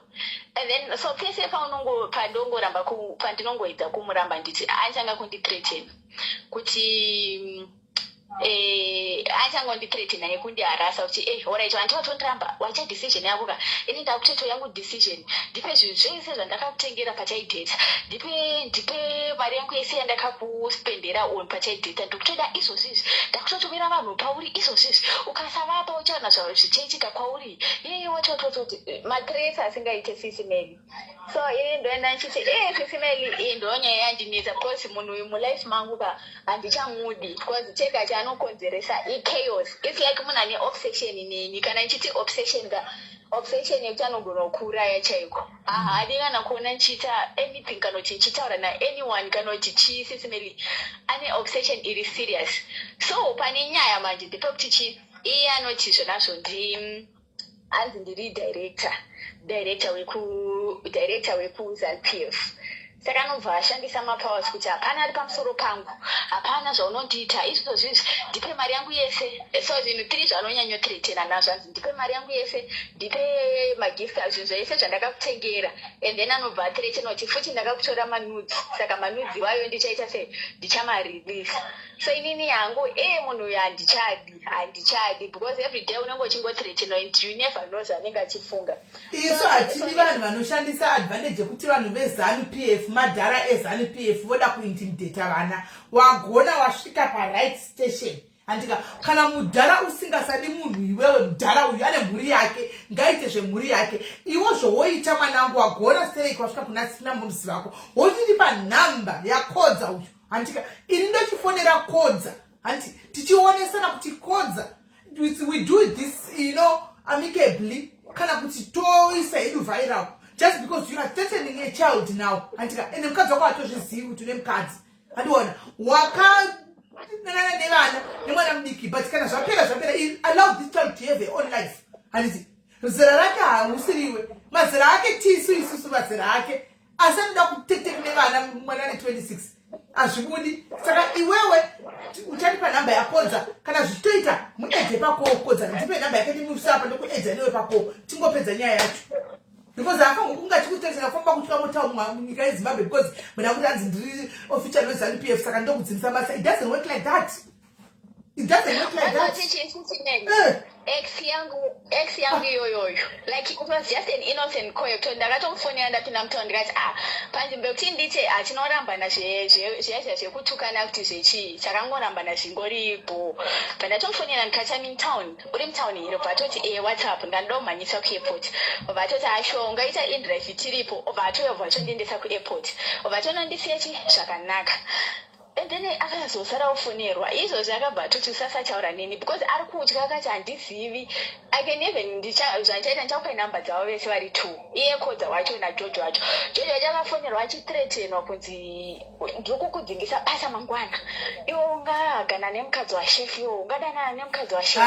Ungomurai nyaya iri papublic nyaya inenge iri papublic nyaya iri papublic anomuraya chirusi anomuraya kuna munhu anofanira kuvhunisira munhu using musangano ndo zvakadzingisa vasikana ava kumusangano. Hakuna munhu anofanira kuvhunisira munhu because uri munhu wemusangano woshandisa nakadhire kuti anzi kumusangano andika mwana uyu mwana kids must be protected. Yes akakanganisa naiye iye handika kusima kufleta nemadhara makuru aya handi but madhara aya anoguridzo they must know when to stop ndochokwadi icho musasara chibhambadzira nekushika zvisina nebasa rese guys mwana uyu mwana mudiki ende iwewe next time mudzidze mwanangu madhara adananiwi nawo handika waibvuma kubhadharwa renti nemudhara mukuru akadaro 45 ne26 sure kana ndiwe wawokuzvitaka silepini kaketa harari handiona wakuzvitaka silepini ende usafungoti ndiwe wega kuri zvamene vamwe futi vana vadiki andisizezvanoda vana vadiki munhu iyeyu anditori nevamwe futi vana vadiki vanenge achidanana navo muzvikona maongo asingazivi andiona mopuwa zvirwere maprotection anenge kuti muchandisa tiendisipo isu munozongotaura kuti makasina protection pako hamuna nokuti haazomboregi kurova nyoro pane dhera akatomborova nyoro because handitaibhadhara renti achitenga chikafu achita zvese wakatokonewa kuchita chibhishu chacho because vamwe vane vadana nemadhara vanobuda nemota chaidzo andiona but at your age une vezera rako waidanana zvokuti akakutsvagira tachiwana tikudini andiona akakutsvagira ega attachment iye ataiva chaonewe sina nebuda nemadhara mwana kuri mwana mudiki une life ahead of you oda kufa nechigwere shuwa chekupiwa nemadhara ane mhuri dzawo iwe uri mwana mudiki ane life kumberi kwake ita zvechikoro go and write your exams go and pass kana wapasa then you continue your life yako mutaka zvokuita nelife yako kwete zvokasora chifurushana nemadhara nedzimba dzavanhu delete number yake why do you keep on going kunoseka nema-ex ako unoita ushamwari papi nema-ex nemwanangu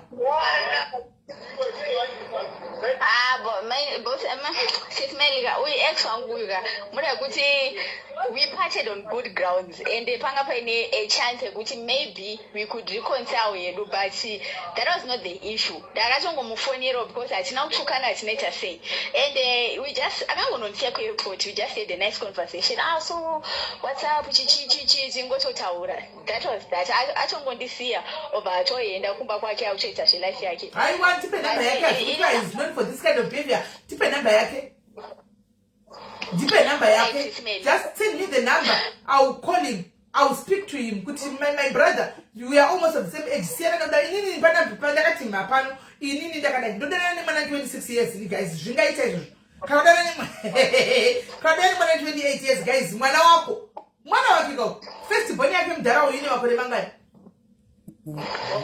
iri A level makada kuti hamuna kunyanya kusiyana stereke andiona saka vana pachizviwa zvose izvozvo zvakadai sokuti ndo zvinenge zvichiitika izvi baba vari kudai anohwa sei kodza ngaamiswe kodza kolenimiswa 9 asi ndiri director wekuzanupf director wekuita seiko ukasandipa zvinhu zvangu ndikuku asi I want to embarrass you sisimeleka munhu ane obsession inotyisa and I regret every day of my life kuti god this happened ndisiri kunyatsa kuona kuti chii chiri kuitika ndakazozvirealize when I was already in the situation kuti wakanga uchiziva wakanga uchida chitongokombisa chiri segeuzi harari waida kukombisa nevasikana kuharari pressure peer pressure waiziva kuti mudhara uyu pakanga utokupa wai munhu mudhara ndoonekwa pakatongati mudhara uyu wakatoziva asi wakangoti since atombodigana atombotengera tiketi rendege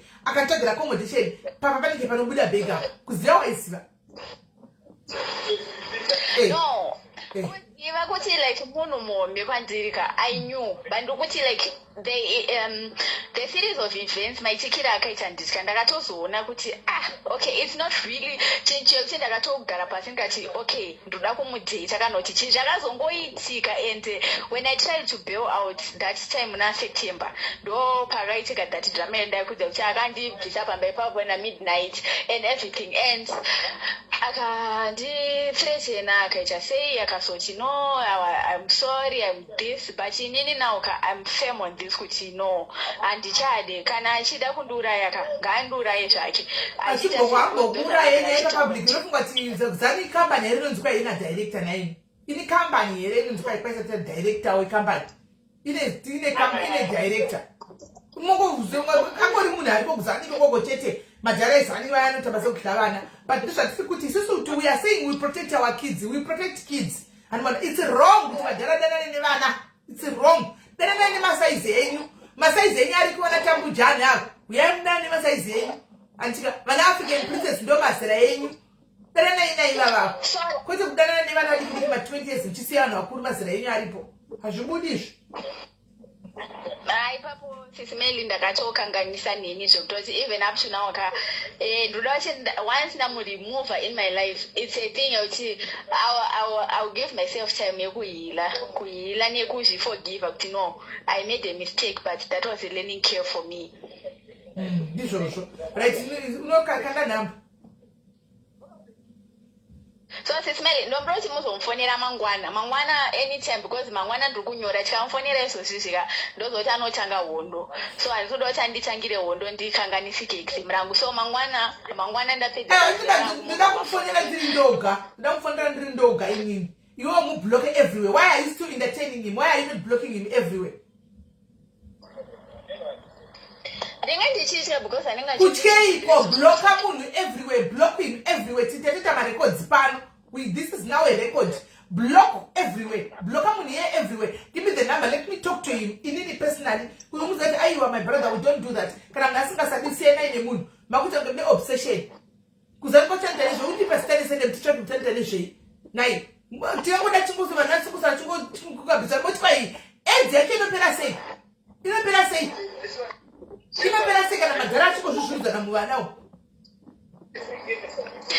Ipapa like mira ndigona marecording andaita nezuro achiti hanzi akatanga kundifonera zvikanzi you are a straight girl iwewe uri cheap unongoita zvekuda vanhu. Ndikati no, inini I'm allowed to interact nemaboys of my age, because when I grow up these will be my connections. Vanhu vandonetworka nawo izvozvizvi, both maboys nemagirls, patichakura ndovanenge amanetwork angu kuti uyu ndilawyer, inini ndiri kuitawo this, tichibatsirana chakadaro. Zvikanzi no, you are cheap iwewe. Vachangosenda mapictures evamwe vasikana, so zvikanzi uri kuona ava ndidzo caliber dzangu idzi. Iwo ndanga ndashongokunzirawo tsitsi nchida kundipe mapicha iwayo tichatozomashanisawo futi kwaari iye koleni yeundipe hawo kuti iwo ati waisenda vanhu ava.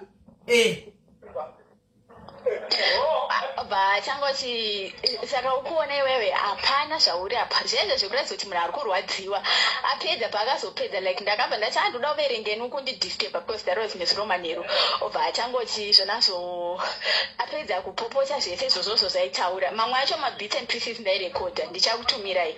Obva azoti alright chitaura hai nene ndichiri kukuda inini ndichiri kukuda I'll give you a freedom but ndichiri kukuda. Ndikati no, inini handichadi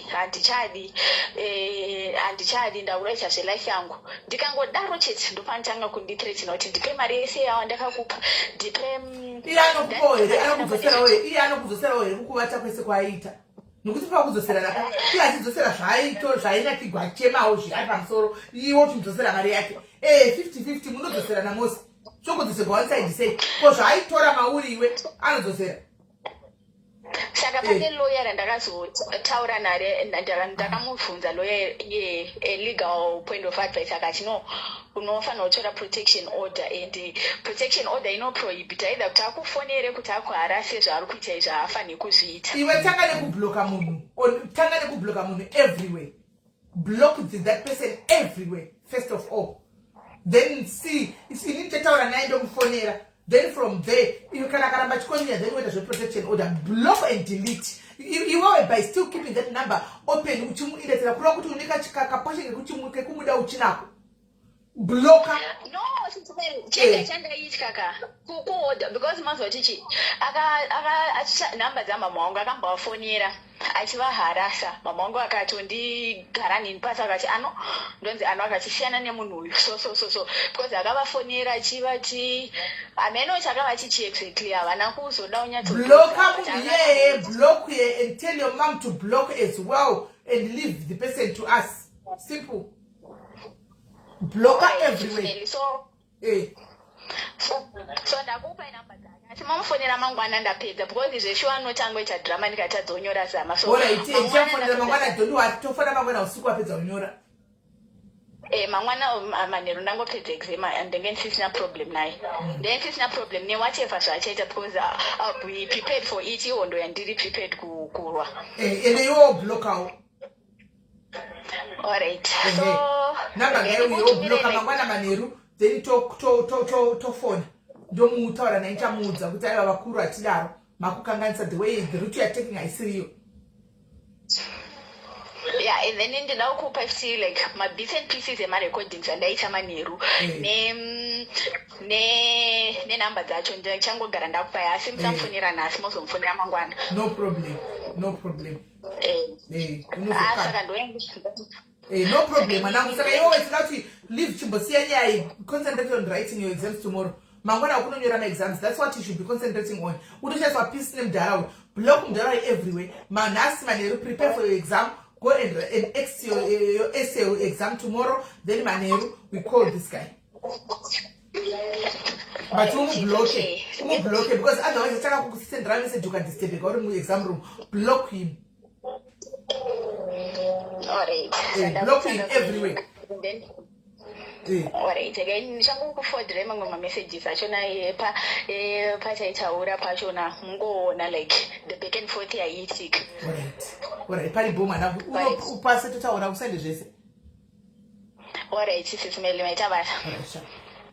Right, Daimi, mudhara munhu mukuru akadaro nemwana tek nemwana. Tozoti vana vanoitawo mamizi vanoita chihure chakakutawo mwana chisina kumira zvakanaka. Animona, but azviwaranti kuti murume mukuru adebvaita advantage yemwana kuti tek nemwana obva tek nemwana kudaro.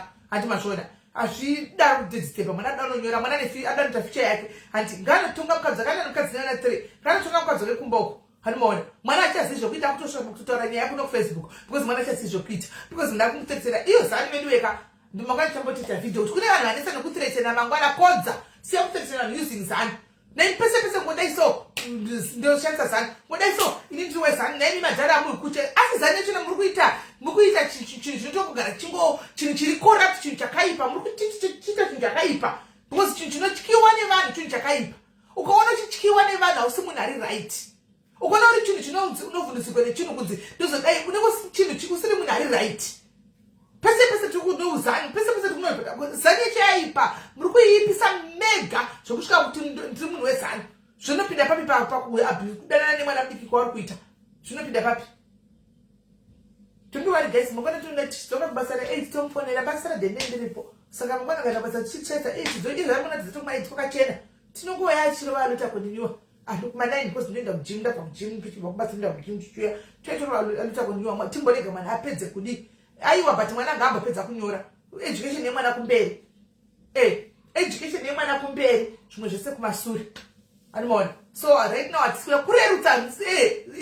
kurerutsa musangano wacho kuurerutsa kana madhara makuru akuita zvokunyenga vana chivhunisira vanakanzi ndinzi munhu wezano kuvhunisira kana mwana asikazada haachani handi haachani siya kudokutresera mwana chimudzi zvotuka chiri pamaitana zvinhu zvamaipanana maitana mose. That's abuse of power. They must stop abusing power, using the power kuti pese bila kuti kasi chinhu chinotyiwa guys ka chinhu chisina kuita zvakanaka. Handiti kuri kuti kune chii chavari kuda kuvhunisira hazvina sense guys. Honestly hazvina sense guys. Hazvina kana sense. Kurerutsa manje isi chingotsaura ndo ma-social issues ini se-social issues ndiri muzani wacho ndirifa kutaura ma-social issues iwaya kuti now makurerutsa mave kurerutsa ende ndizvo zvamuri kurerutsa madhara kune vanhu vakadzi vechikuru ngauye pane madhari zatsvage vakadzi kune vakadzi vechikuru pane madhari zatotsvaga vari kutojola navo vanodoimprovawo life dzavo kana vane mari sirezi dzekutambisa ngauye panapa pautorewo mazera avo handitika vodanana vachitsvagira dzimba kombotina chivakirana dzimba chidaro handi mazvona kwete kuda kuchikangasa future yemwana saimoti edzinopera sei 45 years kana kadana 26 kana kaine chigwere kamamwana 26 mwana 26 achadanana newezera rake handika umwe mukomana adanana newezera rake anenge ane 28 kana 29 omupawo handika uya 29 anenge ane vamwe it's a chain it's a circle zvichikodai haiperi it will become a circle zvinenge zvichikotenda kudai hazviperi. Vakurasa gora remisangano zvendo chokwadi Primrose chaka chokwadi do catching flights not feelings, catching flights not feelings, catching flights not feelings. Ayimukona catching flights not feelings. Do ma catching flights aka ne flights muri mama flights zvozvori zvouya zvimadhara zviya zvakutaka kuti haundirambi uri munhu wako haundirambi zvimadzera zviya zvakuchikondrola mati akutatira zvekuti uyu mwana uyu anoona akutatira zvekuti uyu mwana uyu kana ndino guys vana ivava vanzwiva vana ivava vanenge vachitozvida kumastikika catching flights not feelings catching flights not feelings catching flights not feelings catching flights hello Kola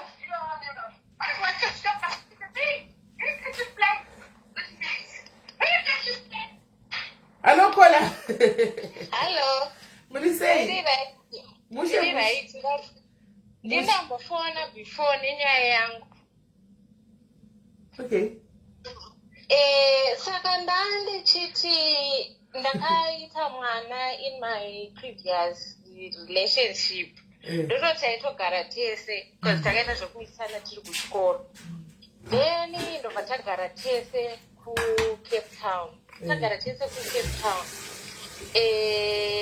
Ndobva tazonosiyana kumba tibva tasiyana takabva taseparata tiri kuCape Town. But patatu Cape Town hatina kukwanisa kuenda nemwana takamusiyana mai vacho. Tamusiyana mai vacho isusu tiri kuCape Town vatambogara vatagara 2 years. Saka tiri pa 2 years idzodzo ndipo pakaitika COVID nechichichi. Then after COVID ndobva tasiyana 2021. Tasiyana kudaro ndobva ndamira ndobva ndati ndokumirawo kuti ndiite sendichitora mwana ndiite sendigare naye. Pakumutora yaita hondo nababa vemwana yanga yaX. Ndakuzwa kunzi wakatora mwana isusu hatina dzinza rinorerwa kumwe. Ndakamuudza kuti zvedzinza hazvinei mwana wangu ndoda kudini ndoda kumutora. Hazvinei ndobva ndamutora. Saka ndamutora mwana aiita ungati ari kuita zvezvo zvekuti angasingaendi kutoilet anga ne 4 years ipapo angasingaendi kutoilet zvekuti even kucreche kwaienda. Vakapedza vakundiudza kuti mwana achisapedzera takumudzosera kune chieye behind because gore raave anofanira kunge akuenda kutoilet ega but ari kuita kuti anozviitira nekuita sei. Ndakada neniwo ndakaita sei ndakatrya kumuita counseling akamboenda counseling akaenda kune madoctors and they didn't find anything wrong. Saka ini ndobva ndambosungirira ndichigara nemwana for a year. Ndobva ndaona kuti dambudziko rinenge rikuita sei rokuramba zvichiita sei richikontinua. Radaro richikontinua kudaro ndobva ndati ndimboita sei ndimbodzosera chimwana kumusha kwana baba vacho ndimboona kuti situation inoita sei inochinja. Ini pamwe ndobva ndakabva ndapererwa nebasa because ini kwangu side mai vangu vakashaika saka ndasina anyone kuti ndinopa mwana kuti vambondichengetera ndichimbotsvaga rimwe basa. Okay, it's fine. Mwana ndazomuendesa kuZimbabwe adzokera kuZimbabwe. Now ndakuti rega ndichiita sei ndichitorawo mwana kuti ndichigara naye in the position yekuti ndichiita sei ndichigarawo nemwana. Now nyaya iri kuti mwana akagara nasingle mother anoita gay. Hatina ndakavaudza ndipo pandikati inini wega kuti mwana chaita gay wega kuti muchandiudza zvidzidza renyu owat ndipe mwana hakuna kuti ndafumi nemwana ndipe mwana wangu nditosei ndigare naye. Saka ndobva ndasiya ndafaila kuZimbabwe mafamily support kuti vandiprocessirewo chinyaya iyi. So now my issue is pandakapiwa mapepa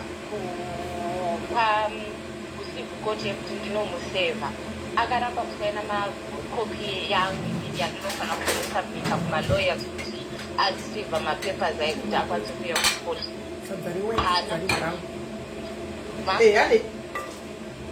Ndobva aramba kusaina mapepers aya. Saka indobva ndaenda ndakaudza ndakati varamba kusaina. Saka toita sei zvakanzi uyai nawo tinoona musi watinoenda kuti kukoti kuti Major Street achataura kuti kudini. Saka manje Major Street date record rakasvika muchembezi. Major Street ndobva ataura akati kuda kuti pange pane proof yekuti baba vakaita sei vakasevhwa mapepers aya ndokuti ndikwanise kupa chijudgment yangu. Saka now nyaya yeaddress because kwakunzi unofanira kuenda messenger of court kuti vanomusevha mapepa. Adresi yekumba kwavanogara handiizive because kuma-newsstands. Saka ndakakumbira adresi vakandinyima kuti akanditi unoidini adresi hakuna munhu. Avaenda kuziva kuti shi ariko. So now my question is kuti kana nyaya yasvika pakadai ndingaitewo sei kuti ndikwanise kuti custody yemwana, because application yecustody yemwana handisi kuti ndikuda hangu full custody. Ndandichiti handingaomesere mwana kuti aregedzewo kunge achimbotiwo pamaholidays omboenda unoona kuti baba vake. Asi nemamirira zvaita kuti kana zvida kuzomuunza kuno kuuk kwatiri kumajor street court vanopa here inonzi chii vanoda here kuti inonzi chii sole custody here kuti ndikwanise kuunza mwana kuno kuuk kana kuti papapers ekumajor street court they are sufficient enough for my visas. Kuno kuuk vanoda tsamba yebaba. Tsamba is needed no matter what yebaba inotodiwa. So manje panenge pakadai naisisimeli zvinofambiswawo sei, because now handisi kuziva kuti zvichafamba sei kana ivo baba vacho vachiramba neadress, because kunzanzi major street messenger of court aende nemapepa vanonida adress yekumba kwacho. Adress nodiwa. So manje baba vacho vari kuramba neadress because havasi kuda kutoreka soje mwana. Havasi kuda nemwana. Mwana anogara nani presently? Anogara nambuya mai vababa naivo baba vacho vanogara vachiri kugara pamba ipapo. Saka vari kuziva kuti iwewo uri kuno kuuk unogona kutora mwana, havasitari mwana uyu. Inini handisina kuvaudza kuti ndiri kuno. Saka vazivi kuti uri kuuk? Gweta anga akati zveni ngatiite application yecustody test, then kana vakuzonida kuti asaine maforms aya anenge achiitwa kana akaramba tinoita futi another application. Iwe kuno kuuk wacho kwaya rini? Ndakauya 2024. Saka 2024 yese yaunambobvira wataura nemwana? Baba vemwana hatozivi kuti kuuk iwe? Aiwa, reason yandakaregedzera kuvaudza sisimedi ndeyekuti pandikaendesa mwana uyu kuZimbabwe vakatanga kundiudza mari dziri pamusoro in terms of nyaya dzekuti mafees nekuita sei. Saindobva ndataura kuti kuna mbuya vacho namai vacho ndobva ndavaudza kuti agreement yandikaita nababa ndeyekuti mwana kana auya kuZimbabwe ivo ndo vachaona zvemafees, ini tichaonawo zvekupfeka zvisenge zvaamai. Saka ndizvo zvandokwanisa kuita. Saka nawo pese apa sisimeli kubva 2024 nekuita sei vanenge vachindifonera vachindiudza kuti baba vemwana vakudikana kuchengeta mwana ashoterwa nemainfo. Ndotumira dzimwe nenguwo dzimwewo imwe sister yangu anotombovatumidzirawo mari $50 nemachii mapasipoti zvese zvemwana ndini ndinoita sisimeli. Reason yandisiri kuvaudzira kuti zvendiri kuno ndinoziva kuti kana zvichitotanga zvitodai vachatanga kuzondiudza kuti zveni iko. Saka iwo ayushuwa kuti makore ese haasizi uri kuuk? Baba vemwana wako havatozivi uri kuuk? Havatozvizivi, vanotofunga kuti nditori kune imwe nyika like kuNamibia ndokwavanofungira kuti ndiri, ndokuti ndiko kunogara mainini vangu. Wow. But right now I think Zvemakoti is the best. Zvemakoti is the best. Mwana kula sei? Ane 8 years. Mwana wemudiki yandobva namai vake. Zvemakoti is the best kutaura chokwadi guys. Antika. So iwe kubasa kwacho kakune address kakaenda kubasa kwacho ka. Anosevera kubasa. Because murume haashandi, baba vemwana vacho havashandi.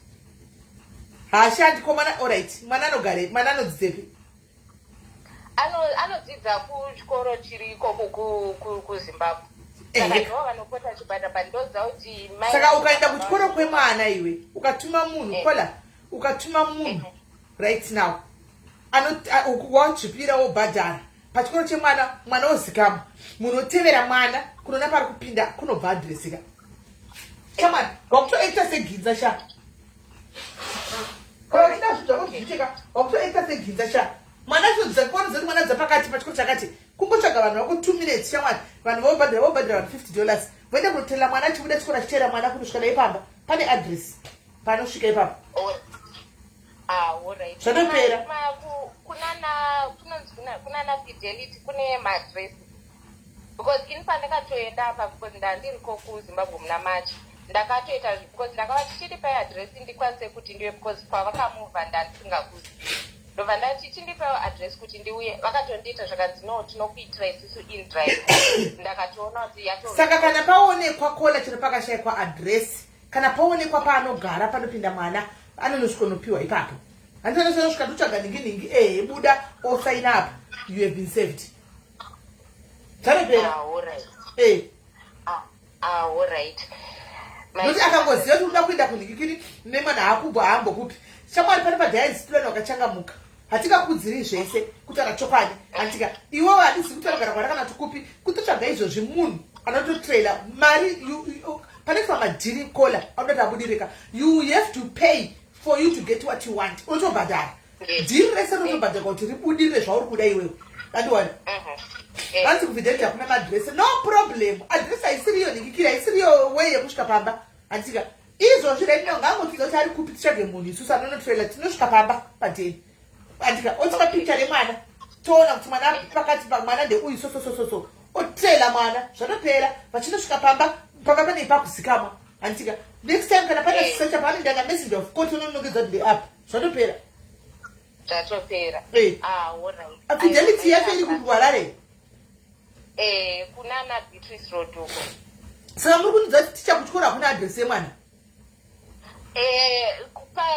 alright address yekuchikoro ndinayo yekuchikoro but reason yandandichizedzera kutumira someone kuchikoro inyaya yekuti principal wepachikoro panodzidza mwana ishamwari nambuya shamwari investigating officer kana une mari yako sechidaka ndo basa ranatafadza chidawa iroro ndo basa ratafadza chidawa kana wanyatsoda chako chakuti you want to fight for your kids ndo basa ratafadza chikungobada tafadzwa ndine ningikiri ndine basa I've got a job for you handiwana chiraka kuti 1000 shamwari kaits about 700-800 pounds but at least unonowana pachapo chaipo bambe pamutore mwana wako panenge pane alright handiwana aiwa headmaster angabatsiri because anogona kuzonorumira kuna mbuya vemwana kana vachiwirirana ngaangoita zvinhu zvake chinyararire padangorwa bhora pasi underground anongorova bhora rakakanyarara vana chidawa iva kutobata ukauya zvinopa adresi yatafadzwa kana kuti ndotokonetsena tafadzwa chidawa pafoni apa womudzani ndine basa imari handiona otaura kuti mari yakati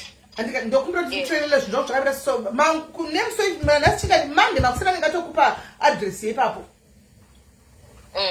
mande makusina ningatokupa mudhika maadresi eipapo handiona then isivesiva kutoenda kunopa zvatopera ivo vanotafadza kuti vanobvumidza vanoenda naye anonosaina ipapo zvatopera because tisi kuita zvinhu zvine mutemo mukati you are not taking the law into your own hands because toda kuti uwane custody yemwana kuti mwana uye zvakanaka kunoko ende mwana wacho iye asi kugara naye ari kugara nambuya anogara nambuya ndo pane nyaya yacho iyoyo mari ndo inotaura shamwari pese kana kuti kupi iko zvine zvivanhu vese chero uchida kuadvertisirwa business rako you have to fork out money kuti munhu abhadhari handika uti kwebusiness rako kana uchida kuti chinhu chako chiitike unobuditsa mari problem vanenge vasingadi kubhadhara ukangobhadhara magemu ako anorohwa zviri smart gemu rinorohwa hakuna gemu rinonzi harirohwi gemu rega rinorohwa mari yako chiite zviri smart but you just have to be very good uri kudzila nevanhu vanotrusta chete vanokuitira zvinhu nemazvo because matsitsi awandawo futi nangu nzvimbo dzamukutaura handikuzivi saka ndingazoti ndinga kuri kuna nagweri izvozvi ndatokuti hazvinetsi yakwachidawa yakawanisa $200 atipa wakomana ndati mangwana tatosora totorwa mapicha atonzi ndipo apa here watokonfirma kuti ndipo totopera zvino kwangu kutaura handikuziviwo saka ngatimboita zvada kutafadza chidawa because tafadzwa ndiprivate investigator ndo basa rake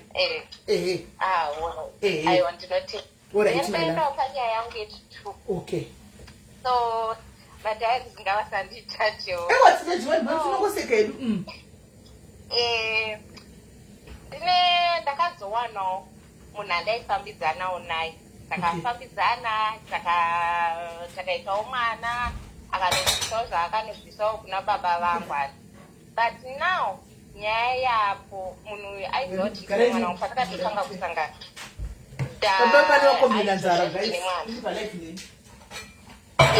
ndobva tadaro ndobva taita mwana wedu nekuita sei saka now ndaakumudza kuti ndaakuda kutora mwana wangu munhu akundibudira ungati hameno kuti hazichuza kuti uri kuda inini kana kuti mwana wako.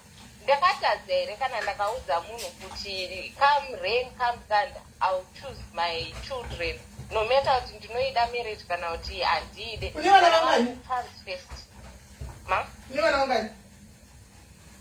Ikononda nemurume munyowani tine wansikadani 2. Saka iye murume munyowani akatokurora akatobvisa mari. Wakatoroora akatobvisa mari. Saka husi kuona kuti zvakare wrong marriage yauri. Because no man in his right sense anokuti chuza mwana wako kana kuti chuza inini. Hakuna zvakadaro. Hakuna zvakadaro. Ende ndakazotaura kunyika kwaanobva ndana oga. Saka inini ndiri kufunga kuti ndisi hangu marriage kutaura chokwadi hangu melani kuti kukunyeperai. Inini ndareda hangu kusi hangu marriage because handingaiswi pakuona kakunzi chuza inini kana kuti uri kuda mwana wako. Iye mwana wangu akauya before iye.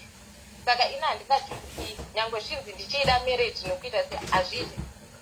Aiwa izvo ndinewe ipapo hazviti. Asi manje you have to think wisely again. Why ndiri kudaro? Because wakuda kutora umwe mwanaka une umwe mudikika child care kuno kuUK. Funga zvese izvozvo. Saka ndoita sei? Ndipo ndambozvifungawo nyaya yechild care because right now asi kureka kukudzira zvose here kona. Tinoda kukudzira zvose here kona womana. kuti ndiudzirei zvese because inini plan yangu yanga iri kuti inini hangu kuti ndizvichengetere vana vangu ati ndinokwanisa kuzvichengetera vana vangu asi ndachida kudza kuti ndinenge ndatadza here because plan yekuti mudiki uyu ndikwanise kuwana mumwe munhu anenge achindidetsera kuti creation kuita sei izvozvo aiwa it's okay. Aiwa zvemwana izvo zvechild care kutaura zvenu izvozvo tinokwanisa kuti ufunde. The reason why ndikudai I've seen a lot of people now who are struggling nenyaya dzechild care. Ndaona vanhu vakawanda vari kunetsekana nenyaya dzechild care zvotodaro. Andiona muno ndokuti vari kutora futi vana vachona vachizosera futi kupi kuAfrica. Andiona nenyaya dzechild care muno zvandiri kutoona nemaziso angu ndezvekuudzigwa zvandiri kuona ndoga. So chekutanga you choose your kids right. Obva zvisina basa zvemurume uyu unochuza mwana wako. Unochuza mwana wako ndo chinhu chekutanga. 2 tochiinda panyaya yemwana manje kuti pamwana poitwa sei. Andiona pamwana manje pepapa iwewo ndokochiona kuti hamene kwaunogara pamwe kune izva zvekuti munoita zvokuita kubatsirana pamachild care I don't know hangu kuti munozviita sei. Kana zviriko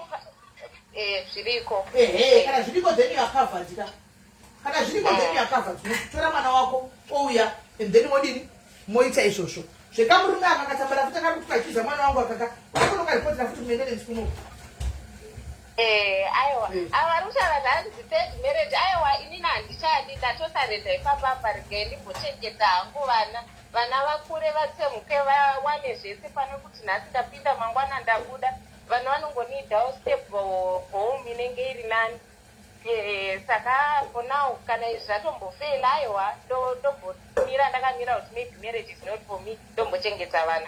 Yes chengeta vana vako. Ende wesenge mwana uyu 8 years uya unambovira wakagara naye agara nababa anotodawo kugara newe. Anotodawo bond. Yes anotodawo bond newe. Andiona saka kuchuza vana is the best one call. Kuchuza vana is the best. So guys, mupewo ma-advice.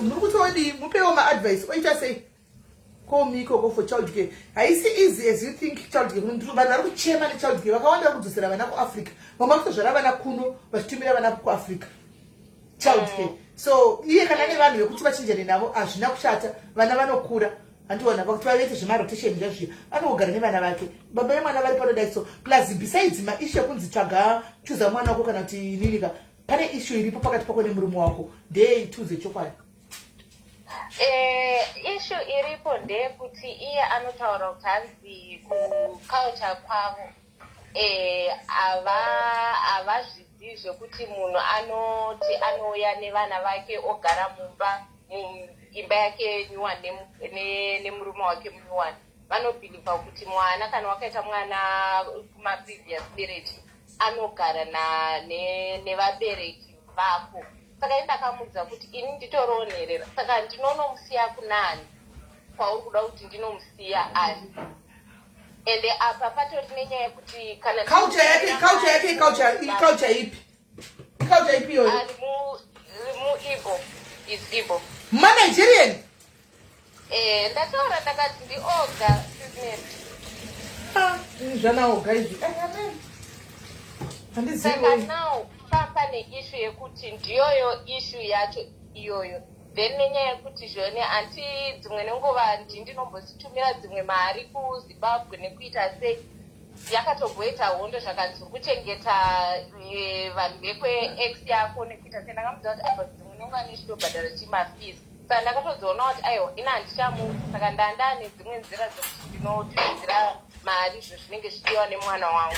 Saka hatodi kuti uise mari futi iwe Kola mnautuze chokwadi tibatsire. Takatodiscuss. Murume uyu akakuroora sei? Murume akakuroora sei? Makaenda kuAfrica nese? Hai, pane zvanditsikuisa. Murume akakuroora sei? Makaenda kuAfrica nese? What happened? Makarogwa sei?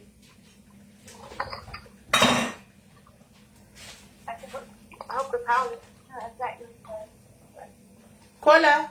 Hello. Wakarogwa sei nemurume uyu? Andichakunzwi. Wakarogwa sei nemurume uyu? Makatoenda kuAfrica mose mukanoroora here? Hello, makaenda kuAfrica nese mukanoroora here? Makaenda kuAfrica mukanoroora? Zvifamba sei? Kola.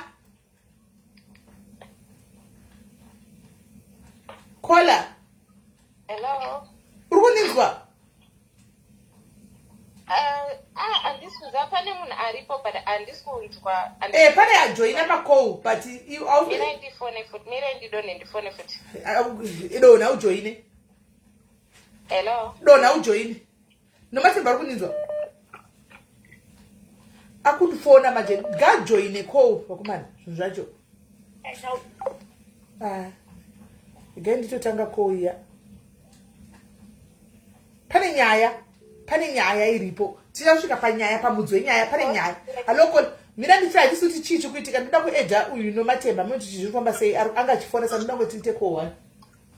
Okay. Wakundinzwa? Ndakunzwa right. Ndati nini? Pakanoroora munhu yakaroora sei? Chicha makaenda kumusha kuZimbabwe mose here. Makaroora na sei?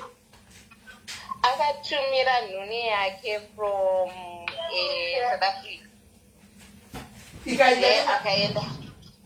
Akaenda nemari vakatonoona vana baba nekuita sei. Ndezvarini izvo? Ndezva 2023. Makabva mese kuSA? Ini ndakatotanga ndauya. Ndiye akakukwidza akuendesa kuUK akakunza kuno? Aiwa, inini ndakatowana saka ndiye akatozouya. Saka iye akazotevera iwewe kuno makaita marriage makachata yaka makatsokuita zvekugadzira mbepa kuti muye kuno. Aiwa, saka before ndatombowana basa rekuno kwanga toenda tonorora before ndichitogara kuSouth Africa. Ndasaka ndatombowana mapepa ekuya kuno. Alright. Saka now mazi wauya kuno kuti wakagadzira mapepa iwe akabhatevera nti? Ndobva azotevera. Right. Pawanga unaye ari kuSA asongosingachengeti mwana wako? Aiwa, ndaitochengeta. Aitondiona ndakakudzai sisimende kuti aitondiona ndichitoita zvese before even mwana, because pandakatanga kusangana naye ndandichiri kugara nemwana achitondiona ndicho nemwana ndiye aichitomboenda kutongonotora mwana paidzidza kuSouth Africa. Saka now saka ndakamuti zveni iwe wakandiwana ndichichengeta mwana wangu ndichiitira zvinhu zvangu mwana wangu zvese. Now why is it kuti problem kuti you are now finding a problem kuti ndikuchengeta mwana wangu iwe uchiziva kuti zveni mwana uyu ndandagara ndichichengeta ndiri ndege? Akapindura kuti zvakanzi mwana anenge ana baba vapenyu, iwewe wai uri kustepa up kuda kuchengetera murume ana mwana ana baba vake. Ndakati ivi nyange ana baba vake hanti ini ndiri mai vake, kana ndichidawo kuitawo zvinhu zvandinenge ndichidawo kuitirawo mwana wangu, I'm allowed to do so because mwana wangu.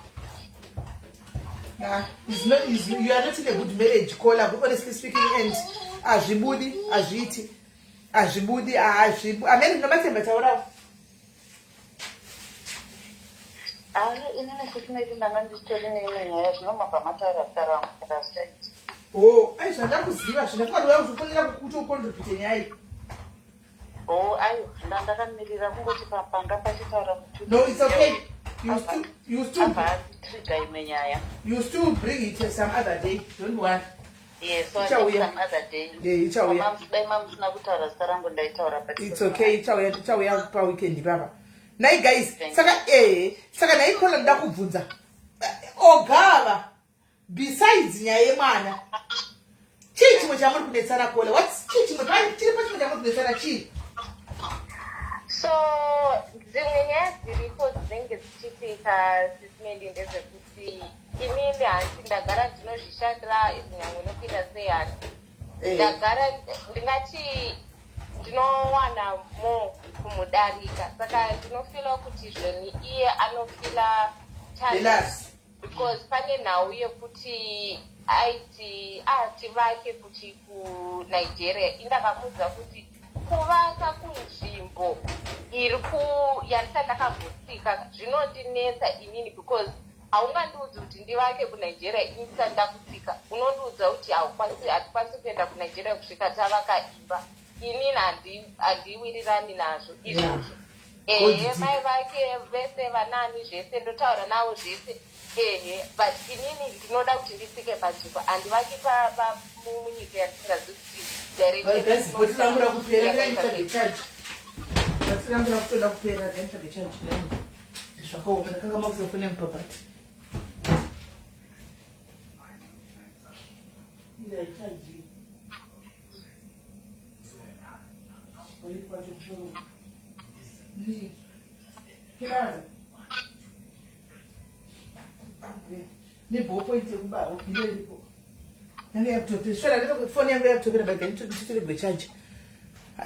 saka taurako saka unongochitoona kuti pane kakushandisana. Even nyangwe tiri kuSouth Africa ndaitomugama mufunge, ndaitomugama asi nhau yekuti zveni kumugama kwangu tiri kuti ndiri kuwana asi kutongoti zvinhu zvakewo zviite zviendeke.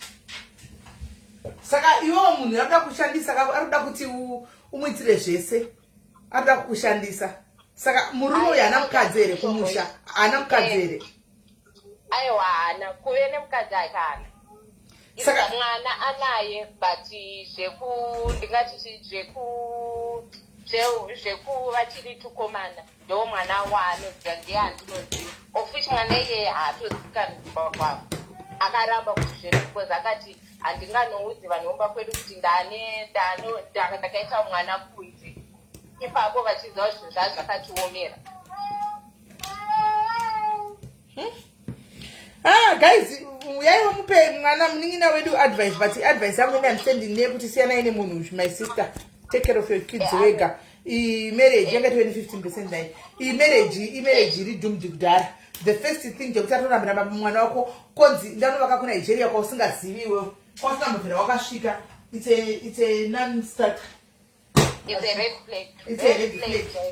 Red flag. And then ndakabva ndatoona kuti apa hapana. Saka ndakamuudza hangu kutaura chokwadi hangu sisimeli vanhu vangandijaji vagoita sei. Indakamuudza hangu kuti zveni ayo famba hako, pfeka hako tundu kwako ubai. Ini handitombonyengereri vanhu, handitombona kana basa nazvo. Zvakanzi uwo utori an alpha woman. Ndakati hapana kumbonzi an alpha woman. Inyaya yekuti handingamiririka uchindiudza zvinhu zvakapisa kudaro. Ndichishingirira ndichitema ndiri kana uri an alpha woman zvine basa rei? Hanzi nokuti zvoni wakutondiudzira kazvekuita kuti hausi kuda. Kana uri an alpha woman zvine basa rei? Zvine basa rei? Zvinotoda ndichinomubvunza. Anotoda. Ndakapota ndarohwa the other day but ndakamuudza kuti inini ndinokufa kufonera mapurisa enda handina basa nazvo. Saka kubva pamakauya kuno makatakurisana rini? Nongoti 6 months after auya. That was too soon. Bvira ipapo kusvika izvezvi. Asi kuAfrica vacho South Africa vacho maitowirirana. Taitowirirana. Munoziva kuti mawirirana achaitoita iye anotogara zvitaura kuti zveni inini ndashowa madhezi atatu tiri kuSouth Africa mawirirana ataita nekuita zvese takati why uri kudaro? Iwewe ndo wakauya uchichinja zvinhu kana tainyatsa kuwirirana tichiita zvinhu zvedu zvese but now tikatanga kunetsa inyaya yemwana kuti zvepangu patanga kundiudza kuti ndinofanira kuchiudza mwana newe ofuchi ndakakuudza kudhara kuti mwana wangu hatisi inini mwana ndakamutakura 9 months ndioziva kurwadza ende nekupinda muhospital kwatikaita nemwana uyuka handingambokunyepere kuti ndingachuze iwewe. Ndopakatandira nyaya saka you had to choose him over your child kuti afile kuti ndiri wanted pano. Saka now kuti ndichiudza ndandati ndoda kuti ndiudze baba vangu ndivatsanangurire nyaya yacho. Saka because ndasati ndavaudza kuti zvendakuda kusiya hangu the marriage. Because aiwa ndaneta sisimedi munoziva mental health nekugara muno muUK uchiitirwa mashira akadai azvidi. Aiwa ari kuzviwanza.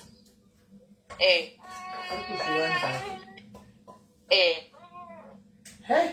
yeah, but yeah, inini ndikuti mwana wako over everything, my sister. Aiwa saka ndichabata anonzani Tafadzwa. Watatafadzwa. Namba dzake. Tafadzwa ndo zvochaita mwana wako over everything. Ndingada kungouya ku UK. Aida kuudza ku UK chete. Aida kuudza ku UK. Now he's being threatened nekuti yakutsvakira mari yakawanda kumudarika. Ndiudzei kuti munhu anokuudza kuti ari kuziva kuti ndikuplana kuti mwana kuudza kuti mwana wakasvika pano ini kubva ndatopfeka twangu kuti ndiende ndakamuudza kuti usatombomirira zvaku kana mwana wayo chitopfeka mangwana chaipo. Angagara asingatodi. Ndakamuudza kuti ngapfeke mangwana tiutatu kwako uende. Angagara asingamudi. Angasingagara asingamudi shemu. Ndinotaipe kuti ukaunza mwana wako cheko anogona kukuvadziwa mwana kana kututo ameno ndingati kuti handidi amudhivisa wedhekuti kana kureperwa mwana but anogona kukuvadzira mwana because mwana ne8 years ndiye wakuti ndinai kudaro. Ndakati unovenga mwana wangu ondiudza kuti aiwa handimuvengi. Ndakati no, maitiro aunoita you actually hate my son. Why do you hate him so much? Mwana akakutadzirei? Mwana aienda kunotora tiri kuSouth Africa sismed day aitoenda ndiri kubasa aienda kunomutora mwana votoenda votonotingirana maice cream votoita zvese. Iye South Africa aishanda kupi? South Africa aishanda kupi? Aiwa iye aishanda kunonzi kuti kuCentury City kunonzi chiikoko kuma-Indians kunogadzirwa mamota. Saka aiena modiani kuSA? Inini hangu ndindaenamo because saka so it has always been about money kwauri nemurume wako. Inini ndichada kutofunga sisimedi. It has always been about money. It has always been about money. Uri muke? Ndiri muke. It has always been about money. Akatongoona wapi kuyambuka napo? Akatongoona pekuyambuka napo. Aiwa siyana akona ngabuda akainde. Mune vakazopisha pawo wani ngamutora wani. Ndavoti ndiri nherera. Baba vangu inini mai vangu nababa vangu vakasiyana kudhara saka baba vangu vakatororawo mukadzi munyuwari saka kutoti nditosvika ikoko kumba kwacho zvinotonetsa saka ndakangofanira ngotowo ndingori nherera handina kwekuti ndochemera kana kuita sei. And it was always about money. So, Kola, this is it. Choose yourself first. And before anything else, choose yourself and choose your kids. And first of all, choose yourself, love yourself first. Kwende kuda kukoshesa mwe munhu asingakukoshesi. Guys, if always vanhu ava tinovakoshesa isusu kudarika kuzvikoshesa kwatinoita isusu. Tinovakoshesa vanhu ava handika stere kudarika zvatinozviita isusu. Timbochuzawo isusu. Timbochuzawo isusu. Choose yourself caller. Handika nevana vako. Do what makes you happy nevana vako. Handika kana asingadi mwana wako, then it's not good for you hakude because kuda munhu unoda munhu nevana vake. Unoda munhu nevana vake unless ari yakuvharira kuti usade vana vake. Handiona. But iye kana chivhurira kuti ida vana vangu, why can you not be uchida kuti muwira nevana vake? Saka iye deangadi ane mwana papa angade asingade kuti uwira nemwana wake. But because ndewako wakutaura ma statement aiwa no. Zvite enda pamugona sisimela ndingambokunyorai message ndichikudzai kuti ndiye ndakambotaura titi ngatibatanidze tione kuti vana vedu vari kuwana zvinhu zvimwe nekuita sei. Akandipopotera nyaya iyoyo ndakaona kuti rega ndisiyane nazvo. Mwana anenge asiri wangu unenge watoti rega ndiitewo rudo because ndoziva ndiri mai, saka nii ndichitozwirawo mwana wake kuti vana vedu vakaonawo zvinenge zvakafana because ndaitoona kuti wake anenge asiri kutumira mari yakawanda. Unenge uchitonzwisa sisi ndaita singe ndichachema sisimedi ndaona picha yemwana ndakati togona kuti tibatanidze zvinhu zvinenge zvida kuendesa. Unotombotengerawo mwana hembe kana kumboita sei. Ndakabva ndaudzwa zvakanzi izvozvo hazvineinewe. Apane rafu ngaende zvake. But nemiwo vasikana mudzidzi manyaya dzimane zvirai toga chinokudzai. Hapana chamunenge muchienda kunze kwemazino ava akakura iwo amune mutoka vane zvinhu zvikuru vane zvinhu zvikuru. Munenge muchingofambira iwo mazino iwayo. Vane zvakadai. Inini kwangu hakuna zvese izvozvo. Ndotokudzai kuti vangu vebaba kwaexka vanga vatori nestori jombe kutodarika chauri. Shuwa here? Ndikukudzai shuwa handimbodi kukunyeperai. Kuzvino vanhu vanongoya pana kuti manager ane hombe ane hombe. I think zvinotipenda. Hakuna inini hakuna zvinoseka hangu vanhu vanenge vachitaura. Maybe vava vanenge vasangana but inini no. Kune kadori. Aiwa hakuna ndakatoitawo seto because ndaitoti munhu unenge uchitomuda unozvira kuti unenge watoitawo seto. Kutoitawo seto kuti zveni I'll settle for this. Not kuti zveni saka dzimwe nenguva paanenge achitonditira mashure nichitoda kutomudza kuti hapana chandikufira pano. Asi kuna nasi ndopiwa kuti hauna kufira iwe wakamhorika chinorora. Kola. Sisimedi zvakafana kuti kana munhu uchida kuzowapa pane zvimwe zvinhu zvekuti wedza kuti munhu ane zigosho kana kuti ane kadiki unenge uchiti aiwa I'll settle as long kuti inini rudo rwangu nerudo rwatinenge tichishaya runenge ruchienderana ende zveshowa madays acho rudo rwacho ipapa ndotoshaya kuti chii. Kasi ukohavachiuya before ndakabva chibvaira vasikana ava kuti iso here hatina enyo nezimbabwe isu kuti tigere kumanejera nemazino avo. Hapana havagoni ende futi zveromance chaiyo mubhedroom havagoni vanokunduka nemazimbabwe. Asi muzimu ibho here muchiko? Kuna romance kana vanhu vachitofungawo kuti vanayo romance anenge atori mukadzi anenge akatodzidzisa murume wake kuti zvenhu zveromance. Otherwise vanhu vekunyika uko havana romance ingori bvindaundi. Kumuda uchamuda ukaona wakutaura uchidai so aiwa wakabuda mustyle.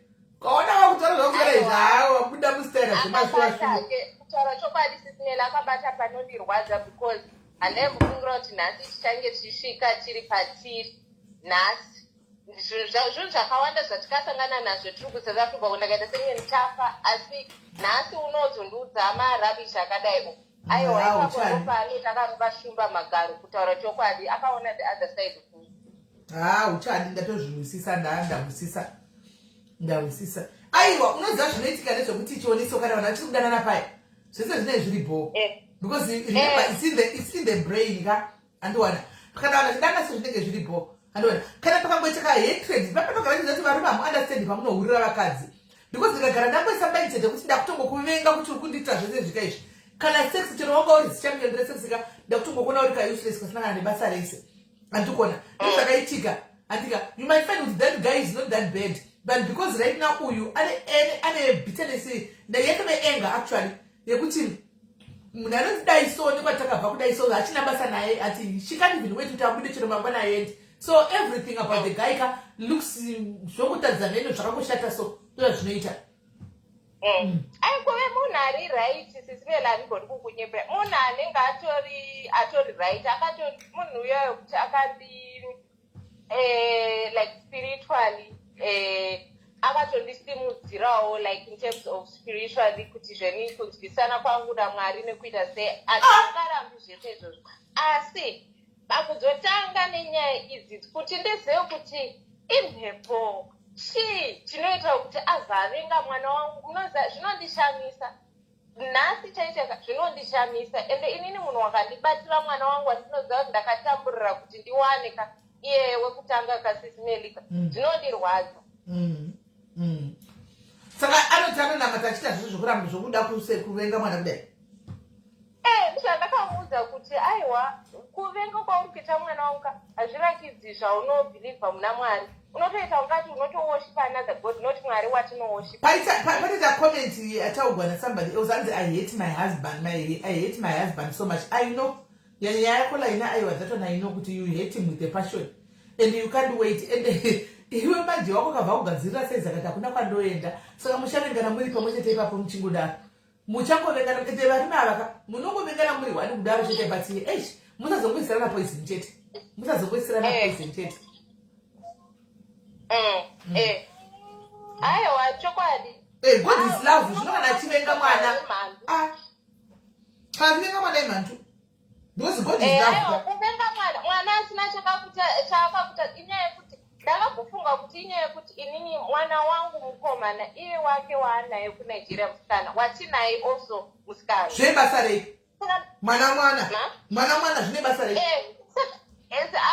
sisimeli kukwavari mwana musikana anenge achitokuudza ipapapa indakabva ndaenda ndakanoiswa chinhingiri cheche chekuti hai wakubatira nhumbuka kwete because munhu anga akutondiudza kuti hanzi haye ndotoda kutoti nditoita mwana mukomana ndakamuudza kuti mwana mukomana anobva kuna Mwari iwe hausiriwo unotaura kuti unoda kuita mwana ndakafunga kuti nemaitira vanatrela evanhu aiwa kana no laina poison it's a no and I'm thinking of putting a poison no sure you don't go that far you don't do that ingosiya ingoita yamuri kuita iwe padeni papo zvepoison it's a no unoenda ujere shamwari kana zvizvidendera zvakangoita ndaita achiona zvepoison it's a no.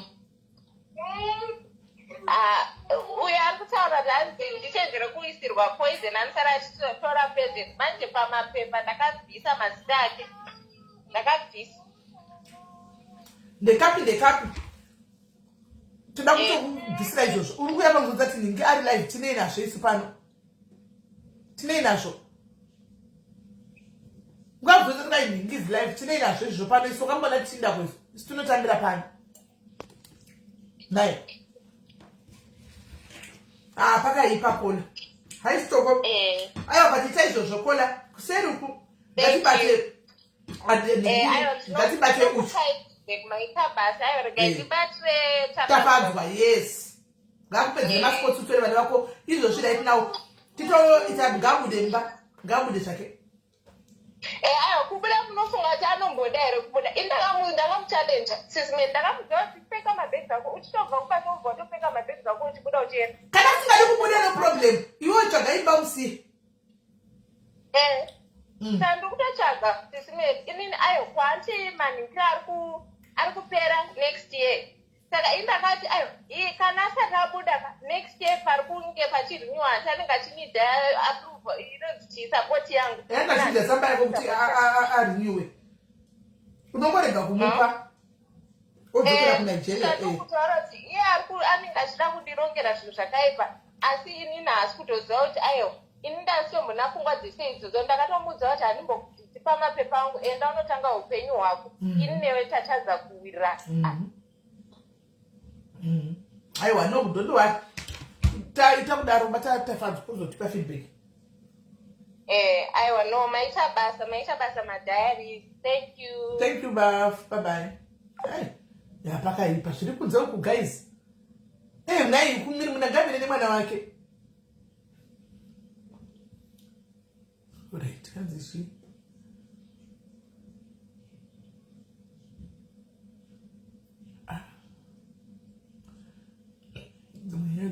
Appreciate. Marisei Sisimeli, ndokufollowa isingaiti both on YouTube and Facebook. Ndonzi Jane Shandi, ndosita rangu repaFacebook. Nachida kukomenta nekuti tibatsirane panyaya yekutaura nemusikana uyu. It should be mafungiro angu ini ndokufungira kuti vanogona kunge vari maprophets because pane machannels mamwe ndombofollowa ema-secrets and confessions epaYouTube. So last days pane nyaya yanga ichipisa yemaprophets edu makuru cheo emuZimbabwe. Ndiya kudhara nyaya iyi angazvifona zvose because I think every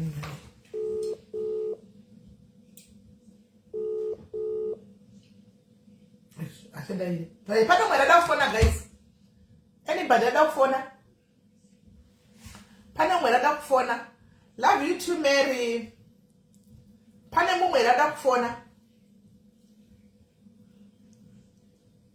Pane mwe rada kufona guys.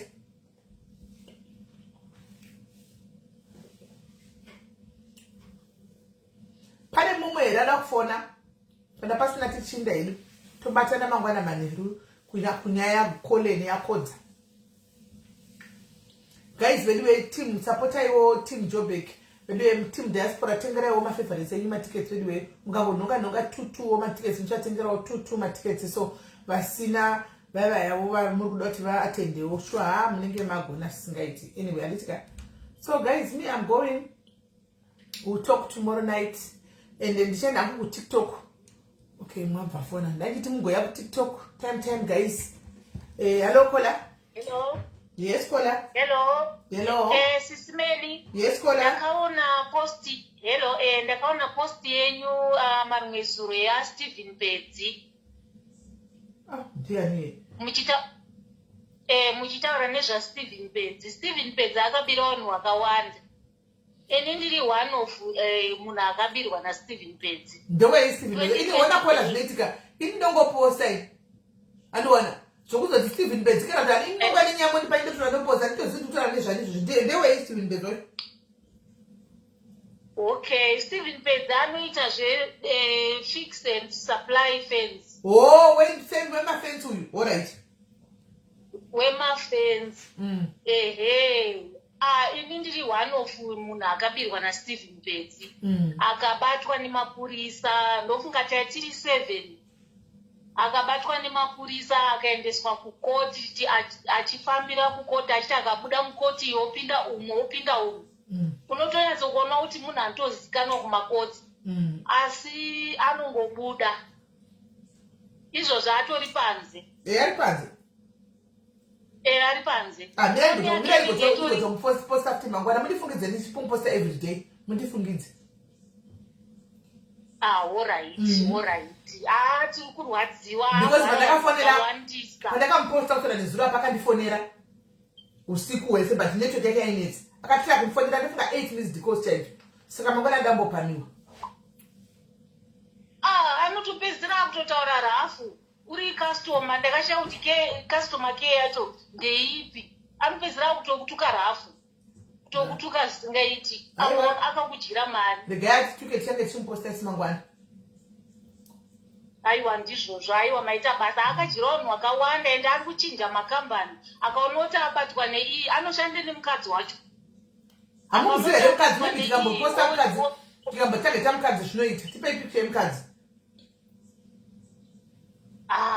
Mukadzi handizivi. Tsvakai picture yake. Ndokunonyanya kugwadza ikoko. Tsvakai picture yake. Akatombobatwa akaenda kurimind akagara 1 week akagobuda akagotanga kuchifambira kumakodzi achiita sei. Asi ari kunze izvozvizvi ende tinorwadziwa. Dai motikudza mangwana timbodhera naye timbomposta kuti kusvikira anoita. Alright. Aiwa maita basa. Alright, Kola, thank you very much. Alright guys, tobatana ku TikTok antika manje in 30 minutes time. Bye bye guys. Bye bye.